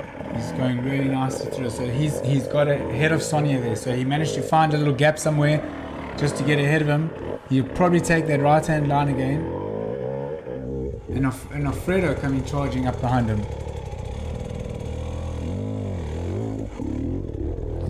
But I mean, this is so tiring doing this. I mean, this is the pace that these guys ride for the whole day. And that's what myself and Paul were saying yesterday. Like, how do they manage to maintain? And you've just got to be so fit. I mean, the recovery heart rate wise, they might stop at an odd place for a couple of seconds, just get that heart rate down a little bit. But I mean, in our days, when you and I were racing, they would push hard in these difficult sections because this is where the time was made, and then on the open sections they would slow down, bring their heart rate down, bring their body temperature down. But nowadays it's just motocross from start to finish. So Teddy firing up there. So Teddy's now coming to the section.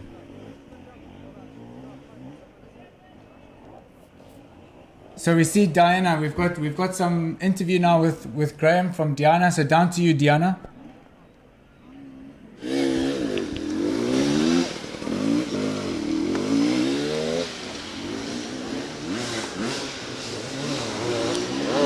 So I'm here with the Silent Assassin. How is the Silent Assassin doing? Yeah, definitely warmed up. Are you a bit boiled? Yeah, tired already. Just done the 3 laps of the hill.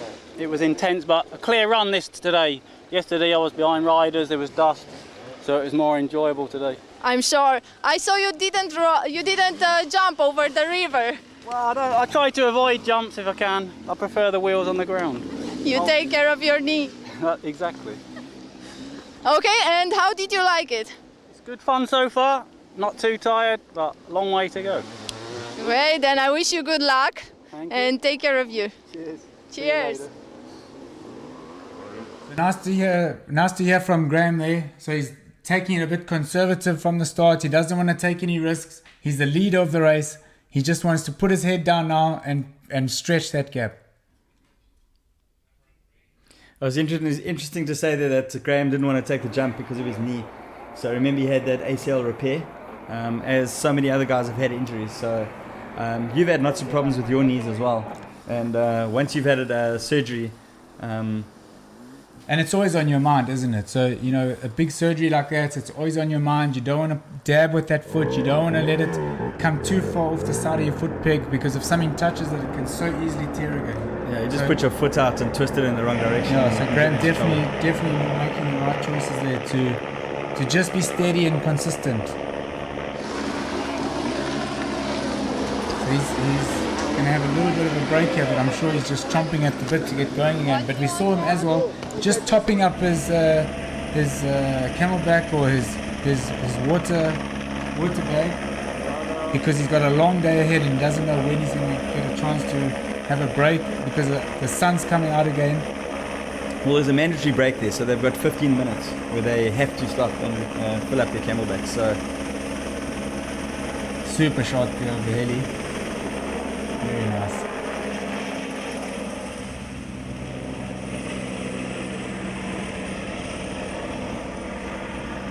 Very nice shots there.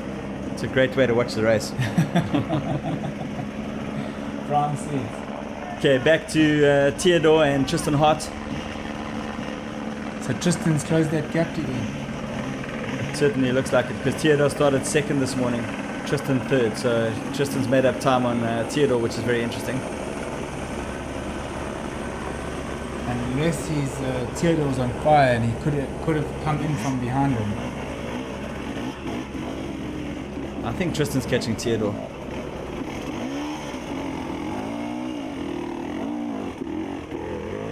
So he's almost finished. So there he is. He's going to go across the top before heading back down, and then we should hopefully get some interview with him, with Diana. So there's Teddy. Teddy's got goggles off. He wants all the air in his face. The sun's coming out again. It's going to get super hot. He's taking the goggles off. Get a bit of a breather. You don't want the goggles misting up and then you can't see where you're going. He wants to be able to make clear decisions.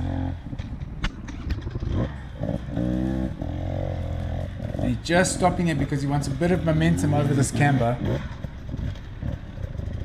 That's very nice because you saw some of the guys that back wheel sliding down there and then they had to stop and use a bit of energy to pick up that back wheel and put it back on the trail. We mustn't forget that Teddy's still nursing that wrist that he broke last year. So he had surgery and still recovering. But we know these wrist injuries, he hasn't fully recovered yet. So I'm sure he's got some pain. 39 years old at the moment. And of course he's a 5 times Erzberg Rodeo winner. And he's got 5 titles in the AMA Enduro Cross, 6 in the Super Enduro World Championship, 4 gold medals at the X Games. But he still hasn't been on the podium here at the Red Bull Romaniacs.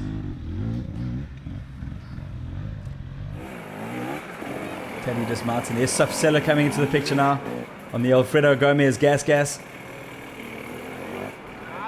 This youngster from Israel has also got lots of promise.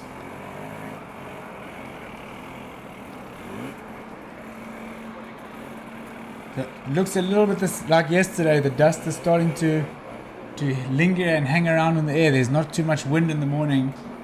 And Sif is chasing Maddie Green down. Sif is second in the Junior Hard Enduro World Championship and 13th in the overall championship at the moment. Maddie Green is 10th at the moment in overall. So there's going to be a big battle going on there for the Junior Championship. We saw them both on screen together yesterday. And I'm not sure if they're going to be able to catch each other on this section today. I don't think so. And it looks like Graham's headed out. So Graham's had his little 5-minute compulsory stop and he's now out on the track. Oh, nice jump there. So the guy's jumping over the MTB hopper. That's the Area 51 ram from MTB hopper. There's Paul Bolton, our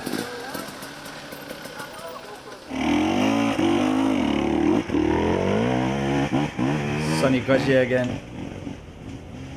Paul Bolton's been doing a great job out there on field, capturing all of the action from the riders. So he's been chasing them down with a GoPro.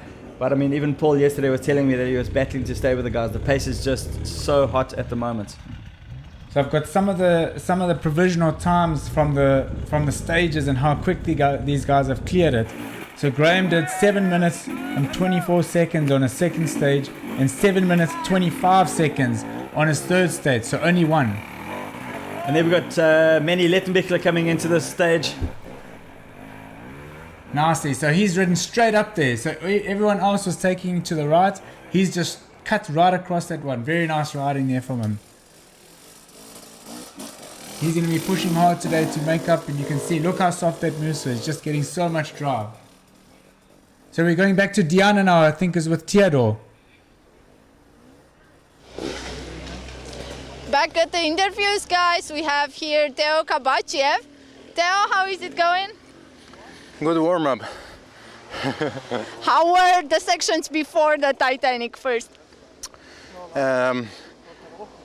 Pretty intense, not as hard as Titanic, but pretty intense. We got warm. You're boiled already? A little bit. I saw you jumped over the river, so you are not conserving energy. You're just going straight up. You're full gas. Well, I think for me it's more efficient to jump it than go ride it. It's slow and it's not that bad to jump it actually. You can try one time. Okay, if you think that is safe, we can try it. Yeah. Okay, I'm in for fun. Sure. Then I wish you good luck and take care. Thank you. Cheers. Cheers. So who we got here? Number 17? David Cyprian. David Cyprian. Nasty ridden.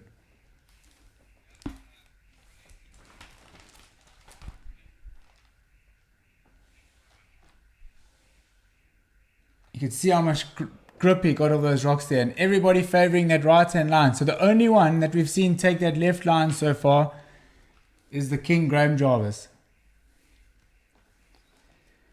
Sonny Goggia is 29. He's from Italy. He finished 16th at Minus in Israel. He was 19th at Extras, 12th at Utzberg. He got to checkpoint 21. And they finished 25th at Aberstone.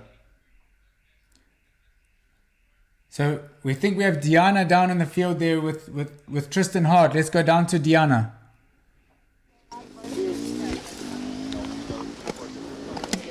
Hey guys, we're back here with Tristan Hart. He came right after Teo Kabachiev. So Tristan, how is it going?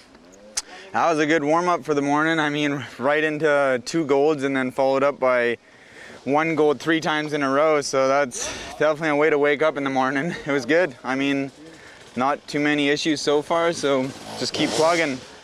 Do you think you had some very difficult sections? This morning or coming up? Now at the Titanic, at the live stages. Yeah, I kind of like it. It's cool doing laps on one. I mean, it's good for the fans too because they get to see a bunch of us on the live. So, yeah, I like doing that. Definitely. Okay, then I wish you good luck and take care. Thank you. So nice to hear there from Tristan, and you can see we've got 3 guys there now in this little short decontrol area. We've got Tristan, we've got Mario, and in the background, did you see the other? Wasn't really paying attention, but there's Maddie Green back in the screen. And Manny Letterbichler is not far behind Maddie, so we might see them together just now. Teddy Bliziak starting his next loop. He's right at the bottom of the climb. Nice pivot there from Teddy. So I think we saw Teddy doing the jump earlier on the MTB hopper, and we've got several of these jumps out on the racetrack today. Give the guys a bit of action, and these jumps you can clear big up to 12 meters. And now we have Diana down with Mario Roman.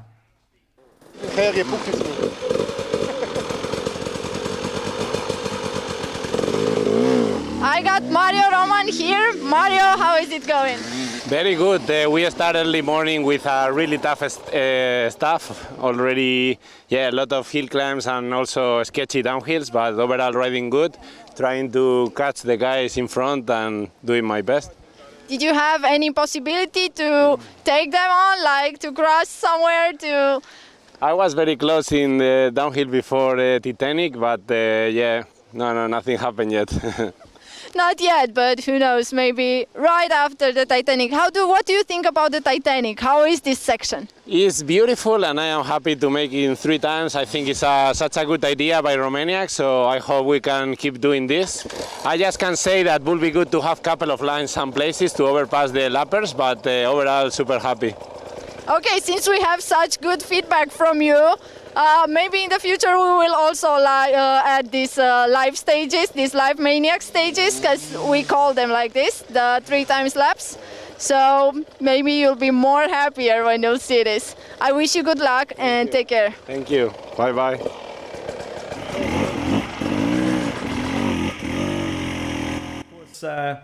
Still lying 3rd in the Hard Enduro World Championship. Billy Bolt is leading. He's just had that wrist surgery.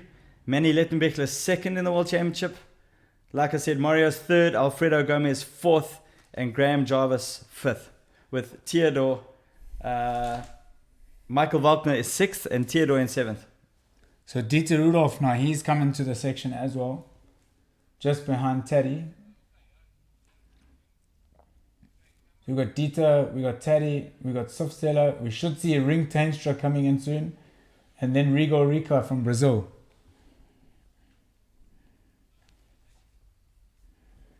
So we saw that it was Michael Walkner that was in that little decontrol area with the 3 guys. And when they get out into the racetrack, they're going to get above the tree line because of the altitude. And then we're out into the open a bit. We're out into some open areas on the top of the hills. And if you're in a little bit of a group, it's going to be super hard to break away. And off-road day 2, how does it compare to off-road day 1 in terms of difficulty? Well, it's a much longer racetrack. We're almost 40 kilometers longer than yesterday's stage. So it'll be not as tough because we've got a little bit more distance to cover. And once we're up onto the Alpine, when they start heading down again, the angles are going to get so steep. And you said a very scenic day today. So the Forgotten Trail, I remember I've done that before. It's really beautiful out there. So we got some provisional results here. Look at that gap from Mario. He's 1 minute and 7 seconds faster than Graham after those stages, and then Michael Walkner in third. So Mario is definitely on a mission. Yeah, he lost a little bit of time yesterday. He was out in front, and Graham obviously made time on him, and he knows he has to put the hammer down today. He was fast in the morning, Mario. We saw him just putting the fastest times through all the checkpoints, and then he must have got caught up somewhere, and that is where Theodore and Graham managed to close up to him a little bit. And here's Mark Skinner. So Mark Skinner has just entered as well. Mark will know this section pretty well, so he knows what to expect and to just pace himself a little bit. Yeah, he's no stranger to the mountains here. He's been here for the last couple of years, and I think if anybody knows the mountains here, it's Earl Skinner. Mark's pretty handy on a downhill bike as well, so I'm sure he'll be pretty keen to get into some of those steep downhills once we get up onto the Alpine regions. Let's see which line he takes here, left or right. So he's having a look. He's having a look at that left line.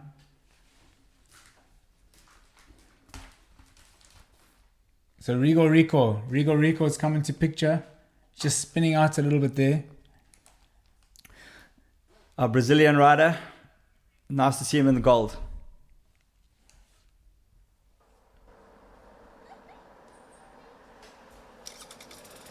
Just taking a moment to catch his breath there. So I just want to come back again to those MTB hopper ramps because it's something that's changed the race a little bit for us. We saw it in the prologue. The guys just leaping over those things. I think I even saw someone doing a lazy boy over on the prologue. You can do backflips, 360s, no handles, double backflips. It's super strong. They have a revolutionary truss construction. So it packs up into a pallet, that bigger one, and the smaller ones, you can just almost fit it into the back of your car. It only doesn't weigh too much and super easy to put together. It's like a bit of a puzzle. Teddy coming up on Teddy's almost up and over. You can see those beautiful shots behind him there. So there's Teddy. He's up and over for that stage. Still got another round to do, I think. Yes.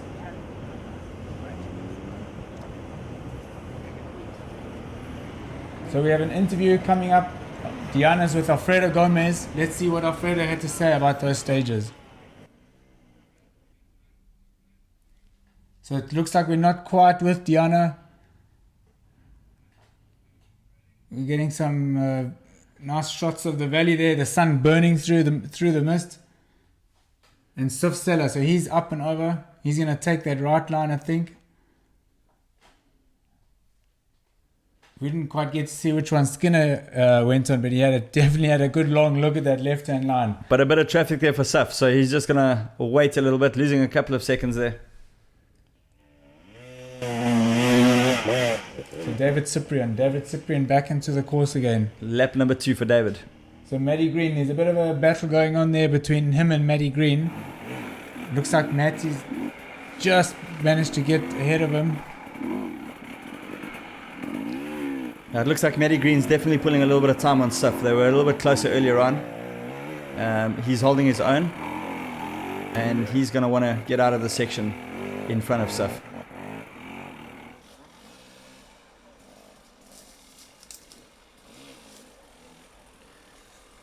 So Alfredo Gomez has already left, so we're going to miss that interview with him.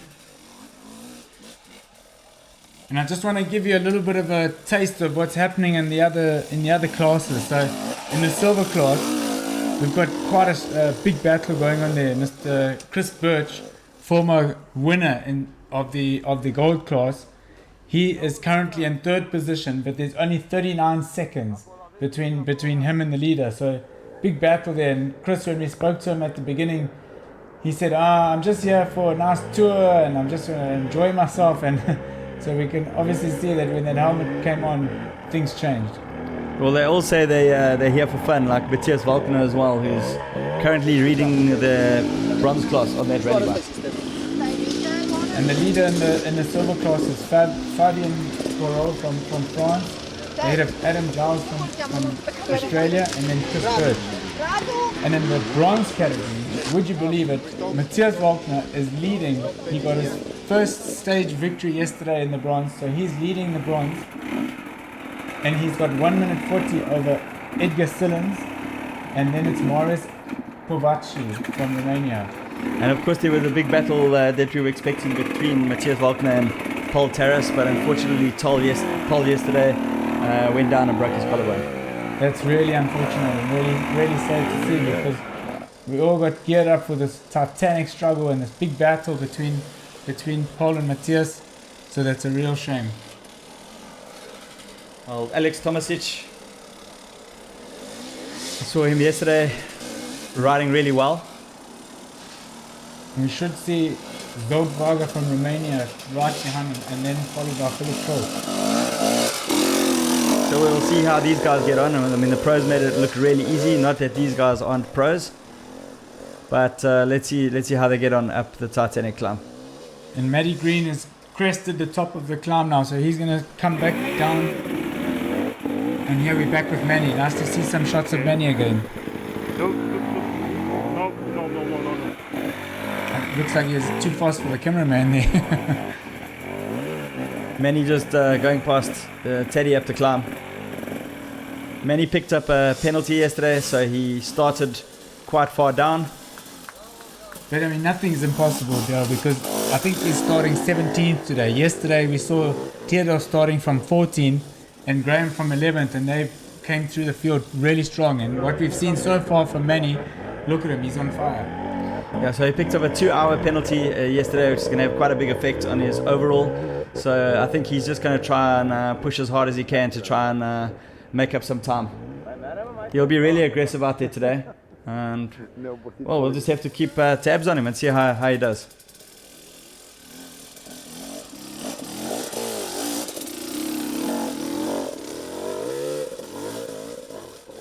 So Teddy keeping it nice and steady there. Yeah, I see also he missed that jump. He rode around the jump earlier on, so I think he's trying to protect his wrist.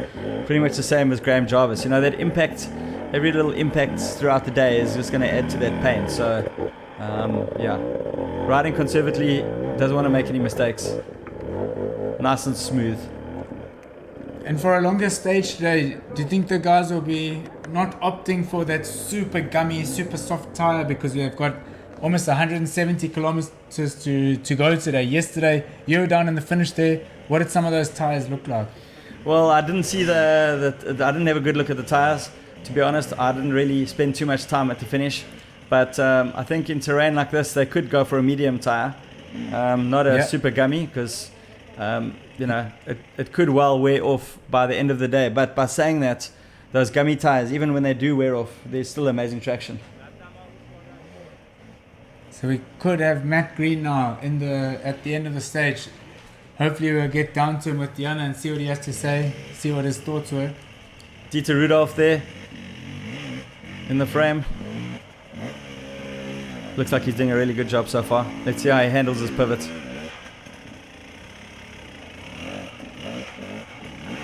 There's a bit of a track starting to form now, so there's some nice little grooves on those pivot turns. So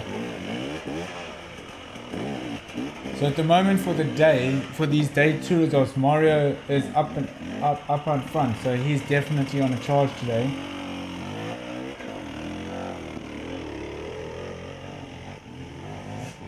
So we do have Matty Green. So Matt Green is at the end of the stages.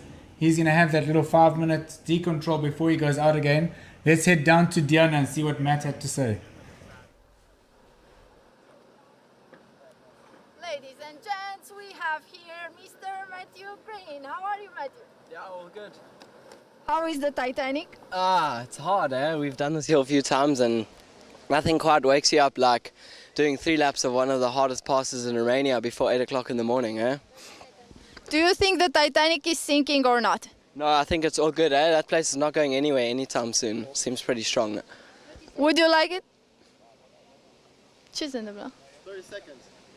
Okay. Until I have to go. Lasă-l.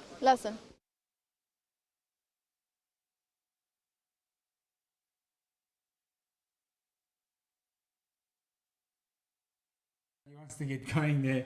I don't think he wants to hang around. He wants to get in the mountains and get going. So Rico looks like he's quite close to the top of the climb, but I can see in the background Manny Letterbichler is coming right up behind him. Looks like Manny's had a bit of traffic there.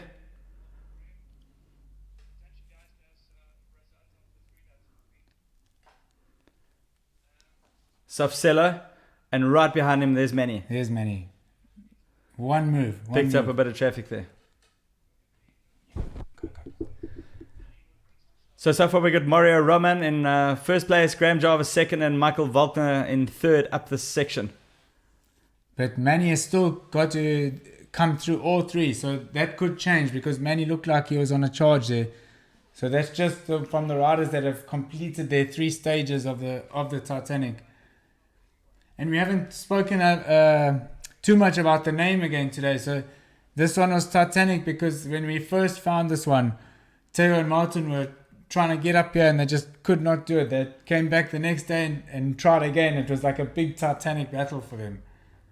And now these guys, Martin's sending them 3 times. So we should have someone in shot here. Who's going to jump across? No one yet? No one's coming?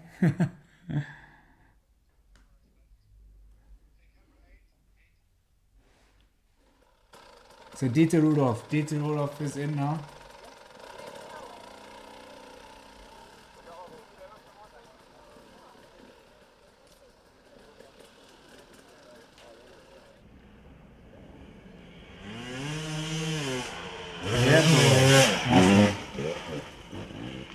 Super nicely ridden. It's Dieter Rudolph going up for his last loop now.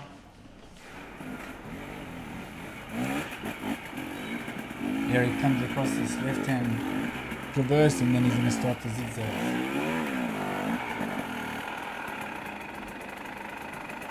So after those 3 loops so far, just to recap there, we had Mario quickest, Graham second, Michael Volkner third, Tristan Hart fourth, Sonny Gogia sixth, and Theodore in 7th. Alfredo Gomez in 8th, Matty Green 9th, and David Cyprian in 10th. David Cyprian just to finish his last loop. But that looks like the overall for these 3 loops so far. So Manu, he'll be fired up for today. He'll be fired up to come through and do what the other guys did yesterday. It looks like Manny's just popped up on the screen now. So those 3 loops, it looks like he's done the fastest time, which will move Mario down to second now. So that's incredible. That just shows you that Manny's on the gas. He's fired up. Definitely fired up. He wants to try and make up some time, as much time as he can.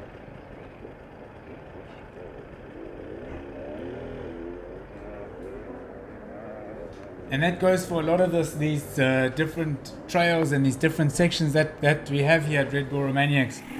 You know, you'll go to one and think that it's not really possible, and then think about it overnight, come back, and until someone's ridden it, until it's been done, and that's the same what Manny might have today. So he saw Theodore and Graham charging through the field, and that'll give him more motivation today to come and give them a bit of their own medicine.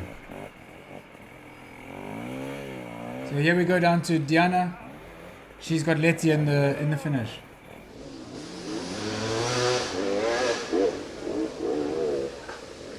Manuel Lettenbichler, ladies and gents. Manuel, well done. You've already done 3 laps. How was it? It was pretty good. Like at the beginning, I thought to have such a bad starting position, it's going to be a bigger disadvantage. But now it was like no traffic, which was pretty cool. So I could kind of ride my pace, and yeah, pretty stoked. I'm trying my best now to get some minutes back.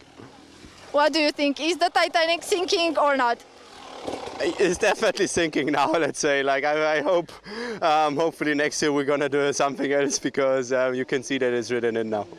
Something else, you mean another section 3 times or no more 3 times? No more 3 times, that would be the best.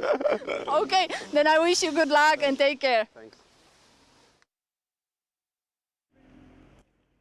So nice to hear from Manny there. It looks like he's saying he's had enough of the Titanic. He's done his 3 laps. He wants to get moving now. He's got some work to do.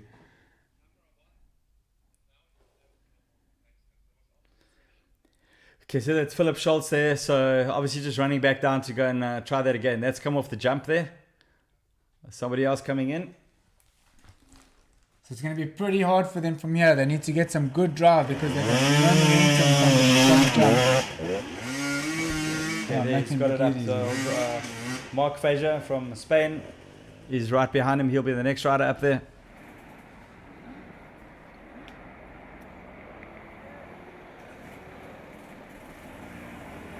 And just to give you an overview of the day so far and where the guys are. So Graham and Theodore, they are out in front.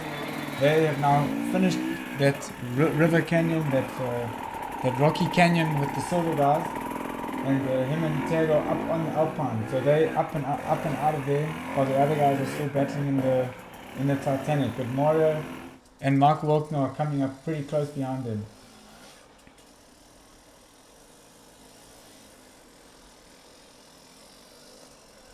So we should hopefully have Teddy in the finish with Diana. It'll be nice to see what he has to say about this, because he looks like he could have one of the top 3 fastest towns on here.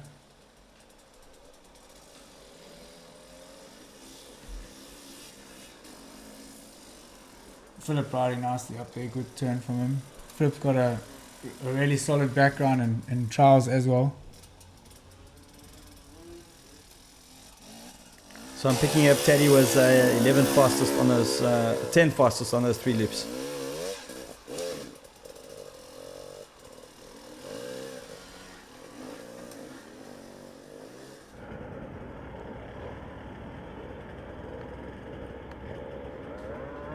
So we're hopefully going down to Diana for an interview.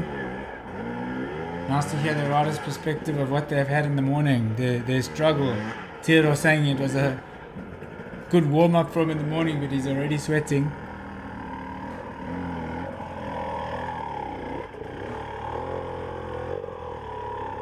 So Philip just lining up this chute again.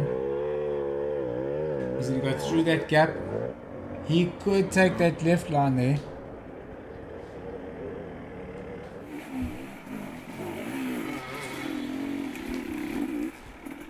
There's Dominic Alzawi coming in now.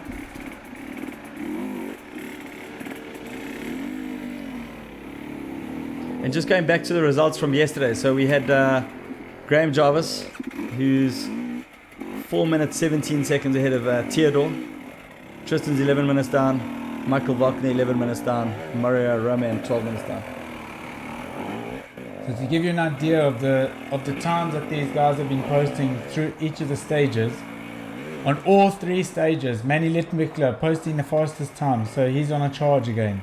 And then Mario was fastest on the first and the second, and Michael Walkner on the third. He was second fastest behind Manny, so Michael had a good third stage there. We should have an interview now. We've got an interview with Diana, so let's see who she's with. Over to you, Diana. We're here with my good friend Taddy Blazusiak. Taddy, how were the 3 laps? Man, they were good, tough, but not too technical, just really physical, intense. So, yeah, I just have to ride steady, I thought my race gonna be better than it is, and I just have to take it easy. Can't jump, can't really, on the downhills, I'm like really struggling. So, just riding, trying to bring the bike home and build myself back up and treat it as a good ride in the mountains. Great. What do you think about this idea of doing 3 times the same section? I don't know, it's something new, definitely very different from the original Romaniacs spirit, for sure. But I'm okay, I'm up for everything. Great, that's good news. I wish you good luck and take care. Thank you.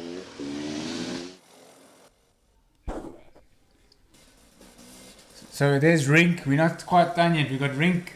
Rink has now entered the Titanic.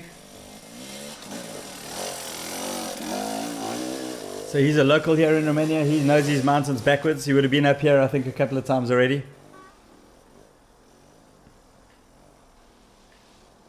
And I'll just give you a rundown of the top 10 so far of what we've got out of these Titanic live maniacs. We've got Manny Littmickler posting the fastest time. Then Mario Roman, Graham Jarvis, Michael Wagner, Tristan Hart there, Sonny Godja, Theodore, Alfredo, Matty Green, and then Teddy Blazuzio.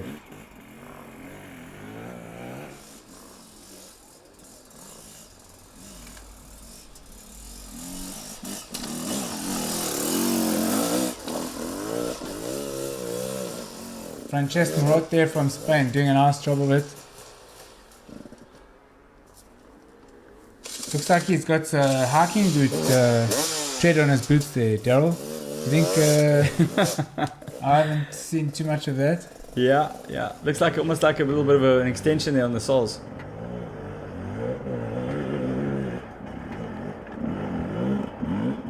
Definitely will help a lot in these really tough gold sections where you might need to do a bit of a push. You get some good grounding and. Yeah, you can see how soft that goose was there, right? Yeah, I saw that. That's our Saf Seller. He must be on his last loop. All the way from Israel, quite a big riding community developing now in Israel, and of course I'll be watching old Saf, currently lying second in the Junior Hard Enduro World Championships behind Matty Green. He's going to be trying to bridge that gap between him and Matty over the next couple of days.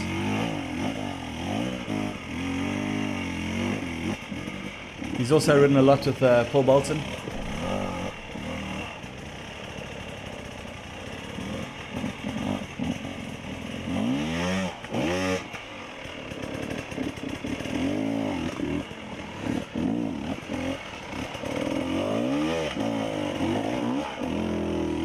Should get some results on the screen there for you to have a look at, so we can see who's been posting what times through these sections.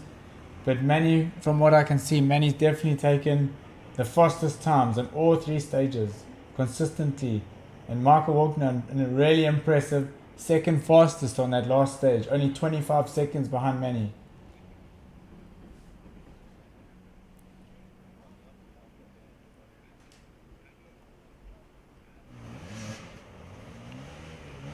So there you have it. So Manny Lettenbichler, he's been the fastest over all three. So these are combined times. Then Mario Roman second, and Graham Jarvis in third.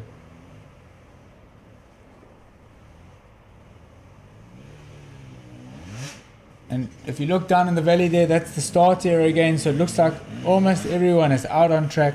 All the classes are off. They're out into the wilderness, go and see what they have in store for them. And definitely I hope some of them have taken their cameras, because there's some beautiful sceneries up on the Alpine region. I'm just zooming out on the live tracking now. I can see that Graham's got a clear advantage on the road so far, followed by Theodore, Tristan Hart, Michael Wagner, and Mario Roman. So here we have some slow motion shots coming up for you guys. Let's see what we have.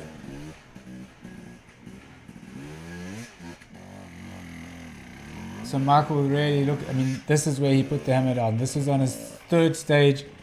He was only 29 seconds behind Manny, which was super impressive because Manny was on a charge. We saw him just skipping the zigzagging and just firing straight up, trying to save himself some time and claw back to those leaders. And Theodore's going to go over the MTB hopper. There you go. The Area 51, look at him clearing it, jumping it so nicely.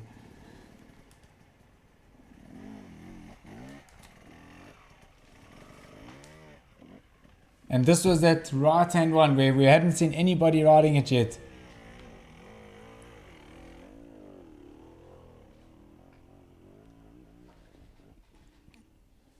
You can just see them controlling that front wheel, and here's Graham. So he did do some of the jumps. Yeah. Nice one.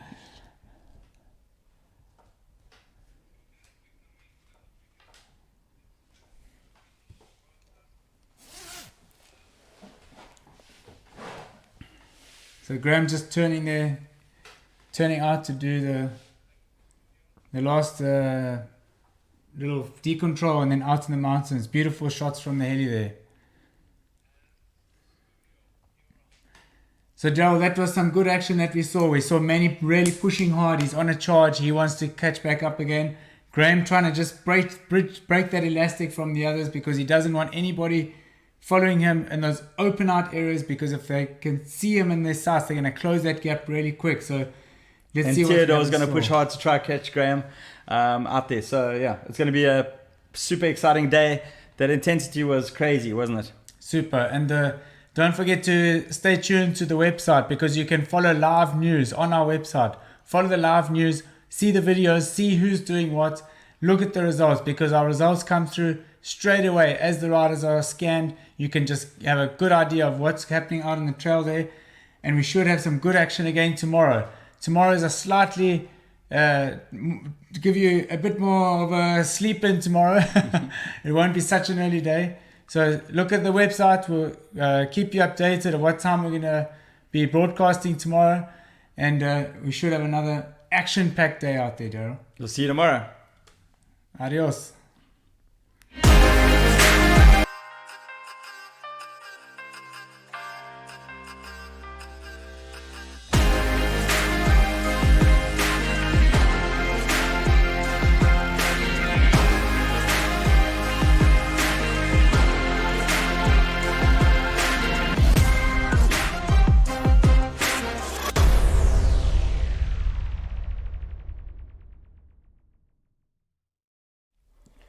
Hello and welcome back to day 3 of Red Bull Romaniacs.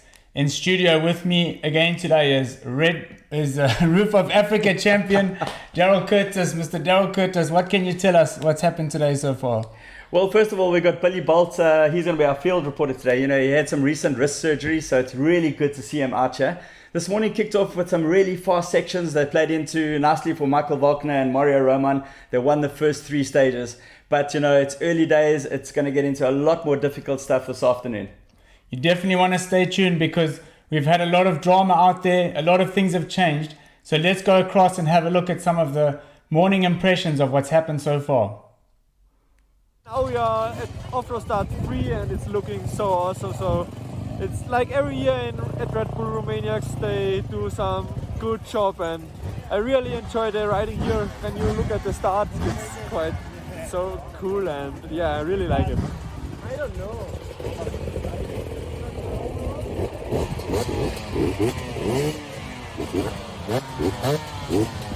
Yeah, it's a little bit fresh, a little bit cold this morning, but hopefully my body will ease up a bit. Aching this morning, long day yesterday. I'm hurting.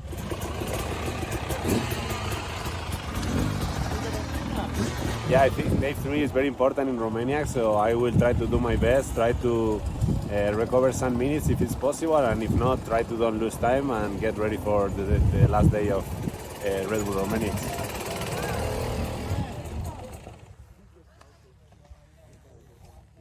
Alfredo, you feel bad?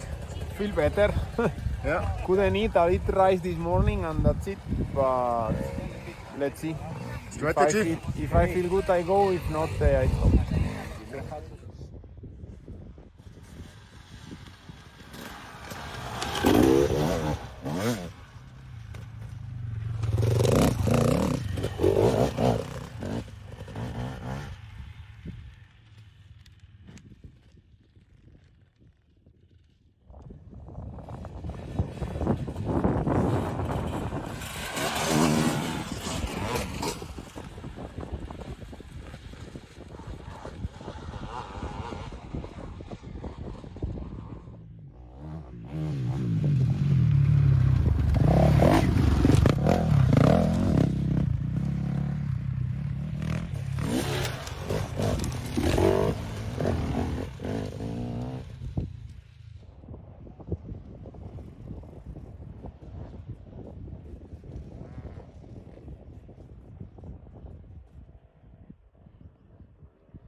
Hello guys, welcome here to the finish line in the Old Valley at the Rubesh village. I'm Billy Bolt. There's no racing for me this year, sadly. I decided to get surgery on a wrist injury that's been bugging me all season long. So unfortunately you've got me on your screen instead. Hopefully I do a good job. Go easy on me, it's my first time doing this kind of thing, but we'll give it our best shot. So we've got a gold section which is just a couple hundred meters on this hillside behind me, which is going to be the live Maniac section for this year. It's called Brokeback Mountain. We're expecting the guys to get here anytime, well, in the near future. So without further ado, let's go and check out the track walk preview from earlier in the week. Hello and welcome back to Red Bull Romaniacs, live Maniacs. We are on day 3 of the race, so we're at the halfway point. Behind me here is Brokeback Mountain. This is towards the end of the day 3 for the gold competitors. They'll need to complete this lap 3 times. So let's go check out some action.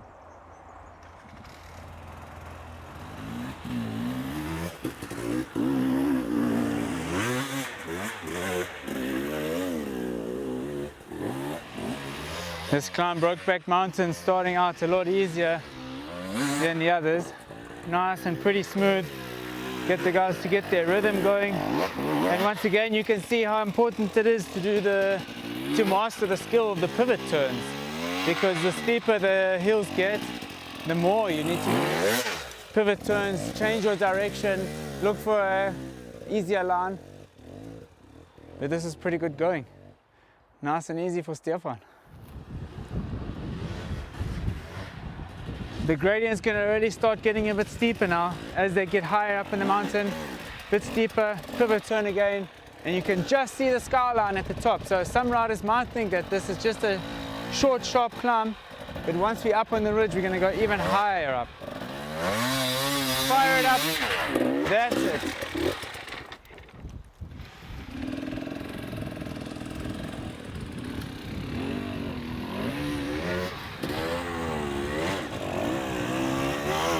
The conditions are pretty dry and loose at the moment, so just looking for traction wherever you can.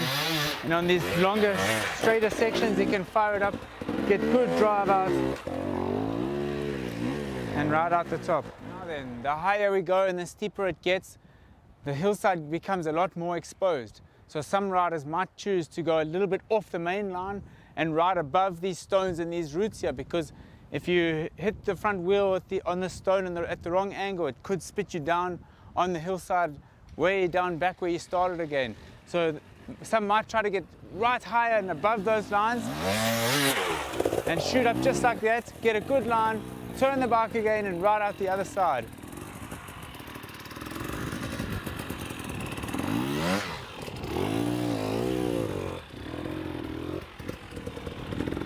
Now it's getting really steep, so he needs to think carefully about the line he's going to take. But just see again how important it is to do those pivot turns. You can just save so much time riding it on your bike.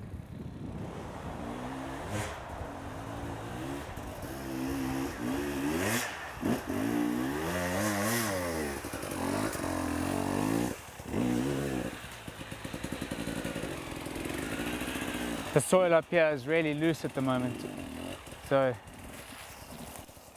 you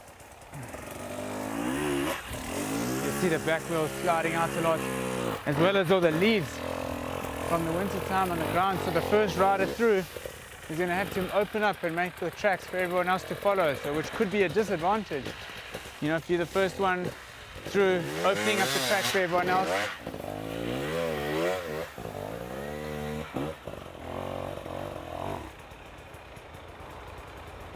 He needs to change direction now, try and pull it around, bring it back around again, and fire.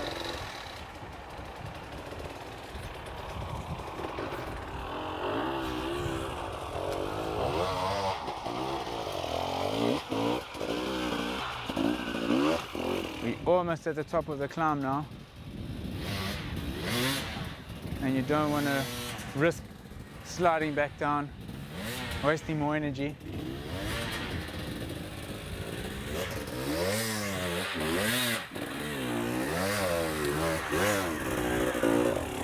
up and out. So that's almost it for Brokeback Mountain. From here they'll just go a little bit further up, turn to the right, go back down again for their next laps. But it's all, like I said, right near the end of the day, so they have some decisions to make here about how much effort and energy to put in. Those that have some energy spare in the tank will certainly push hard here to get some time on the others and get ahead and out of sight. So it'll make it pretty interesting. So we're going to bring you that Live Maniacs section a little bit later. The riders are still making their way across to that Live Maniacs sections that they're going to need to do 3 times again before getting down to the finish with Billy. And there's definitely going to be a lot of action there. Daryl, what's happened so far up to now? Well, this morning, as I said, it started out very fast, and then there was, like Graham, he was battling a little bit with all of the choppy stuff. He wasn't too comfortable. It was a little bit too fast for him. And Michael Wagner and Mario Roman seemed to like it, as did Matthias Wagner on the rally bike. Yep. Somehow he got out of the bronze route in the mix with the guys, and he put the hammer down. It was quite good to watch him along there. And then when the guys got into the service, just before the service point, there was a difficult climb. And Graham Jarvis pulled about 4 minutes on the guys, on Letty and on Theodore. And they were like very stressed in the service points. And when they left there, I think it was like everybody just put the hammer down. And the second half of the race is going to be where it all counts. And Live Maniacs, day 1 and day 2, we brought it to you in the beginning of the morning when everybody was fresh. And today it's going to be right at the end of the race, just before we go back to Billy Bolt, who's going to be waiting at the finish. But there's the layout there, Craig. Will you take us through day 3? How difficult is the day today? So from the start, they had it pretty easy because they went right across the top of the mountain there, and we just saw those beautiful images that were brought to us by our track reporters. They started at 2,400 meters. It was super high, and what a better way than to start your day. Then the gold guys went into Mofo for the first time, and this is where Graham put 4 minutes on everyone. We had our jaws on the floor from those footages that you can see on our website from the live news.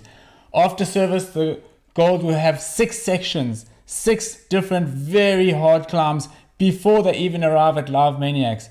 So their day really only begins after the service point. And from what the images that we've seen at the service point, Graham was looking really fresh. You know, he struggled a bit in the faster sections, but you know, yesterday, I don't know about you, but to me, he looked really a bit tired and worn out. But at the service, he looked really strong again. Yeah, he did. Alfredo Gomez as well took a lot of strain yesterday. He was fatigued. Graham in 2018, he DNF'd because of fatigue. But I must say now, he's looking stronger than ever today. No, he's looking strong. And Mario too. Mario was in good spirits. So head across to some of that live news that you can catch on our website, and you can see what the guys had to say about the sections that they had to deal with now. And the other classes too. I think everybody had a tough day yesterday. It was a long racetrack, about 140 kilometers that they had to get right up onto those mountains at the altitude that we have. And we had a lot of expressions, but then the camaraderie once again, you know, the guys joining together, making sure that they don't leave anybody behind, everybody get to the finish line, and that's what the spirit of hard enduro is all about. But if you go back to those impressions that we saw this morning, I mean, what really stands out for me, you're on top of those mountains, basically above the clouds. If you look at that scenery, there was a bit of rain that fell last night, so there wasn't too much dust this morning. But I mean, we saw Matthias Wagner there, and that's proof that you can do Romaniacs on a rally bike. Incredible, you know, like bronze class, Matthias finished 3rd yesterday. Today he's dropped a little bit, he's 5th on the road. But to do that on a rally bike is quite something. And we've also got Chris Birch running in the silver class. He was leading overnight. And I haven't looked to see how he's getting on today, but those are some interesting things to look out for. And there's a real tight battle going on in the silver class, so keep your eye on those results. But I actually think it was really great that we had some overnight rain yesterday. The first day was really dusty, and now that there's a bit of rain in the forest, I mean, it certainly suits some, may not suit others, but for general, it's just so good to have some rain on the ground, get the guys, get more traction, but then it does make those logs and those routes just like us, you know. And the bronze guys were from the start, we were going to head into quite a tight woody section, so they're going to have a big workout right at the start of the day. There wasn't enough rain to change the race. No. But I think temperatures are slightly down and possibly a little bit less dust early in the morning. But by now, you know, the sun comes up. We're still in the middle of summer here. And I think it's going to start getting a little bit dusty later on in the day. The Live Maniac section this afternoon, a little bit easier than day one and day two sections, Craig? Yeah, I would agree with you there. So the Live Maniacs is not always the most difficult sections of the track, but just something that we can have to bring you some footage and some action. They've been through some really tough sections, but I think, in my opinion, Live Maniacs tomorrow will probably be the hardest one of the day. So don't forget to miss that. Tune in at 12 o'clock noon tomorrow, Eastern European summertime. Check your timetables and when that'll be in the country that you are. But don't miss that, because there's going to be heavy action there and it's going to be close to the finish again. Well, there's lots to look out for. And of course, day 4, our finish in Gustarita with a spectacular hill climb. So that's what we've got in store for you tomorrow. And there's also some really hectic gold sections. I went and had a look at one yesterday and I just couldn't believe that they were going to send them up there. It's like absolutely ridiculous. I can't wait to see Matthias fire that Dakar bike up the hill climb. We saw some images of him coming down there. Honestly, literally wheeling down. I was gobsmacked. I could not believe my eyes what I saw. But even the footage we saw this morning from the start line, because the bronze guys started together with the gold and Matthias set off together with Graham. And Graham was just taking it easy, just easy through the throttle, whereas Matthias was just full gas right off the start line. Well, he's a 2-time world motocross champion and he's won the Dakar before. So any chance he gets to open up that 450 rally bike there, he's going to take advantage of it. And he's definitely going to want to come away with the win again and take this one. You know, he's a really accomplished rider. And, you know, he's super chilled out. You know, these guys, they're so approachable. That's what's been so nice about the sport But too. while talking about the rally bike now, what does the rest of the day look for him on the bronze route? So the bronze also, and all the other classes, for me, this was one of the most beautiful days because you start up at 2,400 meters, super high up. You got beautiful views and scenery. And then from service point, it's going to get really tough for most of the classes, but also such nice riding, the open forest, you know, really trails that don't get used much at all, and it's just all fresh and new stuff that most guys would not have seen before. I'm quite excited to see who gets to the Live Maniac section first, because I've had a look at the tracking, and now after the service point, it looks like Manny Lettenbeckler has actually managed to get past Graham Jarvis. So how much time is he going to be able to make up? You know, he has got that big penalty, and it's going to be interesting to see how the day plays out. Well, he's got to keep the overall for the championship in his mind. So he's just going full throttle to try and claw back as much time and as many positions as possible so that he doesn't lose too many points in the championship, because, you know, that's the end game. We are at a very, very high level now at the championship. So he did manage to get past Graham, but we have a lot of sections coming up, and when Manny came into service, he wasn't too happy. He was a bit unhappy about something. Maybe he has got a bit rattled with Graham pulling that 4 minutes on everybody in that last gold section. So it'll be interesting to see now, with 6 heavy sections to go, plus our Live Maniacs, what's going to happen. But Manny absolutely flew through Live Maniacs yesterday. So just going back to that point scenario. So in the Hard Enduro World Championship, obviously Billy is in the lead. He's not here. So that leaves Manny with 60 points. So if Graham wins, and even if Manny DNFs, then they'll be both tied on 60 points. Wow. If Theodore wins, he'll have 55 points. If Manny doesn't finish, he still leads. But the interesting one for me is Mario Roman. So if Mario wins, he'll have 78 points, and he'll take the overall lead. Manny is only likely, I think, to claw back to around 5th place. You know, he was 10th place overall after yesterday, and that'll give him 11 points. Or if he finishes 6th, 10 points. So if Manny finishes 6th, it'll give him 70 points, and Mario would need a 4th, which will give him 13 points, and they'll be tied. So Manny would need a 5th and Mario a 4th to tie on 71 points. So they're the 2 danger men for the overall lead in the Hard Enduro World Championship after this round. But it's interesting because the thing that will be your biggest, going to help you most in these events is consistency, isn't it? Because, you know, you can be on the top of the pile, leading the points, but, you know, just one DNF can change the game. So you look at a guy like Matthew Green, youngster coming up. I mean, he's leading the Junior World Championship. He's had such consistent results this year and all the races to come. And this year, day by day, he's been stepping it up. He started out 9th overall. He's up into 8th now. If he keeps that trajectory going, he could very well come and upset the apple cart a little bit. But more importantly, on Saf Seller, our second place in the championship isn't here. So Saf is lying third at the moment, and he's more than 2 hours behind Matty at the moment. So is Matty going to preserve his junior world championship lead, or is he going to try and get the best results he can in Romaniacs? I think that when that helmet goes on, also you just want the best result, and the footage that we've had from our field reporters coming in, Matthew's definitely on a charge today. He's been riding clean. He was really, really tired yesterday. He was pretty exhausted, but he got a good night's sleep. He's recovered and he's riding really super well today. Yeah, if you can't really appreciate the difficulty of the track unless you go out there. And I did quite a lot of riding yesterday. Yep. And to push the pace that these guys are, I mean, how long were they in their saddle for yesterday? I think it was around 6 hours. They were definitely blown by the time they reached the finish. The fittest guy, the young guys, look at Graham. He's 47 years old, and he's still at the top of the game. You mean the young guns are hiding? If you just look at that hill before the service point, he pulled 4 minutes on everybody. Yeah, incredible. So later on in the day now, how many more difficult climbs are we going to get before Live Maniacs? How hard is it really? So we're going to get 6 climbs, but we're running a little bit behind today in terms of their riding time because of that overnight rain and yesterday's rain. So it's making things a lot more difficult, and that's also why the guys, it was a really long day for them. When the rain comes down in those mountains, it just becomes super slick, especially on the grass and over the roots.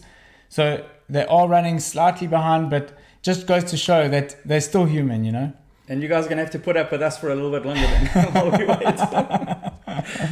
But yeah, there's so much action out there. But all good. And we should get Billy with some interviews with some of the other guys.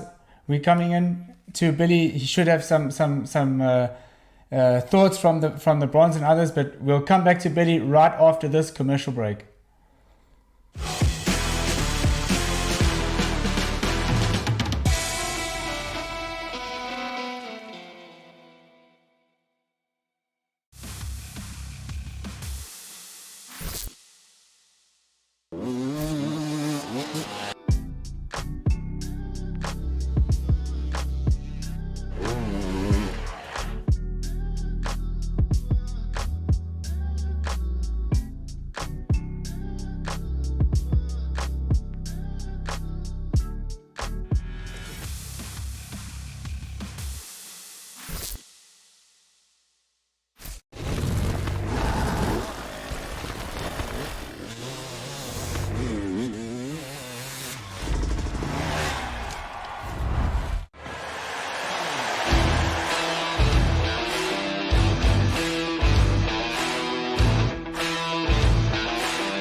What's up, guys? We're here in the finish with silver class contender Chris Birch. We've just been having a little bit of a chat, and being a contender definitely wasn't on the agenda, but it appears it is now.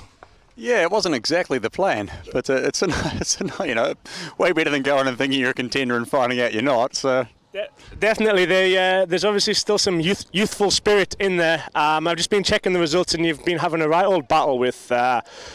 You're currently leading second place, and it's pretty tight going into the last day. I don't know if you know the results or what, but it's a good battle going on out there. Yeah, it's funny. Like, it probably looks like more of a battle on the page, on the papers and the numbers, than it is actually on the trail. I've really enjoyed riding with Fabian. Like we've, kind of almost like working together a bit. I'm sure that's going to have to go out the window at some point.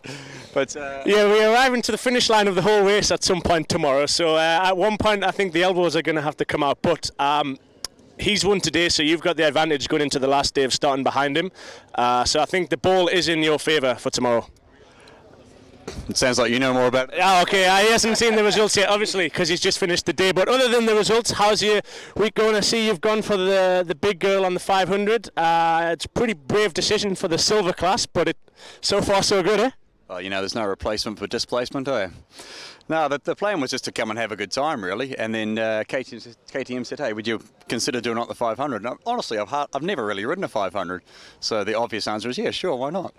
Okay, so if we have an influx in silver entries on 500s and people needing to be rescued from the mountains next day, it's purely your fault. But I'm sure we have a rescue team out there that's good enough for the job. But no, so far so good. Hopefully you can have another good day tomorrow, and we'll see you at the finish line tomorrow in one piece and see how the battle goes on. Whether you know you're battling or not, we're all watching tightly at home, waiting for the battle to kick off. But have a good one tomorrow. Thanks, mate. We'll continue with the plan of just having a good time. Back to you guys. He came, he's won Romaniacs, he came to South Africa, gave us all a riding lesson back in the day. Yep. Won the Roof of Africa a couple of times, upset our South African Enduro Championship. And, you know, he's just got to the finish there in silver class. Right now he's 21 seconds behind Fabien Perot. And, yeah, he could well win it on that 500. He could definitely do it. So for today's stage, he was 21 seconds behind. But if you look at the overall, he's still maintaining that tiny gap. He's got a tiny lead of 36 seconds, of Fabian. So it's still in it. And that's Chris's approach, isn't it? I mean, he's just a laid-back guy. Everything is, he never seems to be in a hurry. Even when he came to the roof, he just said, no, he's just coming he's never done it. He wants to experience it. But he's just on another level, really. Yeah, when I saw him here, he said, no, he's just coming for fun, right? So when that helmet goes on, then the brain switches off, Yep. and it's all about a result at the end. We're all way too competitive for that. I've just had a look at the tracking now, and it looks like Manny Letterbickler and Graham Jarvis are quite close to each other on the track.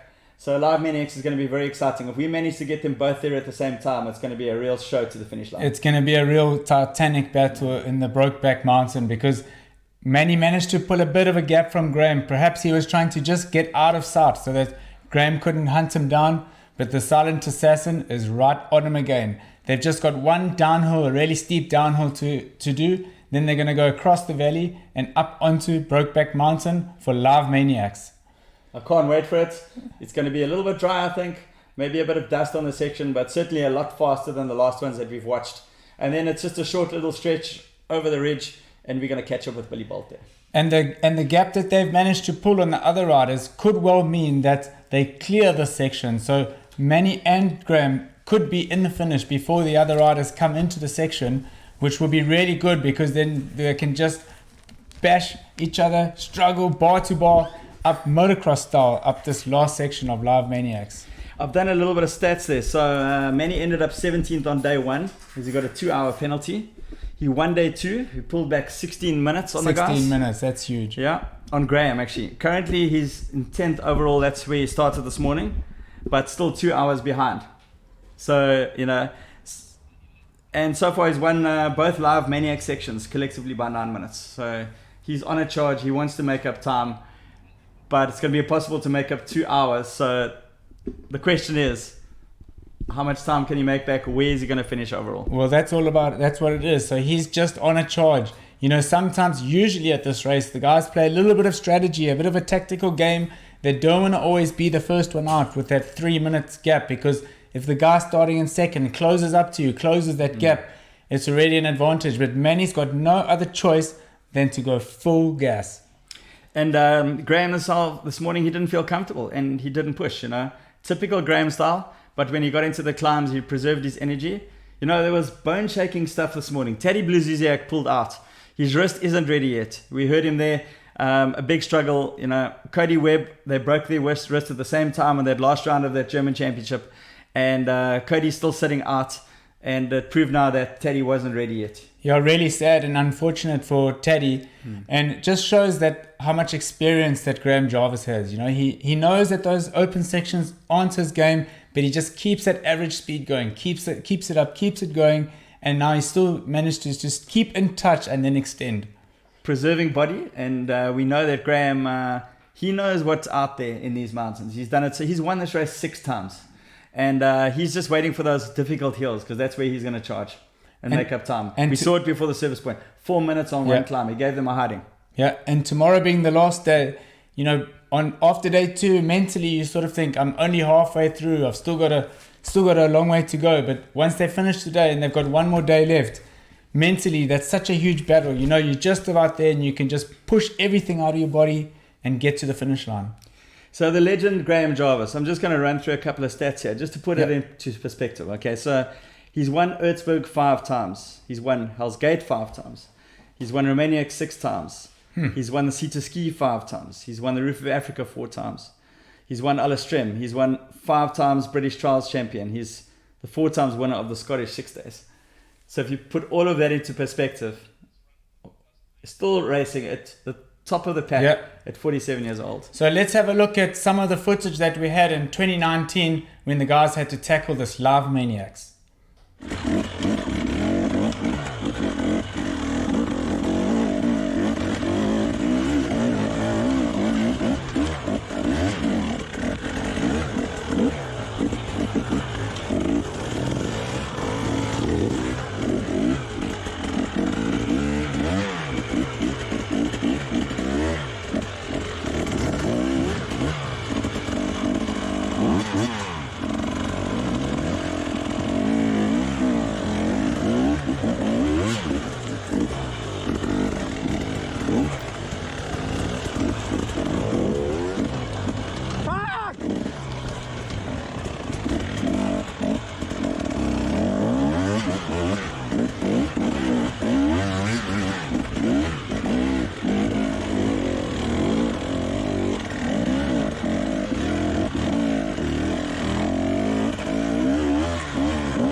So we saw some of that action from 2019. The guys will know what to expect and what is coming. And Graham Jarvis is just about into this section. They're about seconds away, Daryl. We were saying who's going to be there first, Graham Jarvis or Manny Letterbichler. So it looks like Graham Jarvis is in front at this moment. And then we've got the wave coming. We've got Theodore, we've got Michael Wagner and Mario Roman coming next. And those three are riding together. So we're going to see these first two come through. There's going to be a little bit of a gap, I would say about 5 minutes. and then we're going to get the other 3. So how long will it take to do a lap here? We estimate about 3 or 4 minutes because we had about 8 minutes to begin with, but the way they've been riding so far in the race this year, they are just killing it out there. I think 3 or 4 minutes would probably be about a good estimate. It's so unpredictable, and the organizers have to keep on making these races harder and harder. That stage that I saw there yesterday is the cliffhanger one for tomorrow. Man, I'm so excited to see that track being ridden. So it looks like we could be going across to some live pictures there. It sounds like we've got Letty and Jarvis in this section. And it looks like the guys are together from what I can see. Let's go through to the pictures. And there he is. There's the man. Graham Jarvis. The GOAT.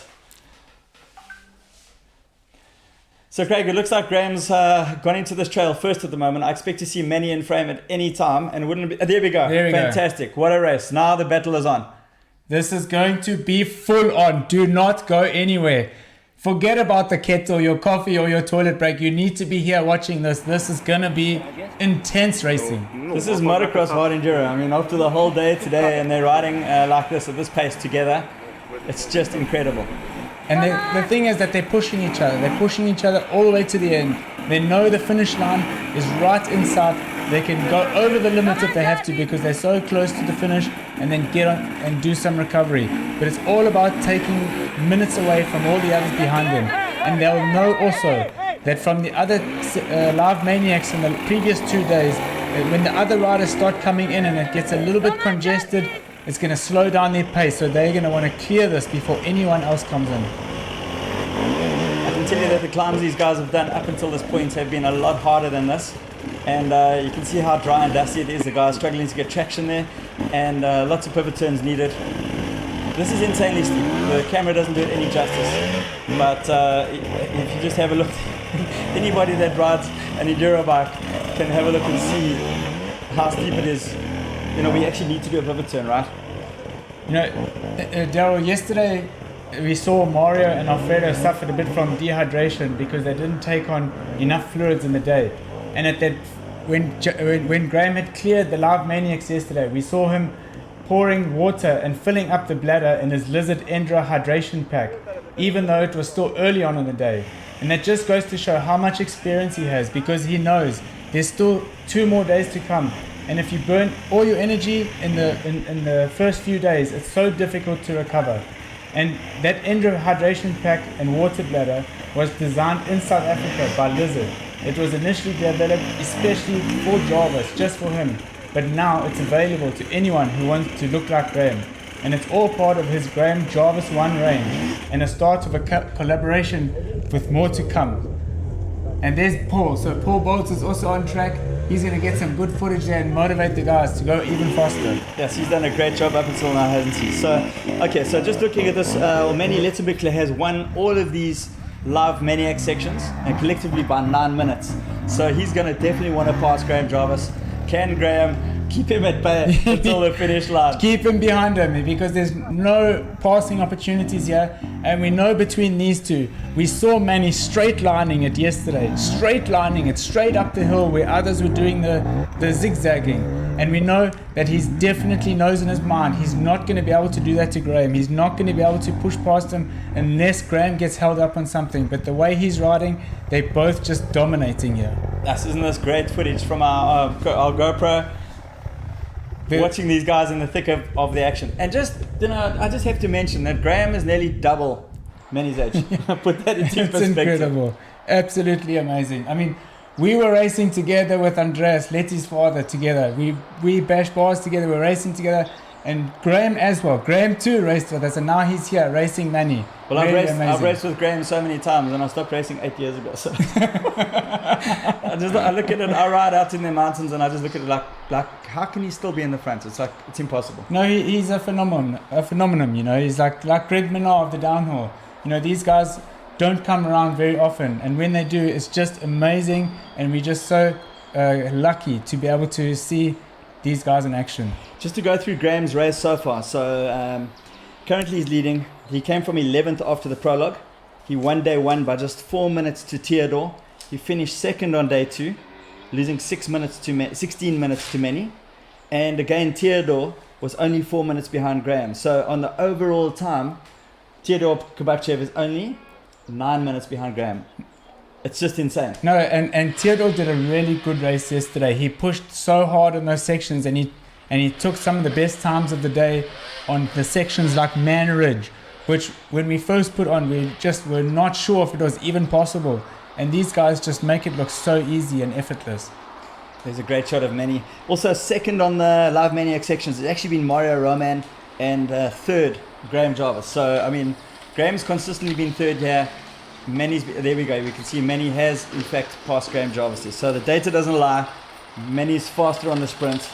So he's taken that gap, he's taken that opportunity on the downhill where it might be, he's prepared to take that risk, isn't he? He's prepared to take that risk on the downhill to get past Graham and try and get in front of him. Well, there's not much place to pass there, so it would have had to have been on those downhills. Those switchbacks are almost impossible to pass.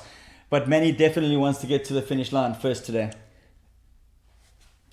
And he's got that in his mind, doesn't he? Because he's just got to put everything into it. We're halfway through the season. He just knows that if he doesn't take back as much as he can, it could count against him in the end. And now Graham's got back ahead of him. He's got back ahead of Manny. I wonder where he made that pass. Beautiful. Every point counts right now for Manny Letzenbichler. So yeah, as you can see here, this duel, probably a small little mistake from Manny somewhere.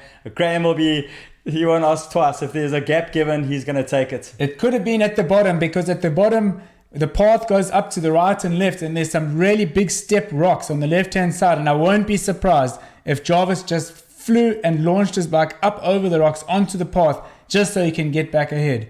And Manny's not going to like that. There you can see how Graham is he's still got the energy. He's saved himself. He knew that this section was going to be at the end. And it's on camera. So these guys, they don't want to disappoint the fans. They want to show these guys how it's done. I mean, this after the whole day, how many hours have they been riding? And they're still managing to ride at this pace. This is what's changed the game of hard enduro. And it's great to have it as a world championship and to be able to see these guys live on this section.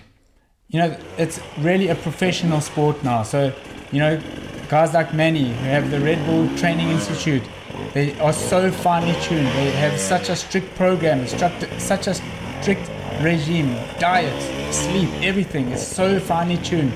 And this is what gives them the edge. This is what makes them and allows them to push those boundaries and push so hard, even though they've been on the road for 4 or 5 hours. I always thought it was a professional sport, Craig. Now you say it's only now. Oh, Manny's dropped his bike there, so that's going to give Graham an opportunity to just get a little gap, because if he gets out of sight of Manny, he can really stretch that elastic band.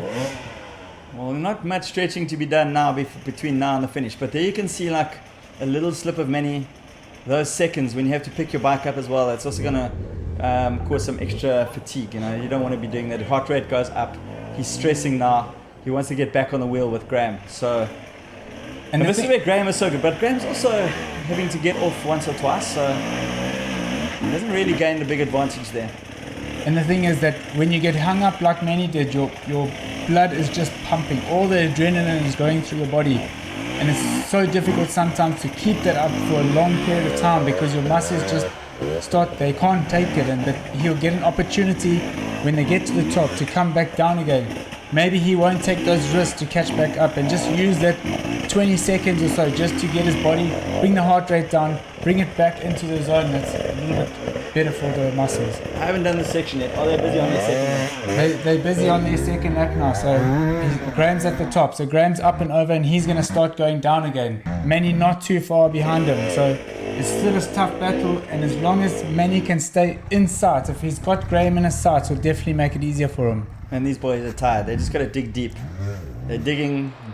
I mean, we saw Alfredo yesterday come to the finish line. I think Mario Roman and Alfredo Gomez both picked up a stomach bug of sorts, and they battled their way through yesterday. So Alfredo lost a lot of time yesterday, and that was due to, you know, when you've got a stomach bug, you're just dehydrated. So he was totally exhausted at the finish.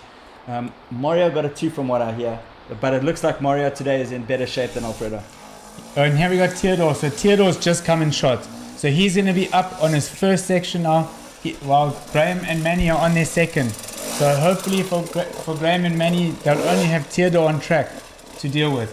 And that's the thing with Alfredo and Mario yesterday is that hydration. And with the rain yesterday that we had, it's a little bit of a trick on your mind, because when you see it's raining and that temperature drops, you sort of stop drinking because you don't feel as exerted. But that's when you need to keep it going, because you've burnt all your energy in the morning already.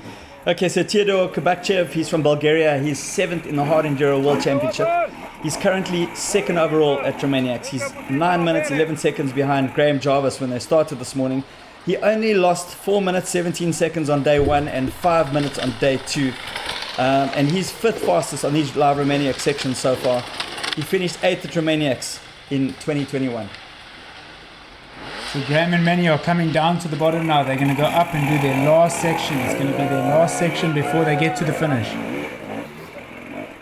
Teodor's long legs are certainly going to help him throughout the day. I mean, he's just got the right frame. I think the Bulgarian terrain is a lot similar to what we have here in Romania. Is this the last lap for Manny? This is the last lap for Manny, and you see there he just managed to pip in front of the group that's coming into shot now. So he'll be super stoked for that he managed to get in front of them before anyone can be blocking up the path where he might need to take another risk and try and straight line it again. I was just about to say, where is Graham Jarvis? But he's right there. He's right there. So both of them just got ahead of Michael Wagner there. That youngsters, I can't believe how well Michael Wagner has ridden today. Isn't that not insane from the young Austrian rider? It's really good. He's got such a cool head, he's got such a mature head on his shoulders, learning from the others what to do, when to push hard, when to take it easy, to make sure that he's strong all the way to the finish. So many there coming, you see them straight lining up there to the right of that tree, and they'll use the base of that tree just to prevent the back wheel from sliding down, to give them good drive again to head up into the next section. Apologies for the visuals breaking up every now and again. We're relying on the internet connection for the 3G mobile, and with so many people in the service area which is so close, we have a little bit of a draw on the towers, but this is much better. So Michael Wagner's made up some time today. So where is Mario Roman? Michael Wagner, he lost 11 minutes on the first day and 27 minutes on the second day, and currently he's 6th overall. So I mean, the finish for Michael here. Wow, there's Mario Roman just coming into the picture now. He must have heard you, Daryl. Yeah. I'm just not sure who came into the section first. Was it Mario or was it Michael? But I know that Michael, Mario and Teodor rode almost the whole day together. I hope Teodor didn't go wrong there. You saw the yellow tape, and the yellow tape means that you're going the wrong way. You need to turn and look for the blue. So it looks like the marshal might have shown him to go down, but these guys, they need to just try and get as much time as possible on the other competitors. A change in the lead again. Manny in front of Graham Jarvis. Michael Wagner not too far behind. This is the perfect way to showcase these rider skills. When you see it like this after a full day of riding the mountains, you can really appreciate how talented these guys are. Manny's really pushing the limit, isn't he? He's pushing the boundaries, he's pushing the limit, and Graham knows in the back of his mind he had that 9-minute advantage over Teodor with one day to go still, and he's still in the lead today, so he knows he doesn't have to take that risk. He doesn't have to push the boundaries like Manny, whereas Manny's got to give it everything he's got. Yeah, Graham's not worried about Manny at all. For the overall, he's just thinking about Teodor Kabakchev from Bulgaria.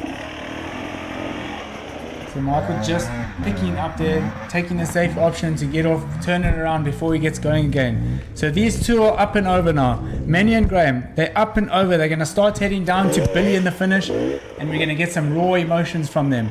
Let's see here, Michael's also just getting off again, pull it around. I can tell you that chute up there is so steep. It's almost vertical. I think it's around 70% inclination, extremely steep. So you don't want to lose your bike down there. Michael taking the good option there, just to secure the bike, turn it around and get going again. And just to correct myself, Michael is actually currently 5th overall when he started this morning, and he's actually 4th fastest on these live Maniac sections. So it makes perfect sense that he's up there with these guys.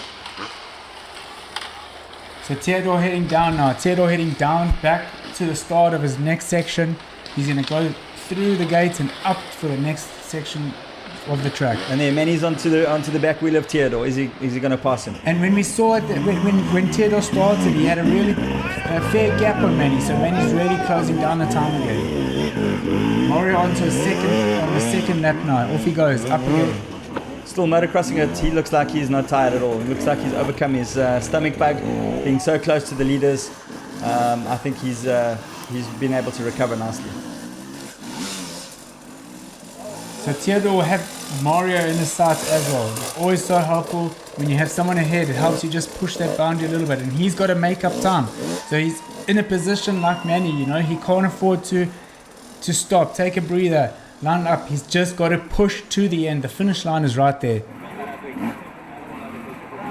Mario lining it up. Is he going to straight line over this one? You know how good he is at hill climb. He's one of the best hill climbers, him and Manny, but he's taking that line again next to the tree to keep it. Did you see he didn't stop there? The others were stopping to secure. Mario just pushing. Maybe he knows as well. He needs to just try and bridge that gap. Definitely one of the favorites for the win this year, Mario. So, you know, he's been riding strong all year. He's been so consistent, so strong. He's definitely one for the podium. Well, he's got a number 3 on his bike, and he's currently in 3rd overall. He was 5th after day 1. He only lost 12 minutes to Graham. He was 4th on day 2, 22 minutes off. And like I said, 2nd fastest on these sections. Yeah, you can see why. So we've got Billy in the finish with Manny. Let's go over to you, Billy.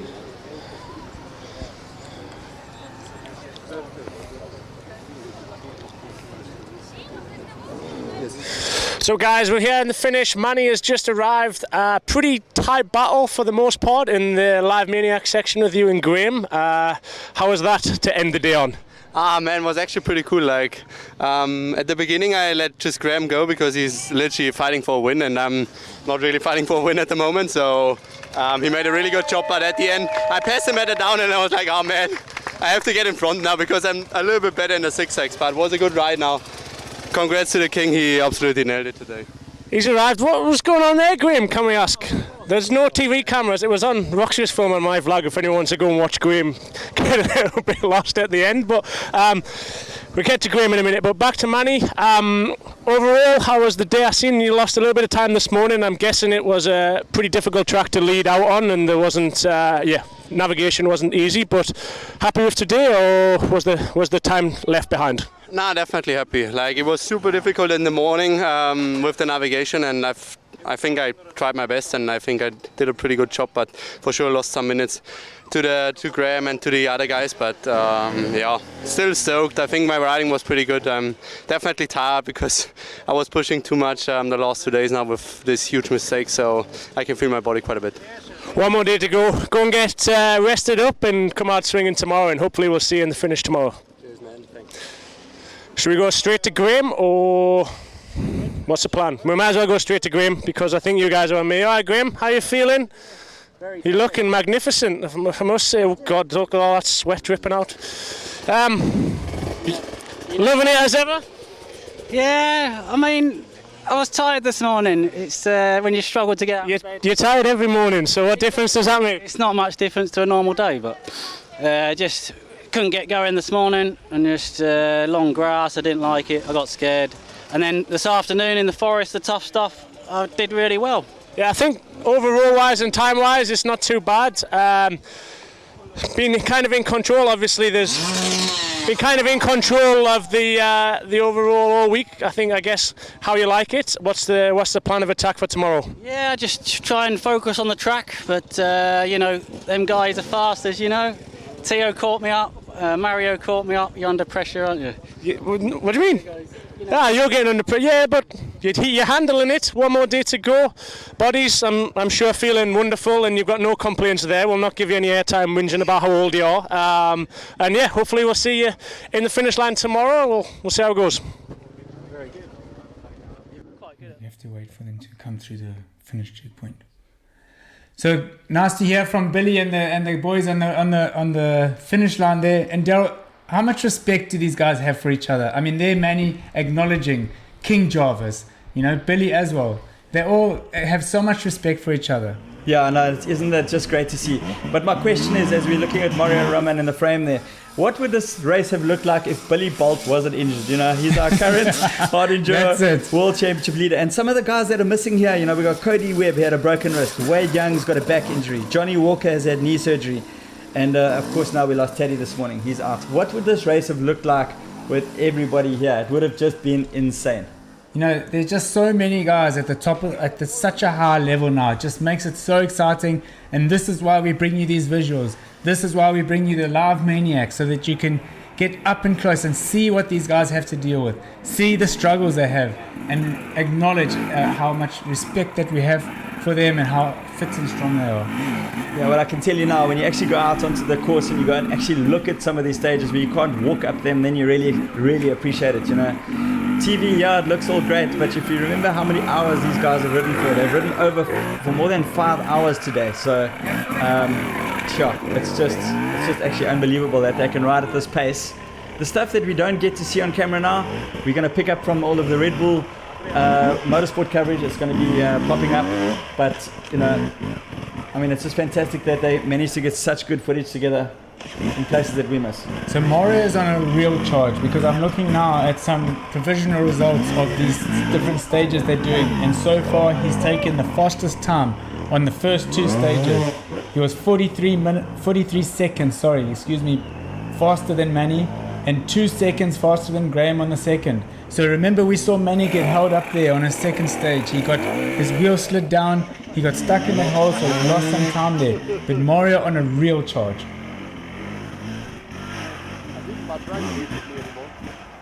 And Michael Walkner, he has posted the 3rd fastest time in that second stage, so he's also doing well, but the times are so close, Daryl. 2 seconds, Graham was behind Mario. Another 2 seconds, Michael Walkner behind Graham. These guys are just so competitive. That's in the Live Maniac section. I want to see the overall times now when they go through the finish line. I want to see who's who in the zoo after this long day. So we'll have to wait for all of them to be in the finish and scanned at the checkpoint before we can make any comments on the overall, but it's looking good for Graham at the moment, I would say. So Morris just about to clear it. He's just about on top again, and then he's going to be done. You can see the expression on his face. Look at that effort he's putting. He's so determined. He knows he wants to take this. And there's some bragging rights to this too for these Live Maniacs. We got bragging rights for the fastest stage. We got bragging rights for the fastest over all 4 days of a Live Maniac. So there's some at stake here, Daryl. Yeah, and there's a good shot of Michael Wagner. Again, this youngster has really surprised me. I mean, if you just saw in Urzberg, he was fighting for the win there with Manny until he blew on Carlsden, and he just ran out of energy. But it looks like he's managed to sort out his, I don't know if he's been training or changed his diet, but I tell you what, he's on the gas. I'm looking for Tristan Hart. I expect him to come into this section next. He's just about to come in. So he's just about to come in. Good to see Tristan, because he was riding really well this morning. Super fast on the top of the mountains. He was closed that gap. He unfortunately lost a little bit when we got into the really hard sections. But you know, he's young, he's determined. He's going to put everything into it.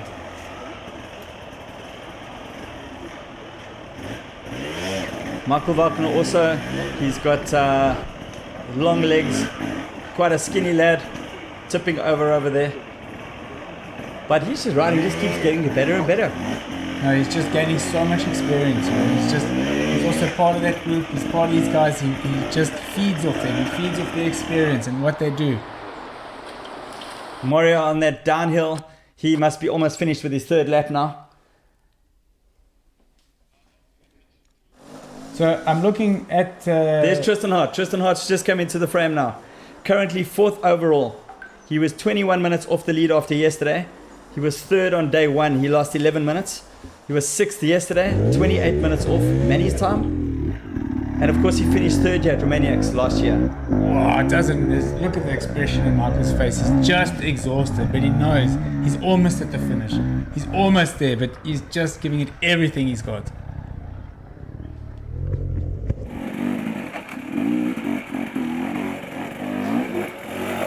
It looks like we may have lost Alfredo, because from what I'm getting the news here, that Alfredo could be out of the race. I hope that's not the case. It might have happened.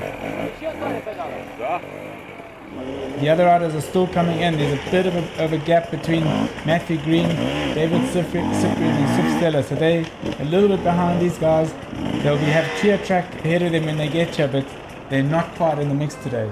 another really tough day out there. They've got about another 140 kilometers today, so it's a long stage. Tristan, of course, our Canadian rider. He's 25 years old, Tristan Hart, and he finished.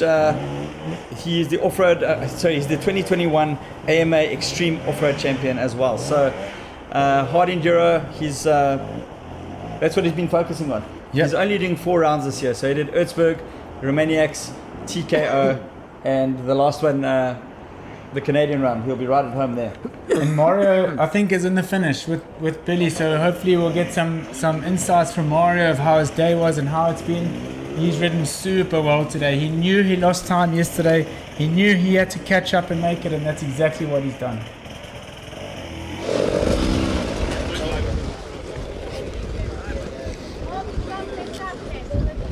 Mario Roman has just joined us in the finish line, battling right to the finish. We've just seen him overtake Theo in the Live Maniac section. Mario, difficult day for you yesterday, but you seem to have come back with a strong performance today. How was it out there? Yeah, it was a good day for me. Warner catch me very, very soon in the morning, but then I was able to follow him. We caught Theodore as well, and then we pushed each other quite a lot until the Live Maniacs section, and then I knew I have more speed than them, so I pushed a little bit harder and I opened a couple of minutes, so pretty happy. And one more day to go. How's the body feeling? And any aches and pains, or are you still feeling strong going into the last day? I mean, as you know, Romania is pretty tough. Feeling a little bit of pain in every single joint, but overall I'm feeling strong and ready to fight tomorrow. Let's push. Okay, good job coming back from yesterday. I think we'll go straight to Theo as he's just arrived now, if that's all right. Are you ready? This is the last section. You don't even have time to get your breath back. Yeah. No, we'll give you a few seconds. I've just been watching. You were the first couple of laps riding pretty aggressively in the Live Maniac section. You were pushing pretty hard. How's the day been? Well, so far the week's gone pretty well. We've seen you've been challenging and second overall behind the old man. So I guess you're pretty happy so far. Yeah, it's been going good until now. The boys are really pushing on the technical stuff, and I make a little bit more mistakes than them. But overall, I'm pretty happy, and for sure I will get better. And one day I will be everywhere. Still in the fight anyway, still in the fight with one more ticket. Anyway, I think we best let Theo go and get a drink straight away, because he's feeling pretty hot right now, and he's got to try and recover and have one day tomorrow. So best of luck tomorrow. Hopefully we'll see you in the finish line there, and thank you.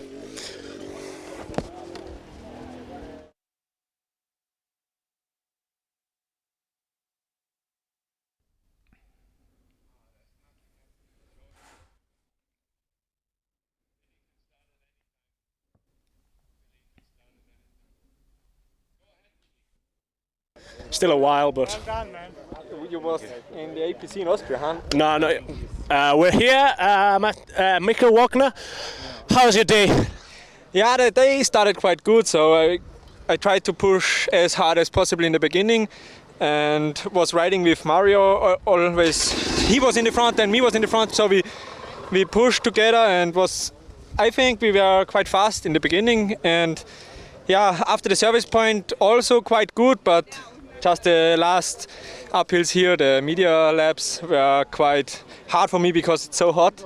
So it was not that difficult, but the heat is the problem today. Yeah, and I think when there's a few of you guys in the Live Maniac section together, you're always going to ride with a little bit more intensity and push a little bit hard, and that added into being completely at the end of the day, I guess, is not the easiest way to finish the day.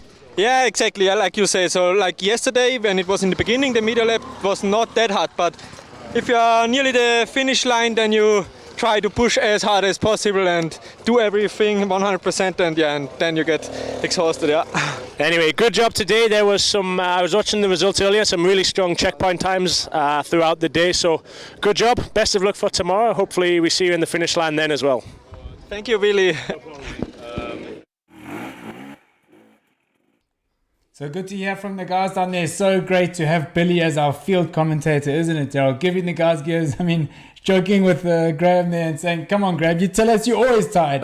You tell us you're tired every day and you still just dominate. Well, Graham always looks like a ghost after the race, and yet, yeah, he still He's going to come at you for that. Yeah, no, he still manages the next day to come back strong. So it's like, yeah, you can't really get a reading of Graham. You know, he looks like, I mean, yesterday he was so drawn. He looked so tired. And he's like, yeah, no, it was good, yeah. And then, you know, he came back hard this morning. I just, you know, it's so consistent. Graham Jarvis. Yeah, you're right. You can never get a reading from him. You can never really tell what he's feeling, what he's doing. He just sticks to his job. He knows what he's got to do. He's so focused.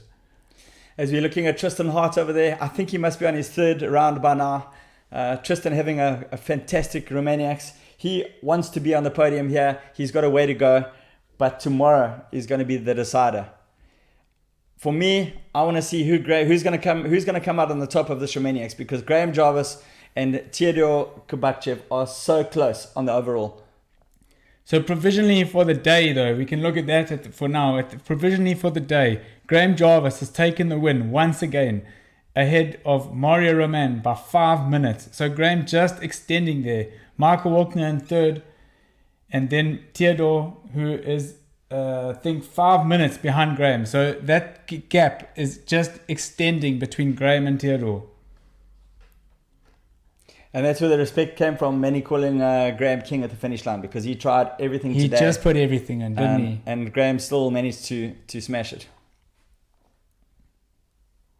So Tristan doing really well, though. He's kept up a consistent pace. He's just being conservative, keeping that pace going, because he knows he's still got one more day to go. So I stand to be corrected now, but on the overall, Graham Jarvis has now got a 15-minute, 8-second lead over Theodore Kubakchev. Am I right there, Craig? That looks right. And, you know, even though he's got that buffer, he knows he'll still push hard. He's going to push hard tomorrow because he wants to extend that lead and show him what he's got and show them that he is the king. Mario Roman is in third. He's 22 minutes off on the overall after day 3. Michael Walkner, 28 minutes off. And there's a big gap. Tristan Hart. No, because Tristan hasn't reached the finish line yet. No, Tristan hasn't reached the finish. But as soon as he's scanned in there, we'll get to see where he's lying on the overall. So far we've got 28 minutes separating the first 4. Graham Jarvis, Theodore Kubakchev, Mario Roman, and Michael Walkner. So the podium's open. It's anybody's podium. It looks like Tristan Hart is the only one now that on the Live Maniacs. He's the only one in there, so he's got clear road ahead of him. He can just take his time, pick the lines he wants, and push to the finish. We have got a group though that's coming in fairly soon with Matty Green leading the front there. Are we going to run out of time, or are we going to be able to pick up Matty Green? Hopefully we can get some footage of these guys. It'll be so nice to see their struggles too. Matty had a really big battle yesterday with David Cyprian. They were back and forth all day. One in the front, then passing each other on the rocks and the roots. It'll be so good to see them fighting it out on the Live Maniacs. And Matty Green has also extended his lead on Safsello, third placed in the Junior World Championship. So Matty Green is going to secure his lead. But it looks like out on track, you're 100% right. Matty Green and David Cyprian seem to be riding together. Next will be Safsello and then Olzawi a little bit further back. So Tristan coming down the hill now. He's off. He's done. He's finished his Live Maniacs. He has conquered Brokeback Mountain. He's going to be in the finish with Billy. And then we'll get a good time from the checkpoint to see where he stands overall. The big question today. Oh, my mistake. Sorry. He's got one more to go. Sorry for you, Tristan. One more loop. But just going back to Alfredo Gomez, I think you were right there. We saw him on the road on the live tracking. So he's had a problem. It looks like he is out. We would have seen him on the route, and he's nowhere to be found. Really unfortunate that to see Alfredo out, but he had a really, really tough day yesterday. He almost didn't make it to the finish line, and we saw that from him in the previous editions on the Killamore, just emptying the tank. And that's where the experience comes in. I mean, Alfredo's been around for a while, but that's where the experience of Graham comes in. You know, he knows how to pace himself. He knows how to get it over the line. No, I'm going to interrupt you there because remember, Alfredo's stomach bug. I've had a stomach bug before in a race, and you can't compete with a stomach bug. It just kills you. So it automatically dehydrates you and you can't ride. So I'm not surprised that he's pulled out, and I would probably think that that's the reason. Yeah, because all your power comes from your stomach. So you're quite right there, Joel. So that probably really affected him badly, and it's really a shame to see him out. You know, you travel all over the world. The guys try and eat as carefully as they can. A lot of times they have, they make their own food where we can. I think in Utzberg in the apartments there, the guys just make pasta and that. And over here it's a little bit different. There's so many amazing restaurants and there's amazing food here in Sibiu, but it could be that he just managed to pick up something somewhere. So we've got Manny's time now from the finish as well. So on the day 2 results, for the results for this day, for day 3, for day 3, we've got Graham. He was the fastest, followed by Manny. So there was 2 minutes and 55 seconds at the end between Graham and Manny. That's why they were pushing so hard, because they want to take those stage honors again. There's just nothing in it. I mean, all of these guys coming out into the Live Maniac section within such a short time period just shows you the level. And we've got now, so we've got Graham, Manny and Mario. Those are your top 3 for the day. We'll get a scan time from Tristan as well when he comes in to see where he'll be. But Tristan will be 6th for the day then, from what I can see so far.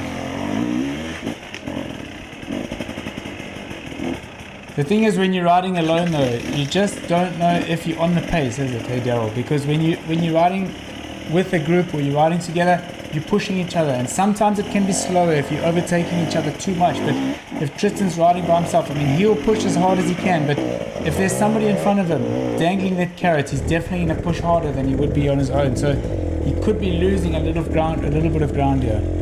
It is difficult to judge your pace when you're riding alone, but he'll be riding his heart out. Excuse the pun, Tristan Hearts, but I don't think he's holding back. I think he's giving it everything he's got. He wants to get onto the podium here. So we should have some more results for you after these other guys have been through this Live Maniacs. And at the moment, it's still Mario Roman. Mario absolutely dominated it. On the first stage, it was Mario, then Manny. Manny was 43 seconds behind Mario. So when Mario came in, he really gave a big push. And Theodore was 3rd. Theodore posting the 3rd fastest time on the first stage of this Live Maniacs. On the second stage, Mario, once again, as I've said, took the fastest time, 2 seconds ahead of Graham Jarvis. And then Michael Walkner in 3rd, 2 seconds behind Graham and 4 seconds behind Mario. So just going back to the Hard Enduro World Championship, I said earlier, if Manny finishes 6th in the Romaniacs race, then and Mario would need a 4th. Mario is currently in 3rd, which means that currently as things stand, I think Mario would be ahead in the Hard Enduro World Championship if it had to finish like this. So this is why he's pushing, he as well. They all know they need to secure their points. They need to push as hard as they can, get that extra position and get their points. But we still have to see the rest of the guys finish, and we'll see what Manny's position looks like once everybody's been through the final checkpoints. So still way too early to tell.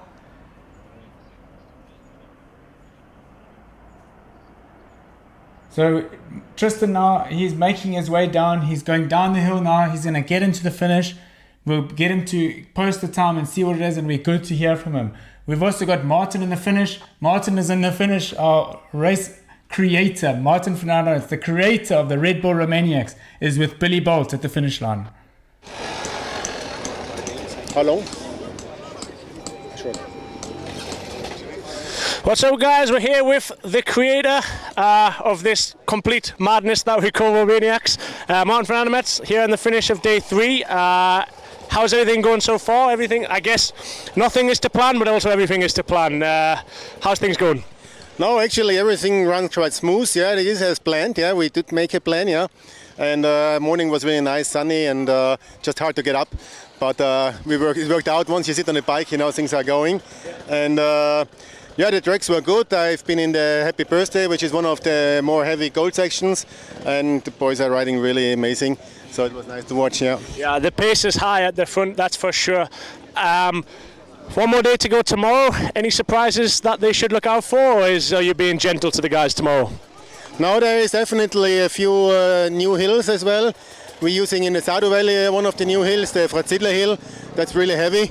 So no, surprises are definitely there, and then the Maniacs is up again.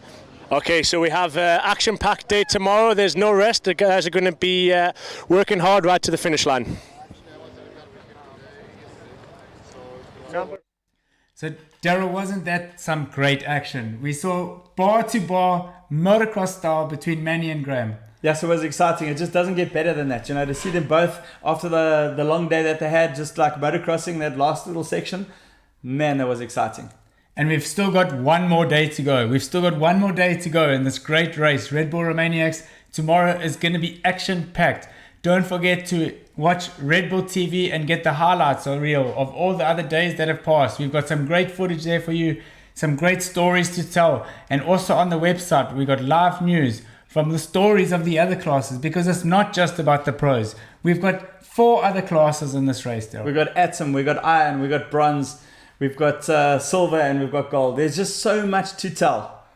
So much. And so hopefully we could get some words out of Tristan, hopefully, but we'll see how that goes. And Daryl, how's it going to look for the other guys still coming? We've got Matty Green and that battle with David Ciprian. So those guys have been fighting for almost the entire race. Tooth and nail, yeah. They've all got into their own little group.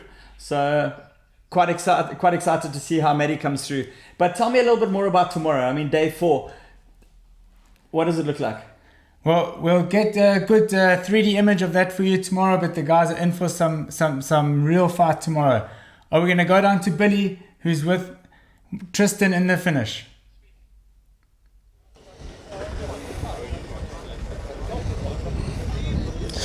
So guys, we've got Tristan here in the finish. Tristan started out 6th, and I think you finished 6th. Was it as lonely as it seems out there? Have you had any company out there today? Oh, it was so lonely. I didn't see anyone all day, so that was kind of a bummer. In the morning I didn't ride too well either, because I was trying to catch those guys and then just making some mistakes. So then just got into a rut of riding like crap. And yeah, and then this afternoon I actually was kind of having fun and started riding a little better. I've been there, I've had plenty of days riding around these mountains without seeing a single soul, and it does get pretty lonely out there, so I bet Tristan's pleased to be here in the finish. Overall for the week, are you happy with how things are going, or do you feel like there's room for improvement and you want to come back and try and get a little bit better? Oh, there's definitely room for improvement. I mean, I've made probably a million mistakes these last 3 days. You know how it is. It's just, there's so much going on in one day and just so much can happen. But yeah, at one point today, I'm like, what am I even doing here? And then once I started feeling better, I'm like, yeah, this is not bad. But yeah, definitely room to grow, and we'll see what tomorrow brings. One more day. How's the body feeling? Are you ready for one last attack, or we're just going to try and survive to the finish line? No, I think we'll go for an attack. I mean, this morning I was feeling so bad. The food here has made my stomach really upset, and yeah, so it's been pretty rough so far, but we'll give like hell tomorrow and see what happens. Tristan's going for it tomorrow. Quite a few guys, I think, need to be very careful of what they pick from tonight's buffet, as we've had a fair few stomach bugs going around. But yeah, good luck for tomorrow, and hopefully we'll see you in the finish. Well, it was good to hear from Tristan there as we were about to wrap the show up, and there's a bit of insight into why their stomachs are all turning at the moment, Craig. No, it was great, Daryl, and it's so good to have this live Maniac. So join us tomorrow for the last and final day, so we can see who's going to take the crown for our live Maniacs and the overall stage. Tune into Red Bull TV to get those highlights. Watch our webpage for the live news. See you tomorrow.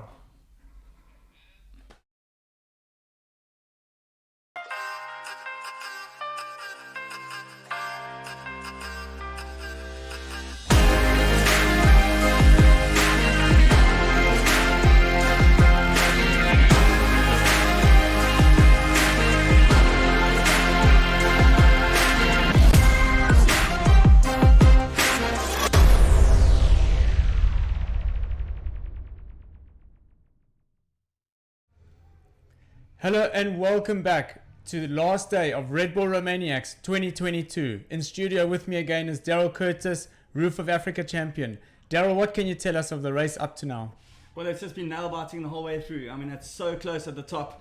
We're going to bring you to the Live Maniac section, which is going to be a cliffhanger today. 3 loops there. And here we're sitting at the finish, which is at Gustarita. So there's going to be lots of action here up this massive hill climb. I'm staring out of it at the window at the moment, and wow, it's just so impressive.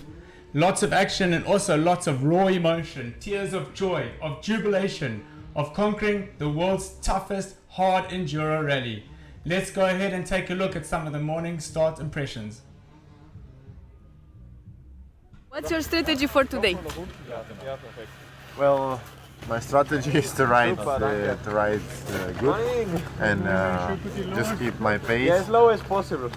I think I have a good rhythm, so I just try to keep it. Do you think you'll be able to hold on to the podium place? Yeah, my target is to bring Bulgaria to the top, so I have to follow the plan.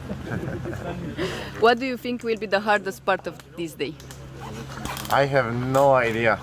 They said that day 2 and day 3 will be easy. They were not easy. So today they said it will be hard. Great. We will see. Good morning, Jarvis. How are you? Yeah, good. Tired, but ready to go. You are so close to win a Romaniacs for the 7th time. If you do you think that anyone could ever repeat this performance? Yeah, I'm sure someone will beat 6 wins, 7 wins, whatever it is. I'm sure someone will win. What's your secret for the last day, your strategy? Just stay focused on the track, conserve energy, and then that's it. Just try not make any mistakes. What do you think will be the hardest part of that day, of this day? I've heard there's a lot of tough hill climbs. Just try to stay on the line, look in front, eyes on the track. What is your strategy for today? Yeah, to push as hard as possible from the beginning on, and to make no mistakes. And yeah, I will try to keep pushing. Do you think you can push for a podium place?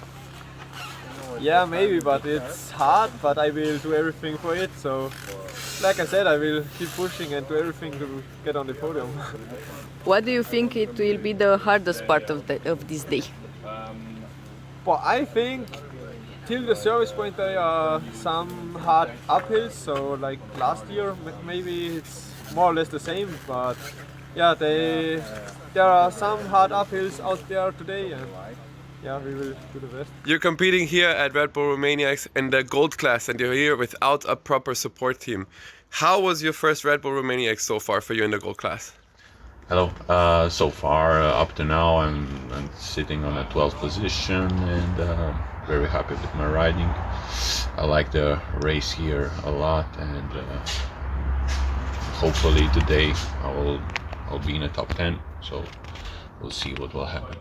Go ahead. So we've cut that because we've just had the first guys coming into the section of cliffhanger. Let's go ahead and see what's in store for us.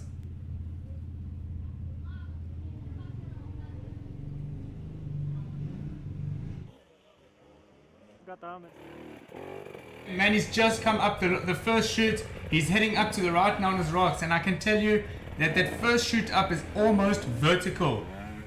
Yeah, I had a look out on the course yesterday, and yeah, it's exceptionally difficult just to get where Manny is already. That start, there's no run up. You've got to go up it's like a sharp 90-degree right-hand turn up to the tree and then turn right again. So this is going to be, how would you compare this Live Maniac section to the last 3 days, Craig? This one is extremely steep. I mean, yesterday we saw them blitzing through that section, just making zigzagging, tic-tac their way up. But this one is so much steeper, and the trail is really narrow. It's going to be a different ball game today. And what we've seen through the race so far is that the guys that are pushing really hard on these Live Maniacs are gaining a lot of time. If I just give you a breakdown from the first day, is that on day 1, Manny won the first one at Babysits about 3 minutes. On day 2, Manny won again by 5 minutes and in the Titanic. And yesterday we saw Mario dominating Brokeback Mountain by 6 minutes. So these Live Maniac sections really, I think, Daryl, do you think, in my opinion, will play a part in the race somehow? Because the overall results for the day we don't even see these times, but so it looks like they're making a lot of time in these sections. Yeah, they are, and you know, there's a big podium fight on now for the overall. So we've got Graham Jarvis, who's still leading. He started this morning with a 15-minute lead over Theodore Kabakchev, and Mario Roman is another 6 minutes behind. So it's very close. And on the first stages, everybody was pushing really hard. So Mario had a really good run up until this point, clawing back some time. And Graham seems to have lost a couple of minutes, 4-5 minutes. So yeah, it's going to be very interesting to see how they do on this Live Maniac section. And then of course, we're going to see them with the all-out race on the podium today. So here's Mario in shot now, and I can tell you Mario is on an absolute charge today. He's been fastest through most of the checkpoints. He wants that step on the podium. He knows what it means to be on the podium at Red Bull Romaniacs, the toughest race in the world. Many getting a bit hung up there. I think this one is a really, really difficult section. They left the best for last. And can we expect anything less from Martin van Ardemetz? No. I mean, Martin, he's just got a mind of his own, doesn't he? He's just so unique to all the enduro events, and Martin felt many times that there's no enduro event which is related personally to each individual competitor at these enduro races. You know, Martin dominated the snowboarding scene for 10 years, and he didn't conform to normal styles. He questions everything and applies his experience and knowledge to create unique experiences, and this is what we see at these races. That's why we have these Live Maniacs. It was a new creation that he came up with to spice things up. And his wish was to create an event which was organized by sports athletes for sports athletes. He wanted to organize a race which is fair for every competitor.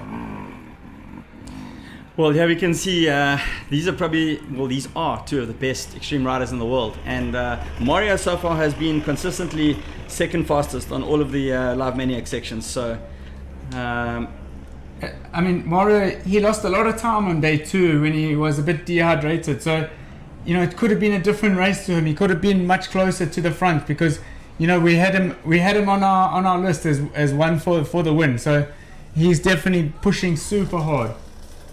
So Manny's cleared the top, and he's on his way down again. Daryl, these guys are unbelievable. That was fast. I mean we've got guys out on the route there at the moment, and they just can't believe how steep it is. So we've got Alfie Cox in the gang Alfie was there, out from he? South Africa. They just said, "Man, this is unbelievable." Are they really going up there? You know.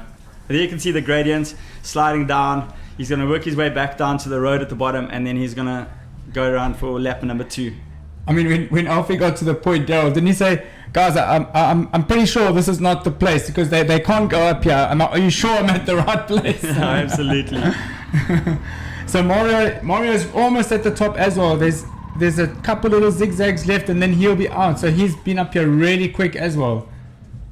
I wonder where the others are because they seem to have bridged a little bit of a gap. Mario just balancing it off there, trying to get as flat a piece of ground as he can. You see, he's even backed it up onto the tree there. He backs his back wheel up onto the tree so he can't go back anymore and give himself some good drive. It's super hot today as well. You know, we saw some cooler temperatures on day 2 and day 3 when we had those rains, but today it's just so humid and swelteringly hot again. So Manny is carrying a 2-hour penalty, still holding 6th overall.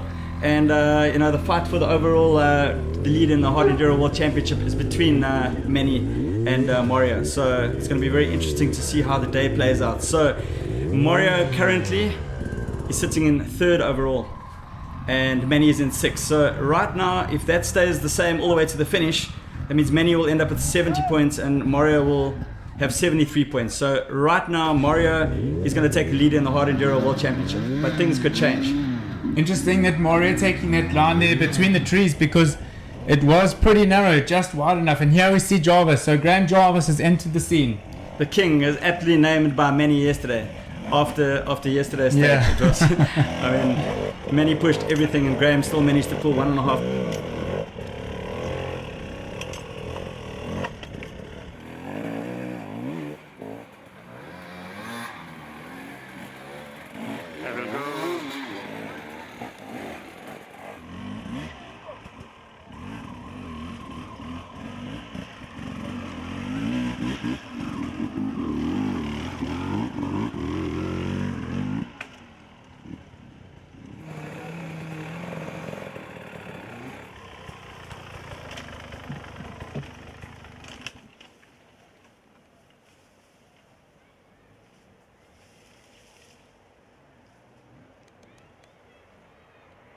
Mario on his way down, you can see a bit of dust there, but he's also cleared it pretty quickly, burnt a little bit of energy trying to get past those trees again, but he'll be able to recover once he hits the bottom. They have about 150 meters to ride on flat road before firing it up again.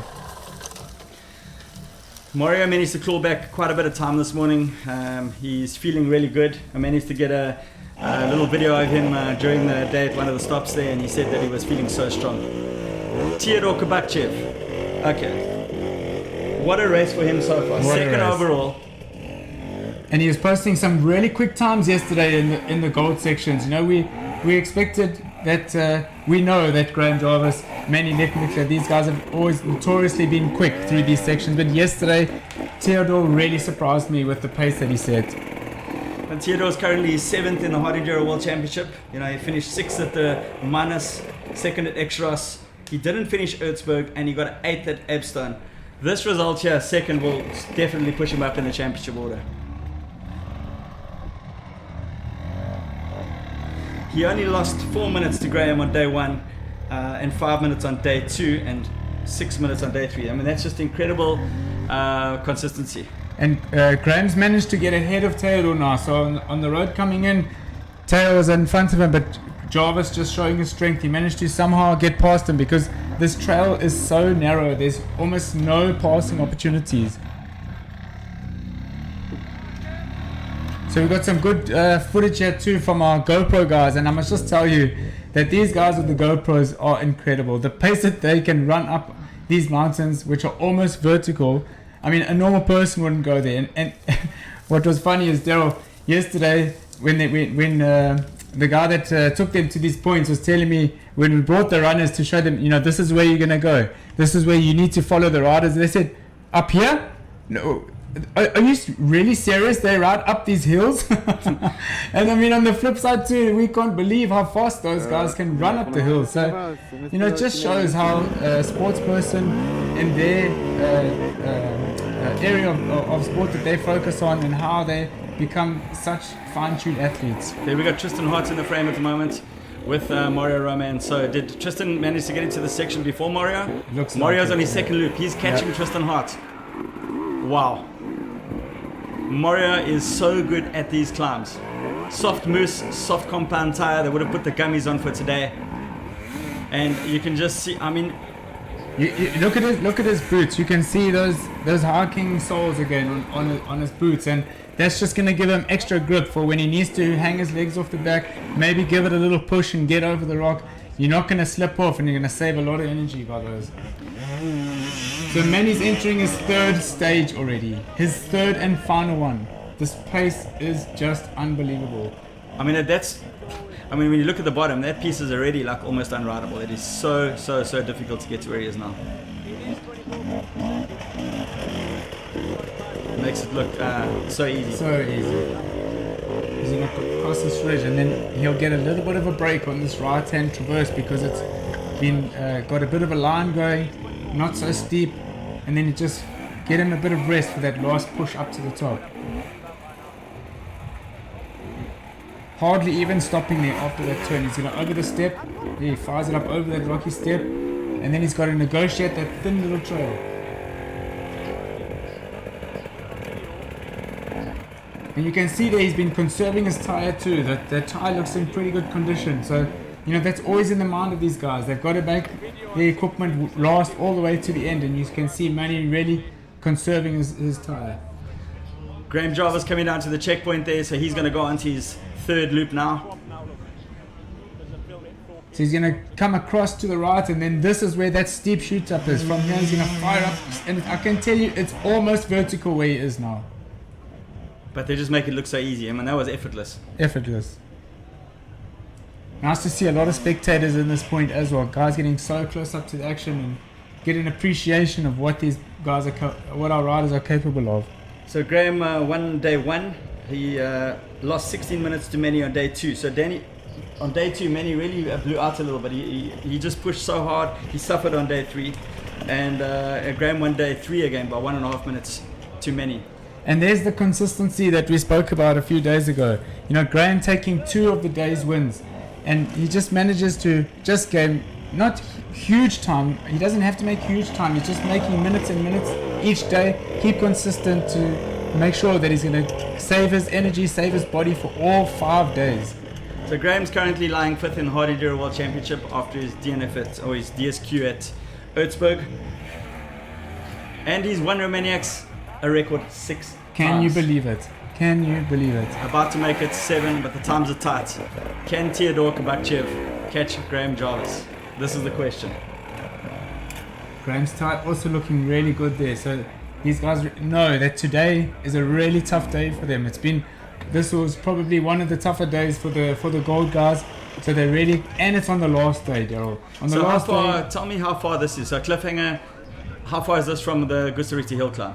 it's not very far at all. It'll probably take them around 30-35 minutes once they exit this section to ride across the flatlands, which is pretty quick, come into the city, along the river, and up here to the hill climb. So this is the last hardest section that we're going to face. There's one more little uphill after this, but then that's pretty much it. And we saw pictures this morning from our guys out on track. Manny absolutely flying down on the downhills, just taking like any line he could take, which was fastest, whereas the other guys in front of him were just conserving. So he's just trying to claw back as much time as he can. Every position counts for him.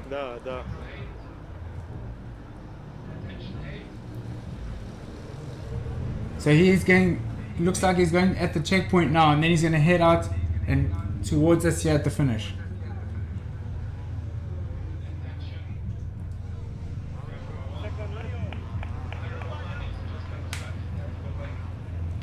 So Mario, looks like he got stuck there, didn't make up that chute, he went back down again. That's normally the sensible thing to do, just to go back and try and fire it up again. But he's definitely burning energy now. So Manny is out. Manny is out, he's on the road, he's through that checkpoint, and he's going to put the hammer down to get here to Gushterice Hill Climb. And here you can see how easy it is to lose time. So the clock's ticking. Mario's already done this he had to go back down, and he's obviously spent a little bit more energy there.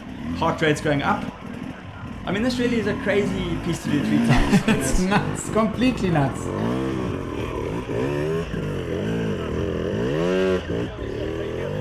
But you know, these are professionals, and this is what they do, and this is what they love. They love to be tested, they love to be pushed and push the limits, because that's how they're improving. Big thing here is managing heart rate. So when you start getting flustered in that, just stop even for a couple of seconds and just get your heart rate down a little bit. Like now, Mario's just choosing the best line. He's not racing this section at the moment. I think he's just trying to make sure that he doesn't make any mistakes. That little breather there just helps get his heart rate down a little bit. So it's a big part of hard enduro, is to be able to manage your heart rate to a level where you can ride properly. Yep. So here's Theodore. We haven't seen too many shots from him on this section, but he's riding super well here. And he just switches it around there on the off camber, switches it around so you can get that back tire, get the full width of the tread on the ground. Otherwise it slides down and it's difficult to get back up again. So far on all of the live Romaniacs sections, Theodore's been 5th fastest, and he finished 8th at Romaniacs last year.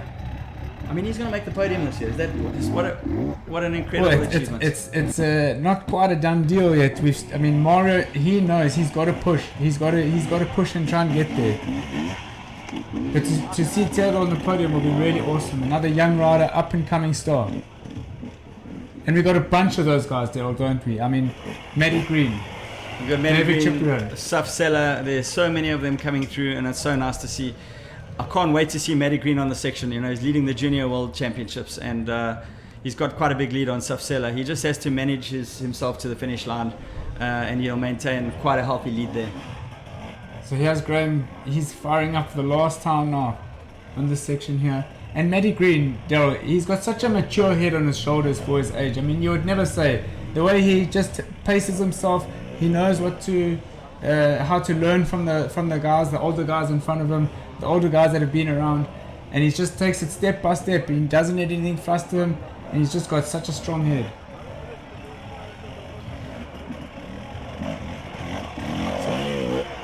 So Graham just picking his way through there as well, so he definitely is the king of hard enduro. We've seen it. Manny said so himself yesterday, so there's just so much respect there. Graham Jarvis, 47 years old, 6 times winner of the Red Bull. I mean, he's twice as old as Manny. Can you handle it? Almost, by 1 year. So yeah, we have some provisional results here in the cliffhanger, and Manny taking the fastest time so far, followed by Graham and then Mario. And there we can see how important these sections are there. So by the time difference. So with Teo getting scanned in there, that could jump up a little bit because you can see, look how fast he's coming into this. He knows he needs that drive, and look at him, just firing up. He took that line right from the bottom.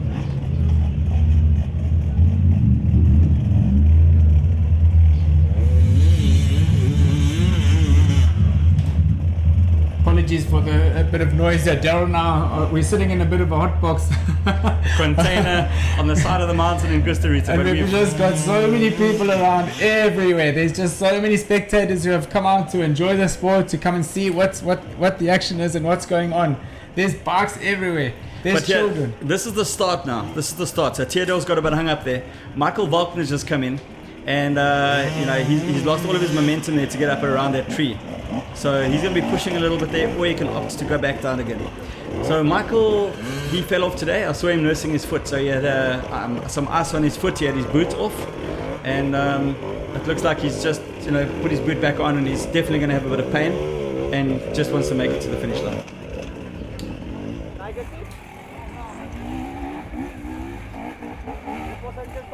Oh, nasty rid in there, but and look, he doesn't even stop. He just keeps going. He knows every second counts. He knows he's got to try and bridge the gap to Graham Jarvis, make up that time. But he also knows how good Graham is in these sections. So, yeah, unless Graham Jarvis makes a mistake between now and the finish line, and let's not do the commentators cursing again, but it's looking very good for Graham Jarvis right now. You see so Teo's also got those hiking soles on his boots. So these guys learning from each other. They don't keep many secrets between them because, and that's the thing, that they share their knowledge too, don't they, Daryl? I mean, they're all good mates. Yeah, a lot of these guys ride together in between the races. So that's the thing about our sport. It's just such great friendship and camaraderie. And so Graham's heading down now. He's off now. He's just about off the cliffhanger. He's going to get scanned in and then head his way across on those flatlands. This is Michael Walkner. What an incredible ride from him. I've been so impressed by Michael. So it's really, really incredible. He's lying 6th in the World Championship at the moment. He was 8th at Minus, 6th at X-Ross. He finished 5th overall at Erzberg. Right in the beginning, he was fighting with Manny, and then he blew out Tristan Hart there. Did you see the way he launched that's up? That's a bit of a bull run, isn't it? Yeah. Oh my word. But look at the angle, Daryl. Look at the angle of his bike. So that's right at the bottom of the climb. That's that difficult entry where we saw Mario went down and tried again, and that's where Michael Bachner was stuck. And we saw Teo, look at the speed he carried from the bottom. Just used that momentum to catapult himself up. I can't believe the short work these guys are making of this climb. I mean, I went there yesterday and had a look, and it's just like absolutely ridiculous. Tristan Hart, the Canadian, 25 years old, currently 5th overall, 39 minutes off the lead. He was 3rd on day 1, 6th on day 2, and 6th on day 3. I can tell you one thing for sure, and that is that Martin is not going to be very happy about the way that these guys are just flying through the scores. So beware for next year for Live Maniacs, because there's going to be definitely some action in store.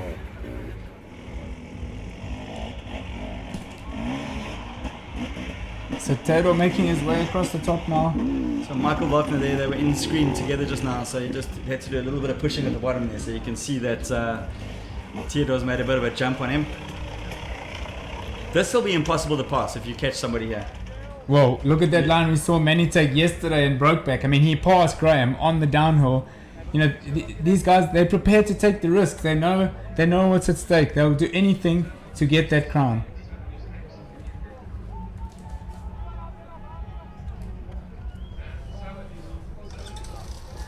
So Teo just picking his way there, just looking ahead, looking which is the easiest path to take. He doesn't want to go the wrong way down, because to his right there is a vertical drop. Teo currently second overall, 15 minutes 44 seconds behind Graham this morning. And I'm just going to keep my eye on the timing sheets here when total gets scanned in, so we can see how they are ahead on the road, because you know Taylor's going to keep pushing. He's going to keep trying closing that gap to Graham. And Michael Wagner having to get off and push there with that sore foot of his. It's just incredible how these guys push through the pain. I mean, you know, he's really hurt his foot, but he knows he's got a job at stake. He's got something to do, and he just gets on with it. I mean, Billy Bolt riding half the season with a wrist that you could say is pretty much broken. Just the way that these guys push through that pain barrier is unbelievable. Okay, I think Theodore's going to motocross this section to the finish line. He's going to put everything on the line to try and catch Graham Jarvis. He knows Graham hates the fast sections. He's going to really put the hammer down. So provisionally now I can tell you that on the road as it is for the guys that have been through that last checkpoint, Manny Littenbichler so far is the fastest rider on the day of this day 4, followed by Mario, who is 1 minute 20 behind, and then Teo 4 minutes behind Manny, and then Graham 9 minutes. So there's about 5.5 minutes between Teo and Graham, so there's still a bit of work to do for both of those guys to make sure that they can secure their positions. And Marco now, he should be just about off. He'll be pretty happy to clear this section, because every time he dabs at that foot, every time he puts it out, it's really going to send a sharp pain through his body. And he's getting off there to push, which is quite interesting. So Tristan coming in, Tristan having a look at it. And look at that, he's going to ride it.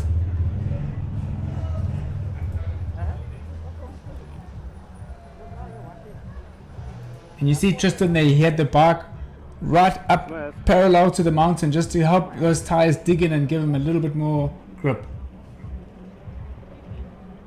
So we've got some provisional results here again for this live Maniacs cliffhanger. So Manny taking the fastest time so far, followed by Graham and then Theodore. So Graham doing a really good job through that section. Yeah, so Graham obviously, he's still got that lead on Theodore overall, so that'll help him to maintain it. He'll be really, really happy about getting through cliffhanger unscathed. And now it's just that short 40 minutes of flat riding before they get to Costa Rica.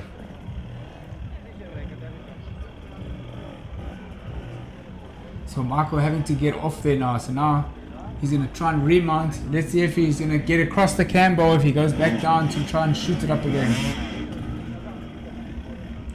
That's a difficult entry point where we saw him struggling just now.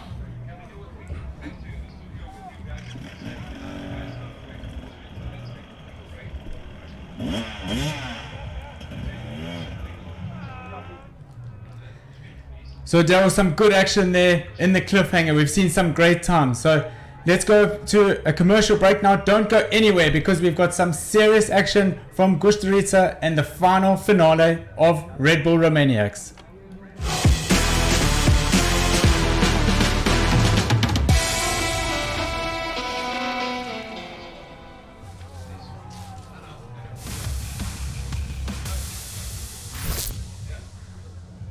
Is he going to, will Daryl talk over the NFTs, or he'll talk after it's finished?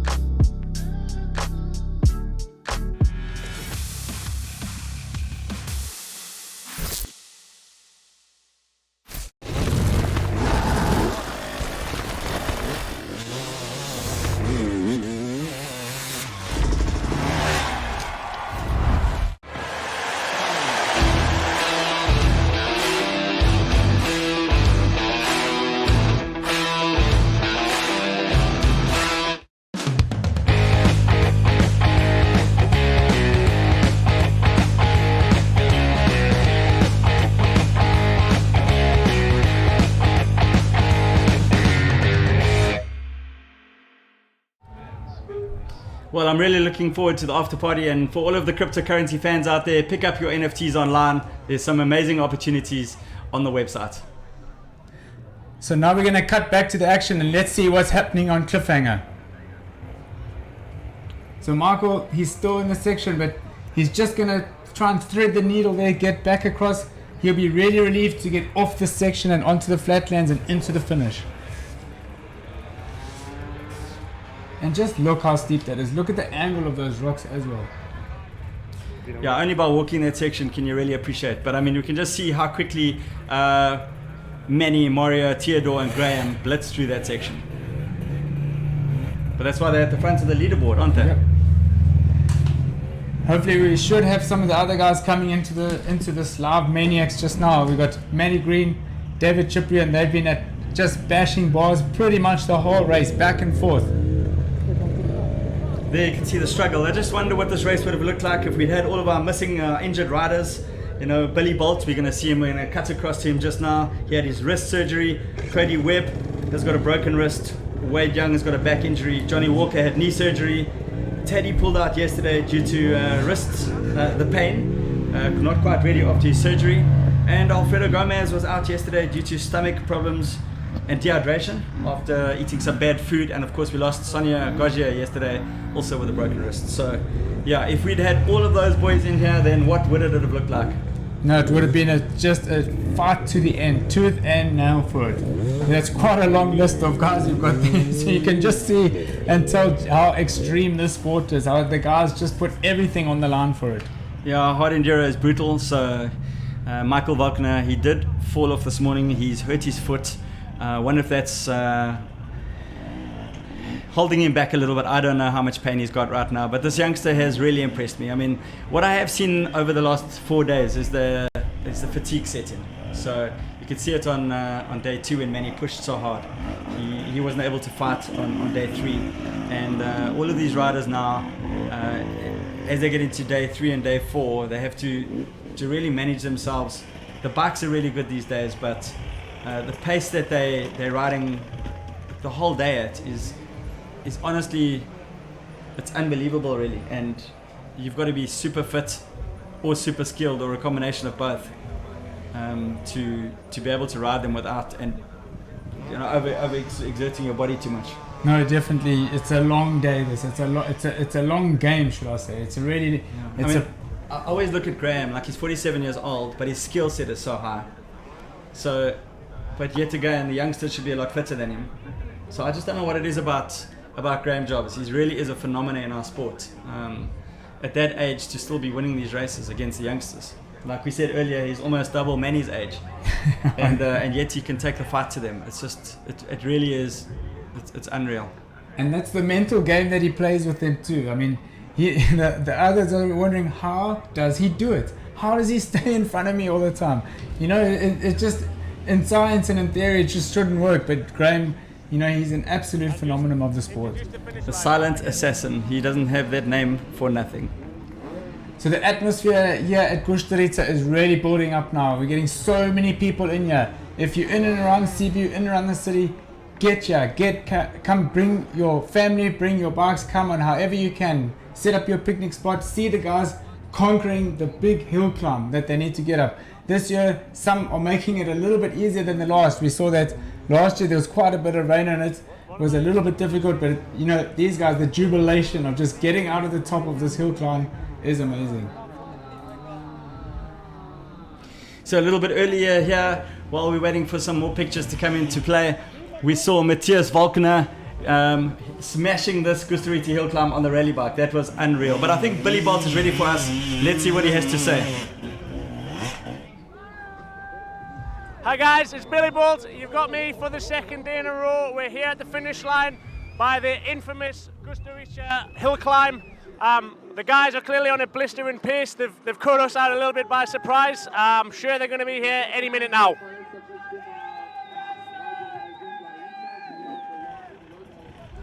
So we're back to the action here, and Michael, he's almost cleared the section. Good to hear from Billy there on the finish line. You can see how the sun is out, it's baking down on everyone, but shirts are off, people are really enjoying themselves and come to watch the heroes that they see on TV, the heroes that they look at and look up to, and just can't believe how they do the sport that we do.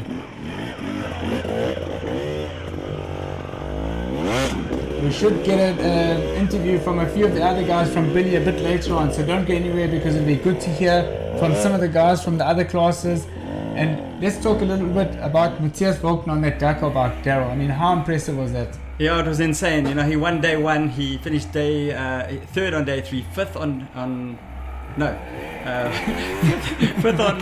third on day two, fifth on day three. But he's made a big comeback.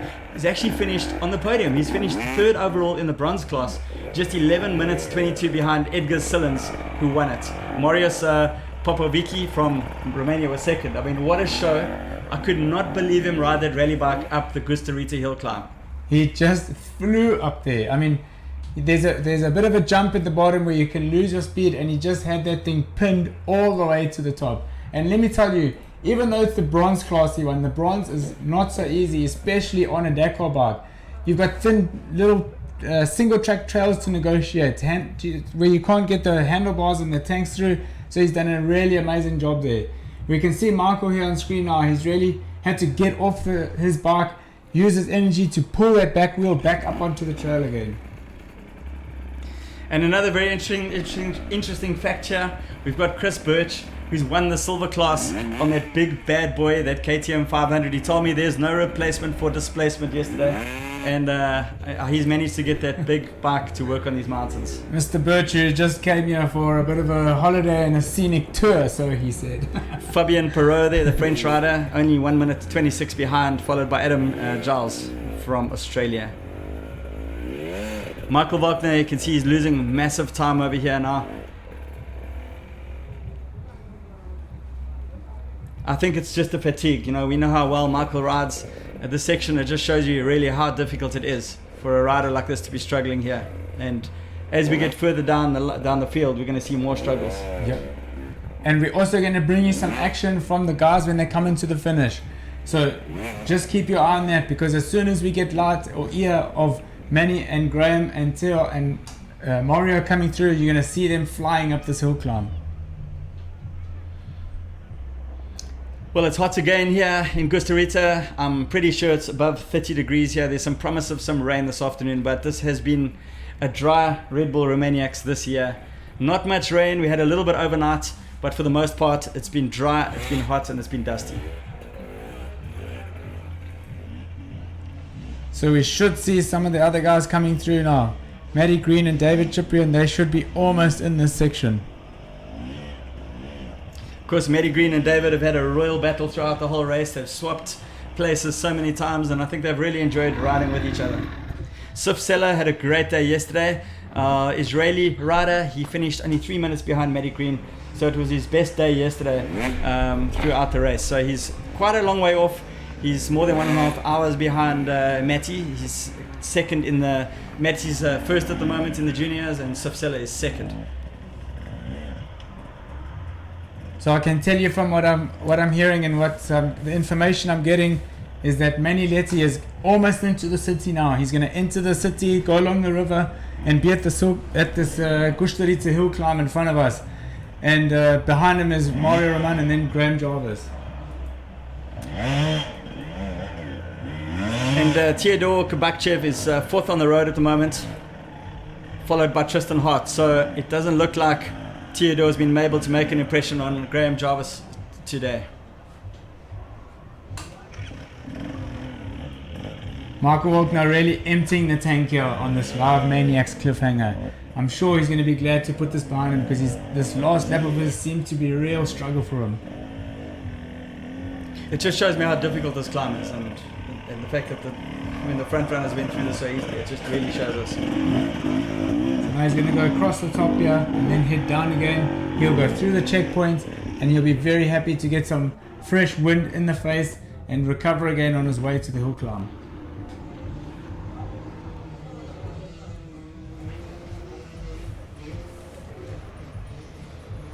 Michael will be super happy to be going back down, so he just manages energy levels going back down to the bottom, but he knows he still has to do this 2 more times. I'm sure that is not going to be... Must be difficult to process mentally. Yep. I mean, if you were fresh and you went into the section, fair enough, but after the 3.5 hard days that they've had, to go and have to do this 3 times now, I think is really really, really tough, and a lot of these guys are going to be hating Martin van Ardemense. Yeah. I mean, in those early days, Daryl, we saw. Oh, so Michael, did he? He dismounted there, yeah. So it just shows you how steep that down is. Yep. I was saying in the early days, you know, when Cyril came, and there was the should I say the expression everyone said was, "This Martin is crazy," you know. This Martin is crazy. That's what everyone kept saying. Well, you were talking about his style with the snowboarding, how he managed to do everything differently to everybody else. So for sure, we had a different surprise at every Red Bull Romaniacs we came to. We were forced to jump across these massive rivers and across towers and into buildings and everything else. So yeah, he's always got a surprise. And you know, like at Erzberg with the Motor X Highway, that was the sting in the tail there. I think this is the Romaniacs sting in the tail. This cliffhanger section for Live Maniacs. The front guys seem to just blitz through it, and we're going to see now some real struggles now in our screen while we wait for the rest, for the leaders to get into the Gustarita finish line. So hopefully we'll cut to some of those visuals of the other classes conquering this hill climb before the other gold guys come back into this Live Maniac section. Because the front guys, the front group of guys, Daryl, they pulled such a gap on the others throughout the day. Sure, the group behind is should we say the youngsters, but even so, you know, it's just incredible to see the differences between those different groups. Yeah, well, the pace, the guys are really they're racing flat out at the front today. I didn't realize it until I looked at the live timing. So at the moment, we've only got Michael Volkner in the Live Maniac section. And we're waiting for the guys to come into Gustarita. But let's go and have a look at some slow-mos.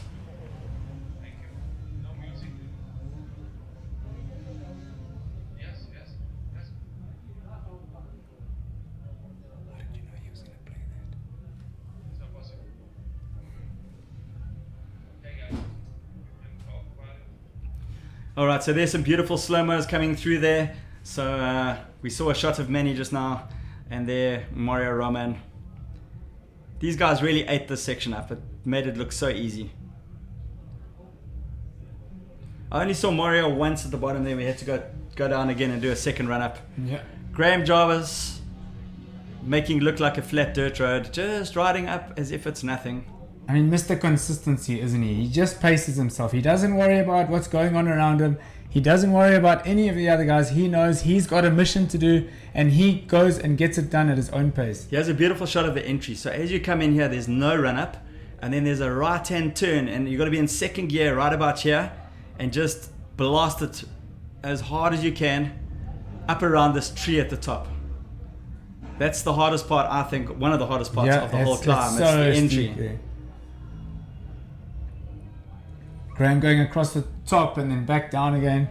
He's done a great job of composing himself and managing his energy levels. So the trick is not to make any mistakes. Alteador there on that off camber.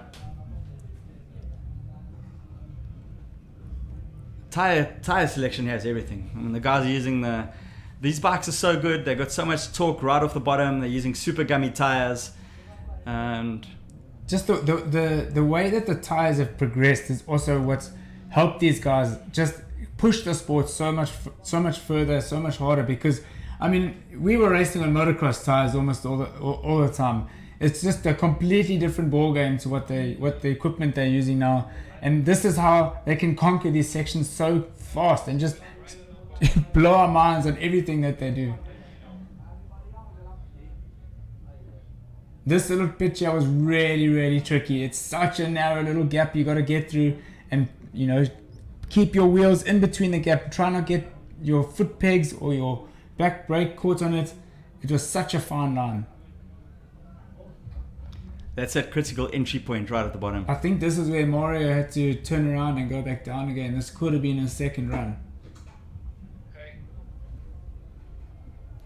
Yeah, look at him wait. Look at it. Look at his heels down, weighting that back wheel just so that it doesn't slide down again.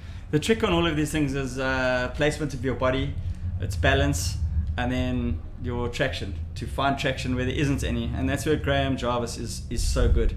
He's good on the slippery stuff, and with it being as hot and dry as it is here, this terrain is actually extremely slippy. So you're going to look for any bit of rock, and even the roots can offer you a little bit of grip. But when it rains here, then it just turns everything on its head. I mean, the hardest race that I've done in my life is definitely Romaniacs in the rain. It makes every slight little hill and off camber almost impossible. Like snot. It's like us. Yeah. I'm super impressed by Tristan. I spoke to him last night. I went for dinner and I caught him in the street, and he just said to me, man, it's so long and so hard, and he's just tried his absolute best.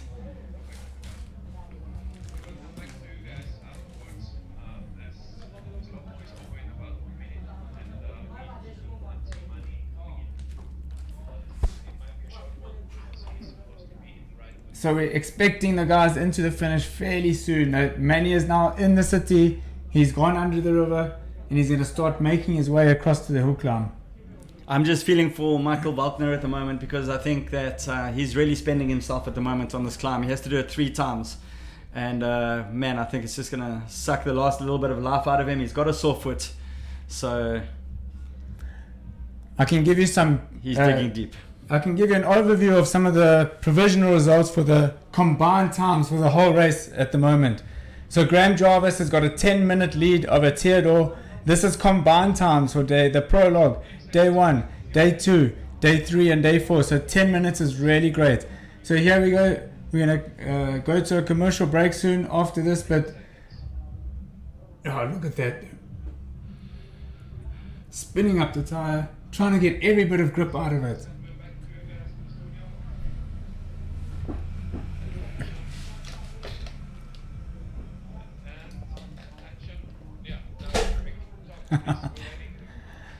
Daryl, how was that? No, that was insane. You know, so like you just said, now Graham Jarvis still maintains his overall lead.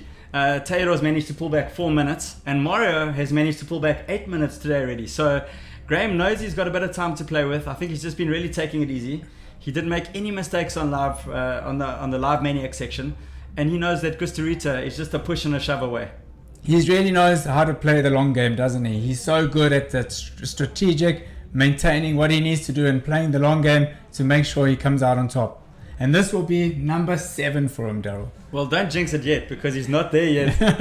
But let's just go and have a look and see what Gustarita looks like right now. Oh, what a shot. Look at all the spectators. There's such a cool atmosphere down there. There's beer going, there's lots of food, and of course there's that, another creation of Andy Fazekas. So we saw Matthias Walkner on the right hand side. You can see the freestyle jump. He jumped that on his rally bike, and as you see the guys here, that's silver and bronze still coming through, struggling there. Somebody's opted to go right through the barrier there. I've got no idea what he's thinking. I mean, look at that gap, isn't it? Look at that gap that Matthias jumped on the Dakar bike. That's huge. And these guys, you can see that they don't want to take that option. They would rather prefer drag themselves through the mud there. So if you look closely at the bottom of the hill climb, there's actually, it's almost a vertical step there. So there's a left-hand line, and then it's so rutted and so dry, but so far it hasn't presented too much of a problem to the guys. Let's see, this is a bronze or a silver rider. I'm not sure if they're going to go all the way up or if they're going to cut off. Do silvers have to go up here? Can they opt to go all the way up, or do they cut off? So you can see there's certain levels there, or steps where the people are standing. So you can fire up as high as you can, and if you don't think you're going to make it, just jump out onto one of those levels and go across, but it will take you a lot longer. Okay, so let's have a look at this obstacle over here. So, like, where do gold go, where does silver go, where do bronze go? Or do they have can they go anywhere they want? I mean, you can choose, but I would definitely think that you would see the gold guys taking that MTB hopper jump there and clearing that big mud pile. And there's lots of guys that are going to go straight into the mud. I mean, how deep is that mud? Are we going to see some over-the-bar action?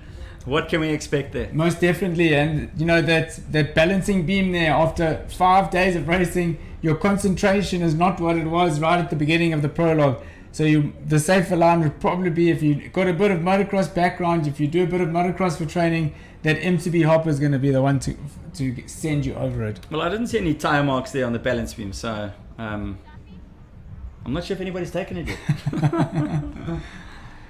Oh, look at all the people. There's such a good atmosphere here. Everybody cheering for the heroes of their sport. I mean, it's a beautiful day here. It's summertime. And this is one of the reasons why this race has been so exhausting, because of the high temperatures. We've seen Alfredo Gomez put himself in hospital yesterday with complete dehydration after the stomach problems, and most of the riders have been struggling because of the heat. It's either one extreme or the other, right? It's either rain and cold, or it's hot and dusty. And it would have been really nice this afternoon. They're expecting a lot of rain. It would have been nice to have a bit of rain this morning, just to take the edge off, the dust away. The rain will definitely change things a bit, won't it? If we get a heavy thunderstorm, it'll change us a little bit, but everybody should be more or less into the finish by that time. But it would have made this finish so sweet if there'd just been a little bit of rain. The traction, wow. Yeah. So a lot of the bronze and silver riders are in at this stage. All looking forward to the big party tonight at the backyard in Romania. There's Maxi on the microphone, building up the energy, building up the atmosphere. He does such a great job at the Prologue and here at Kusturica. Get the people motivated and cheering for their heroes.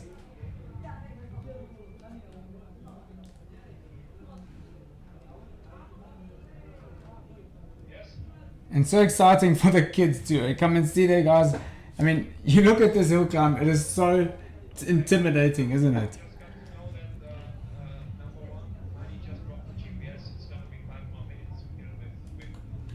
So Manny's at the GPS drop-off station. He's literally minutes away from us now. He's dropped off his GPS at the station. He's going to go across the flatlands. He should be here any minute.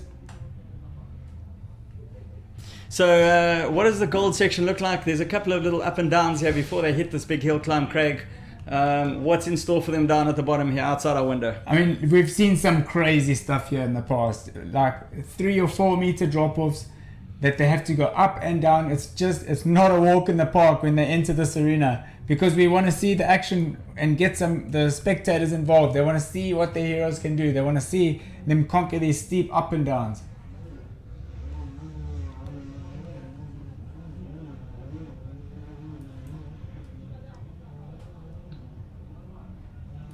And you can see them starting to make their way up onto the hill climb now, onto those levels where they can get close to the action, and this place is just filling up. So at the live Maniac section, I can see El Zawi and Mehdi Green are in that section at the moment.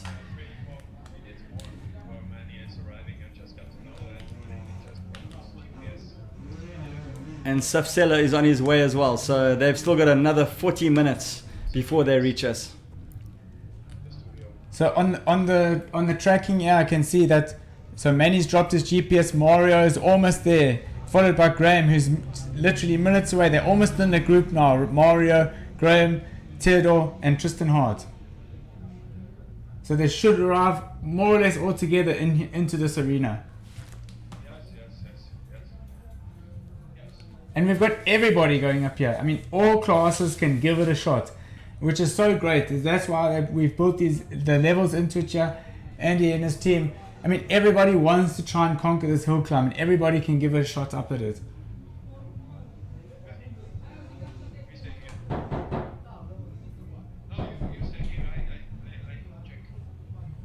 Wow, he's just burning every ounce of energy he has to get that bike up the top. He just wants to get it out and over. And there was George Siwa from Czech Republic, a bronze rider that we saw there just now.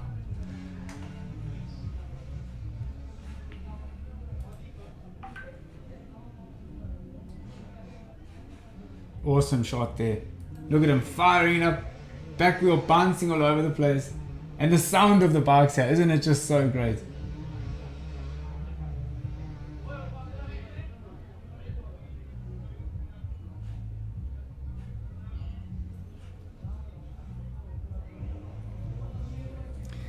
So from our calculations, it looks like Manny will come in 6th if nothing goes wrong, and Mario will finish 3rd.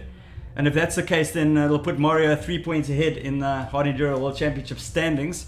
Of course, there's still a few more events left, but it's certainly hotting up. From here, they'll go to the TKO in the US, they'll go to the Outliers in Canada, and then Hispania in Spain in October, and that'll wrap up the Hard Enduro World Championship. There are just 3 rounds left.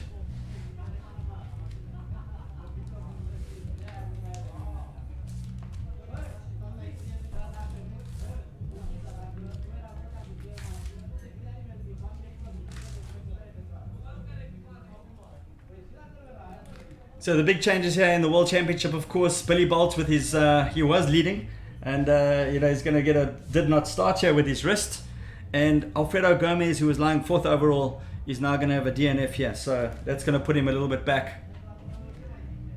The big gainers, of course, Theodore Kabakchev, currently lying 7th, and Michael Waltner in 6th.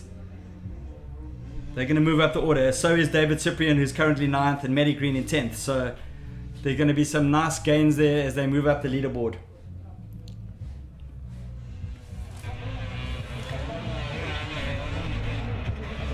Oh, this is a good one. Let's see how he goes. And there's just powder everywhere flying around. So there was Daniel Kelly from Great Britain, not quite making it up.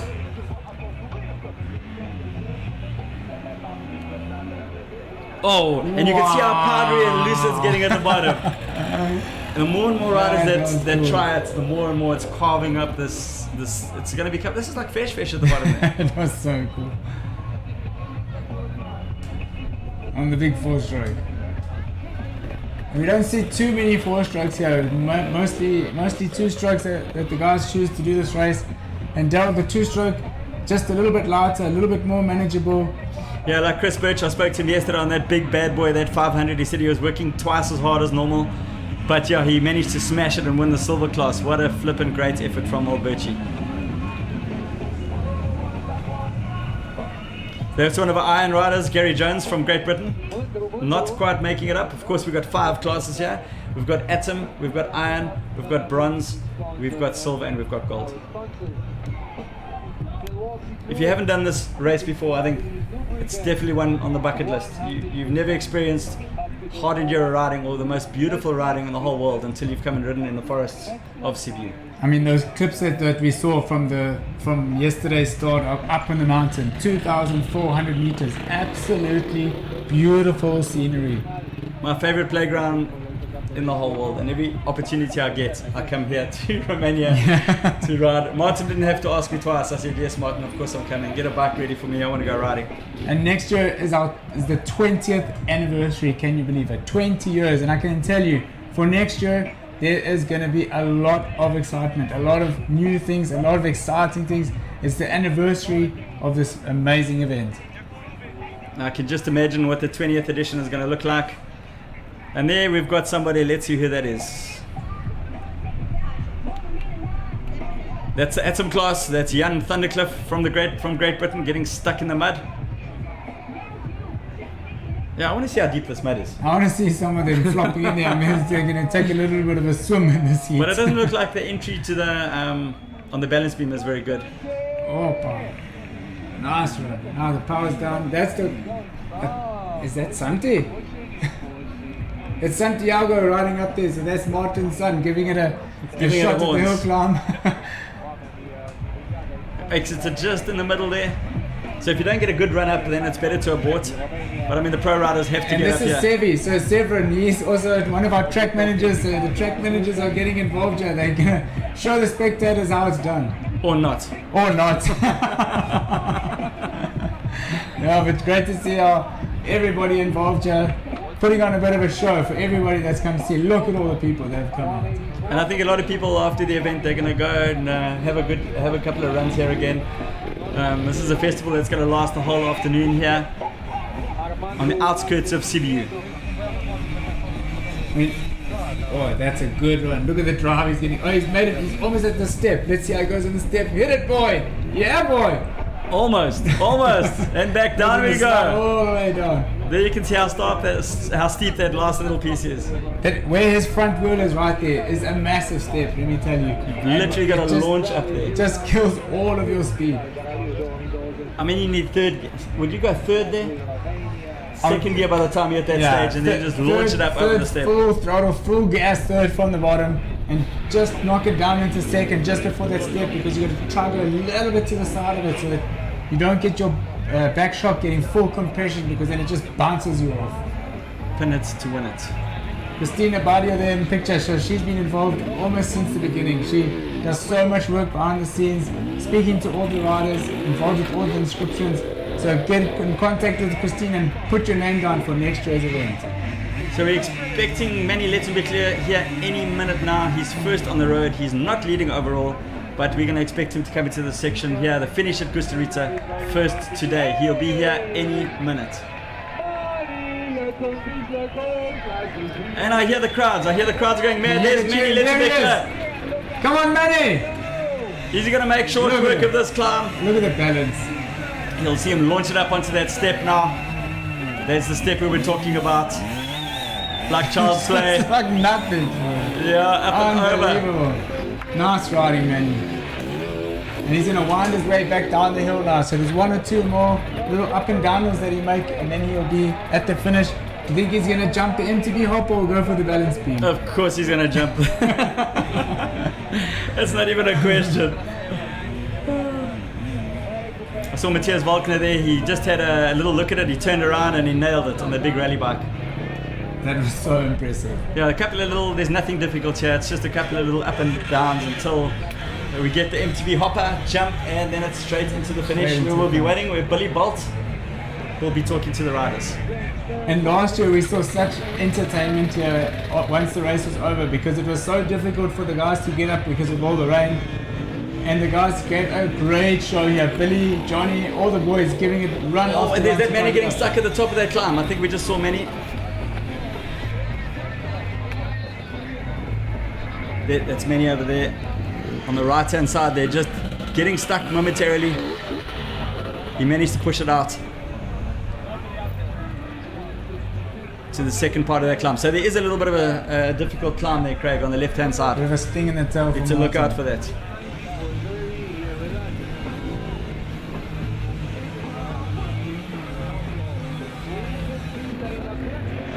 You can see the stadium here filling up now. It's filling up with everybody. They've come to see the best of the best.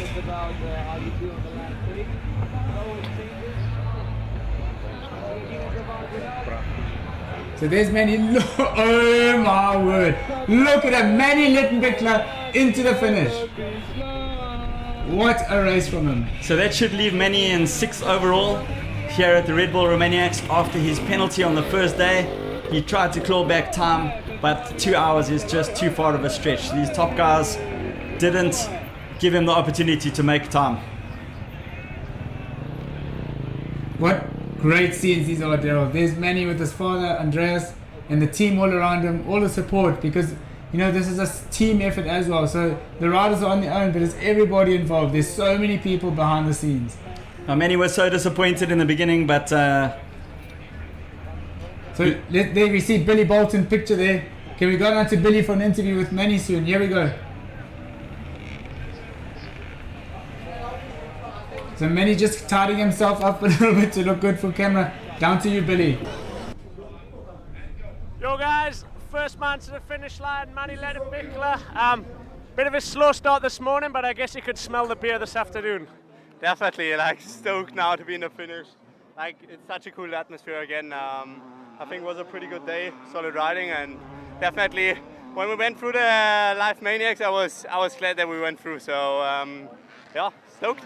Yeah, we've seen you were pushing the intensity pretty high in the Live Maniacs section. You definitely put it to the boys and finished the week on a strong note. Overall, how was the day? A difficult one or quite an easy one to finish off? I would say because it's so dry, it's just so grippy. So it was definitely a super intense day in the morning. Such a hard first uphill, and I think everyone was kind of surprised with such a hard uphill. But yeah, stoked with the day. I think the whole week was awesome riding, and it's just so cool to see so many riders out there from like so many different nations. So yeah, such a good event.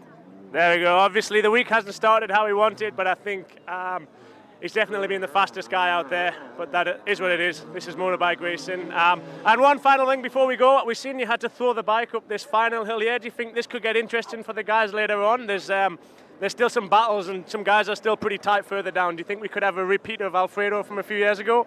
Maybe, yeah. It's so loose, and you don't really have like a place to park in at the first step. So I think it's going to be pretty interesting because it's just you can't really build up any grip. So yeah, I'm excited to watch now. I'm going to grab a beer and enjoy the show.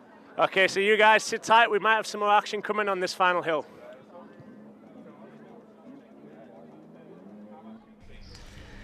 So great to hear from Manny there in the finish with Billy. You know, those two guys, they raced hard against each other, and great to see them, you know, in such good camaraderie. Billy congratulating Manny. So good to see them together again. Yeah, it's awesome. Billy would have loved to have been here, but he made the right choice by having his wrist fixed because he's got the rest of the season to go and he just couldn't face the pain anymore. So yeah, really good call there by him. And we should see the other guys coming into the hill climb soon. So we'll cut to those as soon as we do. But, you know, if you out there somewhere... Mario Roman, great. There's Mario up the hill climb. Look He's at on Mario. it. Is he going to clear it? There's the big step. Yeah, Yes. Mario. Oh, these guys Yeah. make it look so easy. For me, he's the king of hill climb, Mario. Yeah, he is. He He just is. knows how to fire it up. He's proven it time and time again. You see it getting a bit windy up on the top there, which is going to help things here because I tell you, it is swelteringly hot. It's not helping us in our little hotbox container here. I can tell you it must be 40, 45 degrees where we are. I can't wait to open the door.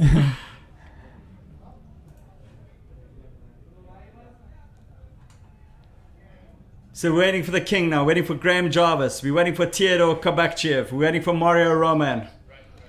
We're waiting for Tristan Hart. As we watch Mario now on the last couple of climbs as he weaves his way down to the finish line. He'll be so happy that day 4 is over. These guys have pushed and pushed and pushed for these last 4 days. They will be so stoked to be finished. So Mario just taking the last climb up now. He's going to go up to the top, turn and come down, and then over those big mud hole that Andy has created there. Okay, so this next one is where Manny got a little bit held up. Let's see if Mario manages to clear it. He's just backing up, lining up, and full throttle. Yeah, and he's up. Nicely done. Nicely cleared.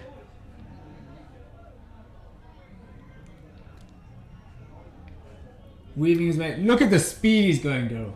And hitting that MTB hopper. Not even stopping for a second and launching. Oh. No, he's going to check He's it out gonna first. check it out first. Oh, is he? No, there he goes. You don't have to take it. Not much water in there today.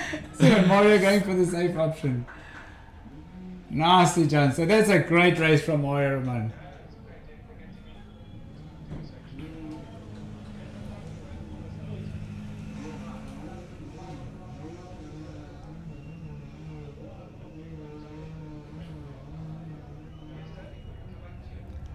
What a ride. That should put Mario in 3rd overall. Theodore just came. Was that Theodore that came into the picture? That is Theodore. It looks like he didn't make it up for some reason, and he's taken the one out the side. And we're going to go down to Billy. Billy's in the finish there with both of these heroes.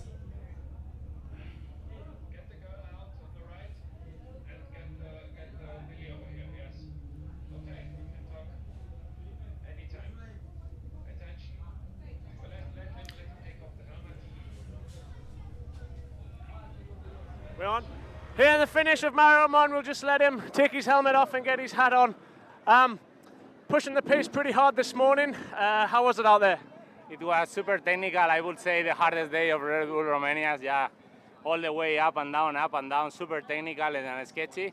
And mostly because most of the uphills were without lines, so brand new some parts. So we have to push a lot the bike. But I am super happy to be with the pace of winning the race the last day. But yeah, it's good to finish 3rd overall. Yeah, I think with the day 2 you had, you've got to be happy with 3rd and some solid points for the championship. Yeah, I think for the championship it's really good result. I am in one piece, which is good after all the guys' injuries. So yeah, very happy. Thank you. Good job, good job. Thank you, bro.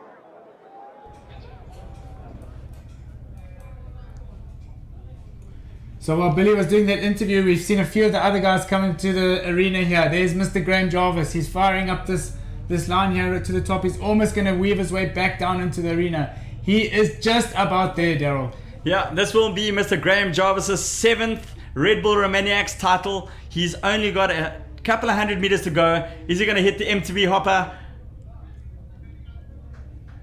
Yes, he is. Yeah, boy! He nailed it. This is our 2022 Hard Enduro Red Bull Romaniacs overall winner, Graham Jarvis, the king of Hard Enduro. Take a bow, Mr. Graham Jarvis. Take a bow. Unbelievable. 7 times champion of Red Bull Romaniacs. Just incredible. And here's Mario coming over to congratulate him. They have so much respect for each other, these guys. As we see Teodor Kabakchev coming in there right behind Graham. Teodor will take his second overall. What an incredible ride from this youngster. Huge congratulations there from the team. Great scenes here down at the finish line. Look at the emotion. They know what it means. The team know what it means for him. What he's had to go through. What he's had to endure. And all the pressure as well. All the pressure on his shoulders because, you know, everyone sort of expects him to win all the time because he's the king and he's done it and proved it right again. And we go down to Billy for an interview with Graham. He's hobbled his way in here. Hi, sir.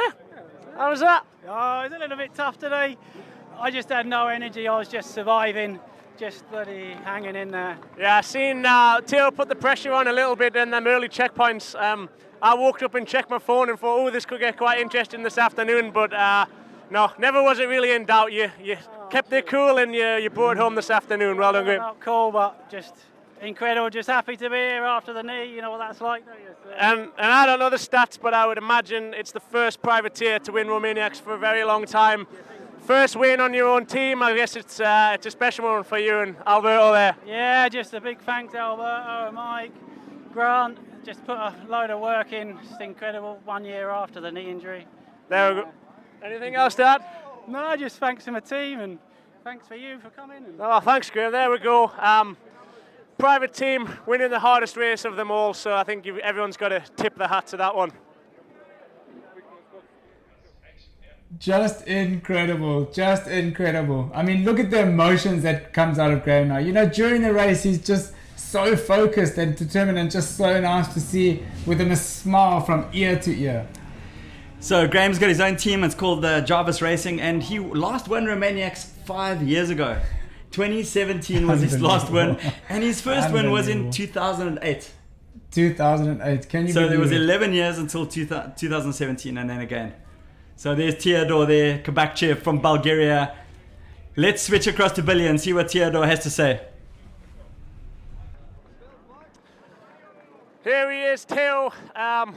Probably one of the most impressive rides of the week for me. I woke up, checked my phone this morning and seen that you had some pretty good pace going early on and you took quite a lot of time out of Graham in the first few checkpoints. Did you think, did you smell blood and think maybe it's possible?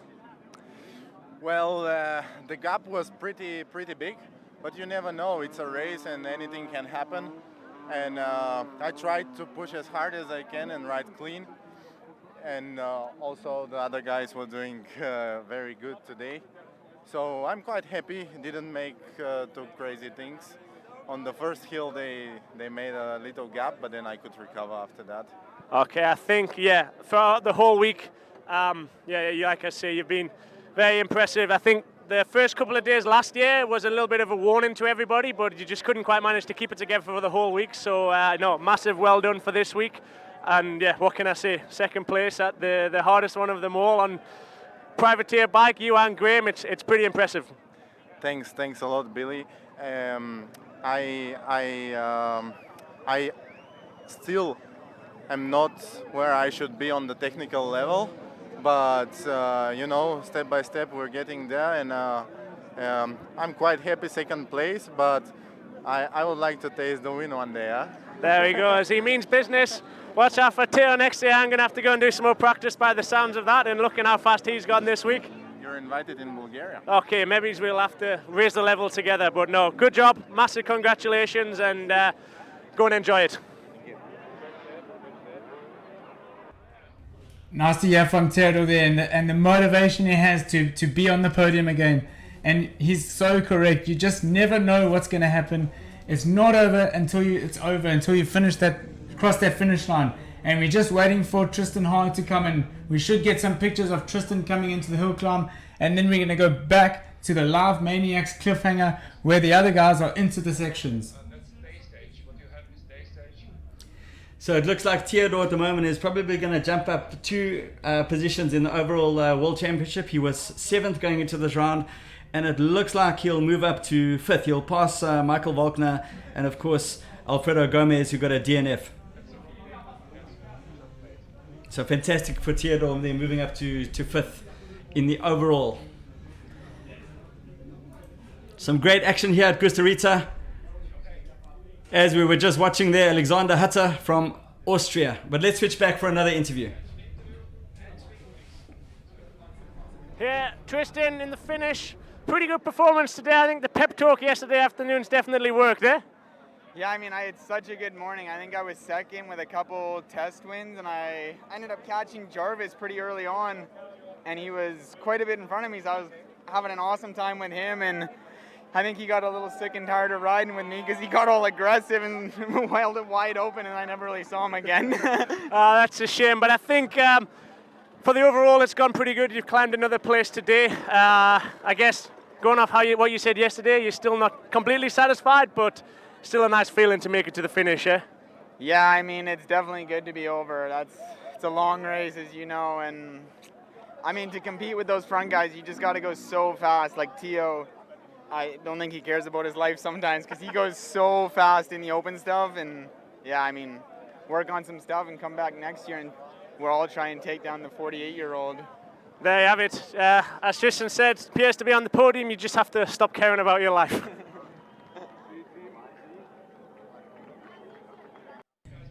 So there's just about 9 minutes between Graham and Theodore. There's just not much in it, Daryl. I mean, 9 minutes over 5 days of racing is almost nothing. Yeah, so Graham managed to claw back 5 minutes today on Theodore, but I mean, it was just so close after 4 days of racing that there could be 9 minutes in between them. It just shows you how well young Theodore, the Bulgarian champion, rode today. Rode the whole 4 days. And hopefully we're going to cut back to cliffhanger fairly soon so we can see the youngsters battling it out in the cliffhanger. But for now, we just continue to bring you these visuals from this insane hill climb. Look at the people just packing in there, Daryl. Come and see what these guys are going to do. Some action, some loop outs, full of entertainment. Just looking back on the tracking, it looks like we've got Alzawi and Maddie Green out of the cliffhanger section, also making their way back to Costa Rica. But it's going to take them another 40 minutes to get them. So we're not going to be able to get visuals of them, unfortunately. But there are still some guys out in the cliffhanger section.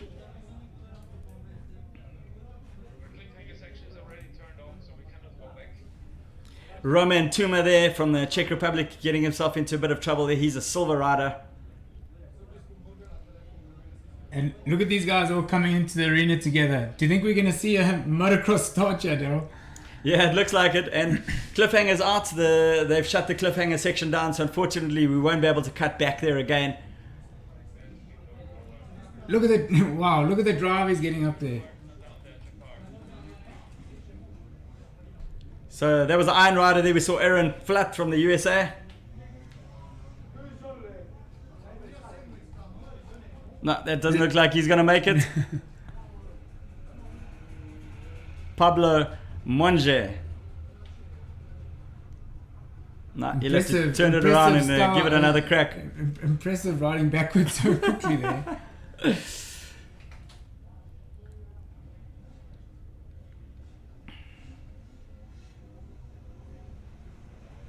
So the guys are really going to start filling up here. You see this area filling up with riders. They're going to each have a shot at this big hill climb. See if they can beat their buddies up to the top. Also not quite going to make it up there. Well, it looks like we've got Alfie Cox down in the finish with Billy Bolts. We've got all kinds of special guests down here in the finish. Here I am, Alfie Cox, the Desert Fox. How are you doing today? No, Billy, all good, man. Listen, you know, haven't been here since COVID, you know, and for me, I bring tours here, and I brought 13 guys this time. We start our tour on Sunday, but to come here for the last 2 days is just unbelievable. This gets bigger and better and more intense and more serious, and yeah, I mean, the guys that have come here for the first time, it's just mind-blowing, and Martin and his team, it was nice to have an hour's break, and we met them in the forest, saw all the guys, and that's what it's about, you know. Yeah, it's just an amazing event, and I think to bring this event to billions of people, I think, around the world, and we're having a lot of fun. That's what it's about. I think the sport's definitely heading in an upward direction since them early days of Erzberg. Yeah, look, man, this thing has just evolved into more technical.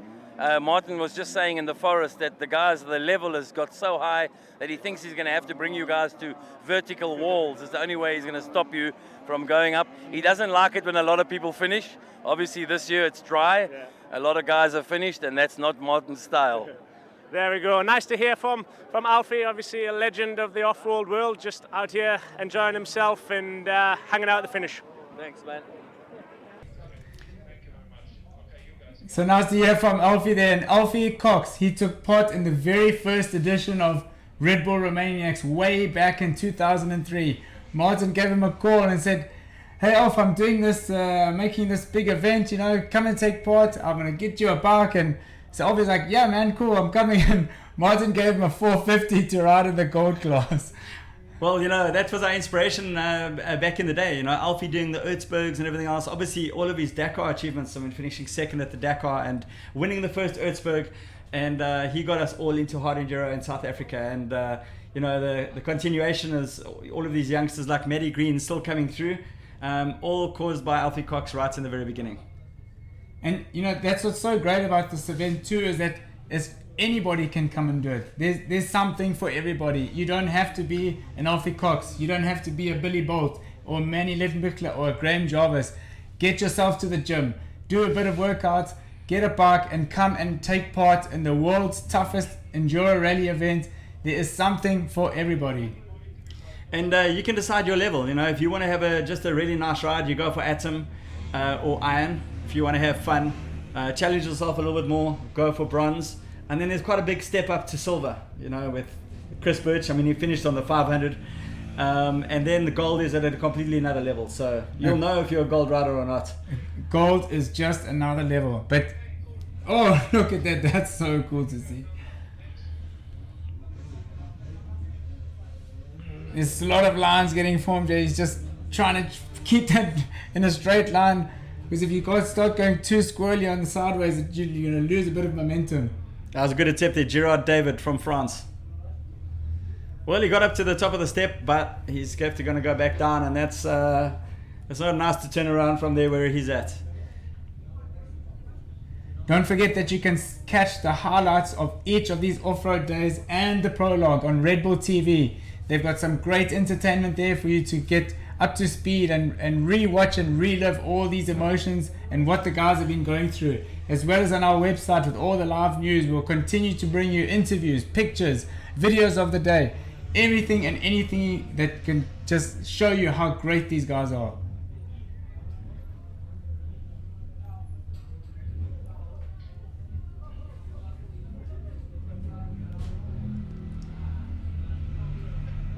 Lots of action here on the Gistorizzi hill climb.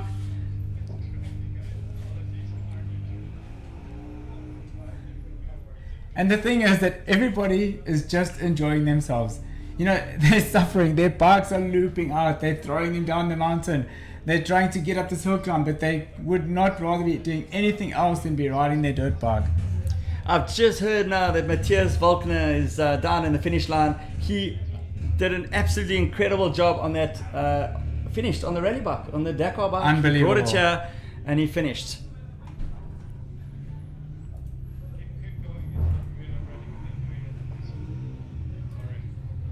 Of course, Matthias there in the bronze class. He won the day today. So that's 2 stage wins for him. Yeah, he finished. He won the first day. He finished 3rd on the 2nd day. He was 5th on the 3rd day. He won the 4th day. And 3rd overall. And 3rd overall on the rally bike. He got onto the podium. So Michael Walkner has come into the hill climb. Let's see if he manages. Oh, he's getting a bit squirrely. Is he going to make it? Let's have a look. Yeah, big step. Oh, nice riding. He's Look at up, it, just yes. Soaked up that step and he's over the top. He'll be let's go down to stoked Billy. with that. Billy's in the arena. Let's hear from you, Billy. Finish with rally rider, and I think I'm right in saying podium finisher from the bronze class, Matthias Walkner. How was your week? Was a really tough one.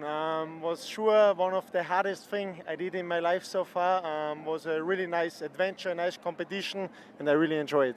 There we go. I was here in the finish line, watched you absolutely smoke up the final hill climb. Did they all go as easy as that, or did you have some struggles out there? No, it was quite tough because it's so dry and the tire is already gone, but for me it was just one option and I really go all in and I say, okay, the last version I will shoot the bike, but finally I made it quite nice. Perfect. And then one last question for the guys at home. From like a rally setting, how far off is your bike for this week? Hey, the funny thing was I do the GPS test loop and this was like an Enduro special test and they say it's like this the race. So I went from soft to harder again to make the bike more stable, but finally we end up on a super soft mousse, super soft suspension, really short gearbox, and yeah, now the bike works quite good. Okay, and then do you think we have, is it more likely that you're going to return with the 302 stroke and do the gold class, or return with the rally bike and do the silver class next time? No, the gold class for me is like no way. You guys are on a really another level. It's unreal when you see it live, what you are doing on the bikes. And for me, I just want to enjoy and spend some hours on my rally bike, and this was the goal, and it works out. Okay, mission complete for Matthias Walkener. Well, there's proof, Craig, that you can do Romaniacs on a rally bike. Anybody's got a rally bike out there? Come and enter next year, bronze class. And he's not the only one on the rally bike. We got, I think, 1 or 2 other guys in the iron class. We saw them going up the hill climb. You know, it's not, you know, there's just something for everyone. You join the class you want it and you go for it. Michael Volkner coming into the finish there. He'll be super stoked with that. Just going back to Paul Terrace now, there was a big fight with, you know, getting with the T7 and Matthias on the rally bike, and Paul had an early crash and broke his collarbone, so he's out. Well, Matthias Volkner made it to the finish with sore foot and all. He just pushed through that pain barrier. Nice little stoppy there. So Michael Volkner will come in 6th for the day, 7th for the day.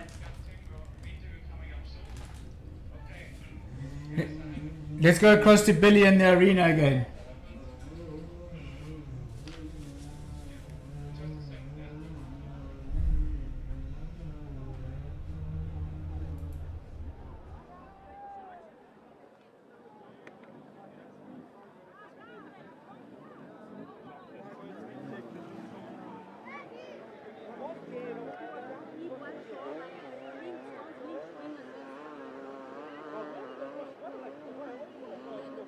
Hey, how are you?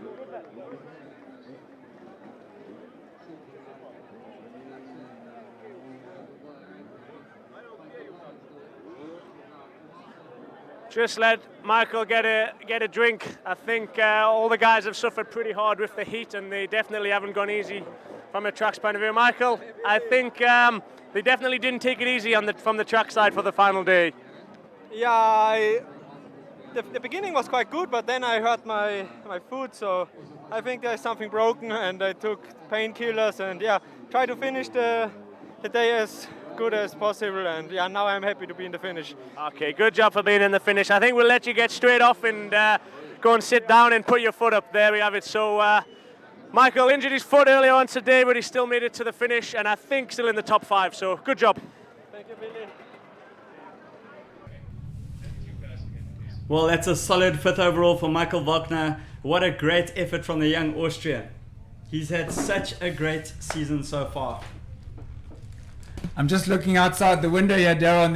There's a lot of clouds building up, so I think things are about to change here on the Krušovica hill climb. Yeah, the heavens are going to open up. Not quite here yet, but I can see the wind blowing like crazy outside. It's going to be a huge relief from these soaring temperatures.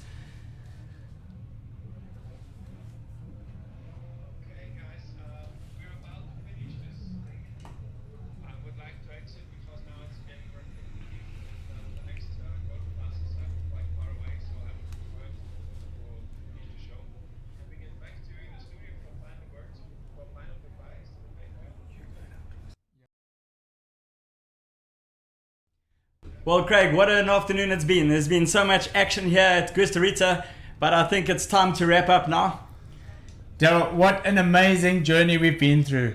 Right from the prologue to the 4 off-road days, what an amazing adventure the guys have had. From being right down at 300 meters of sea level in Cebu, up to 2,400 meters in the Alpine.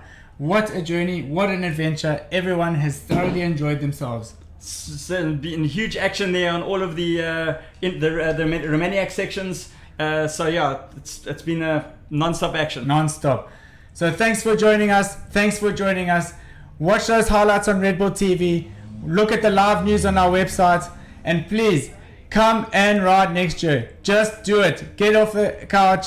Get to the gym. Get out of your fishbowl and come and join in the action and Red Bull Romaniacs. See you next year. Ciao.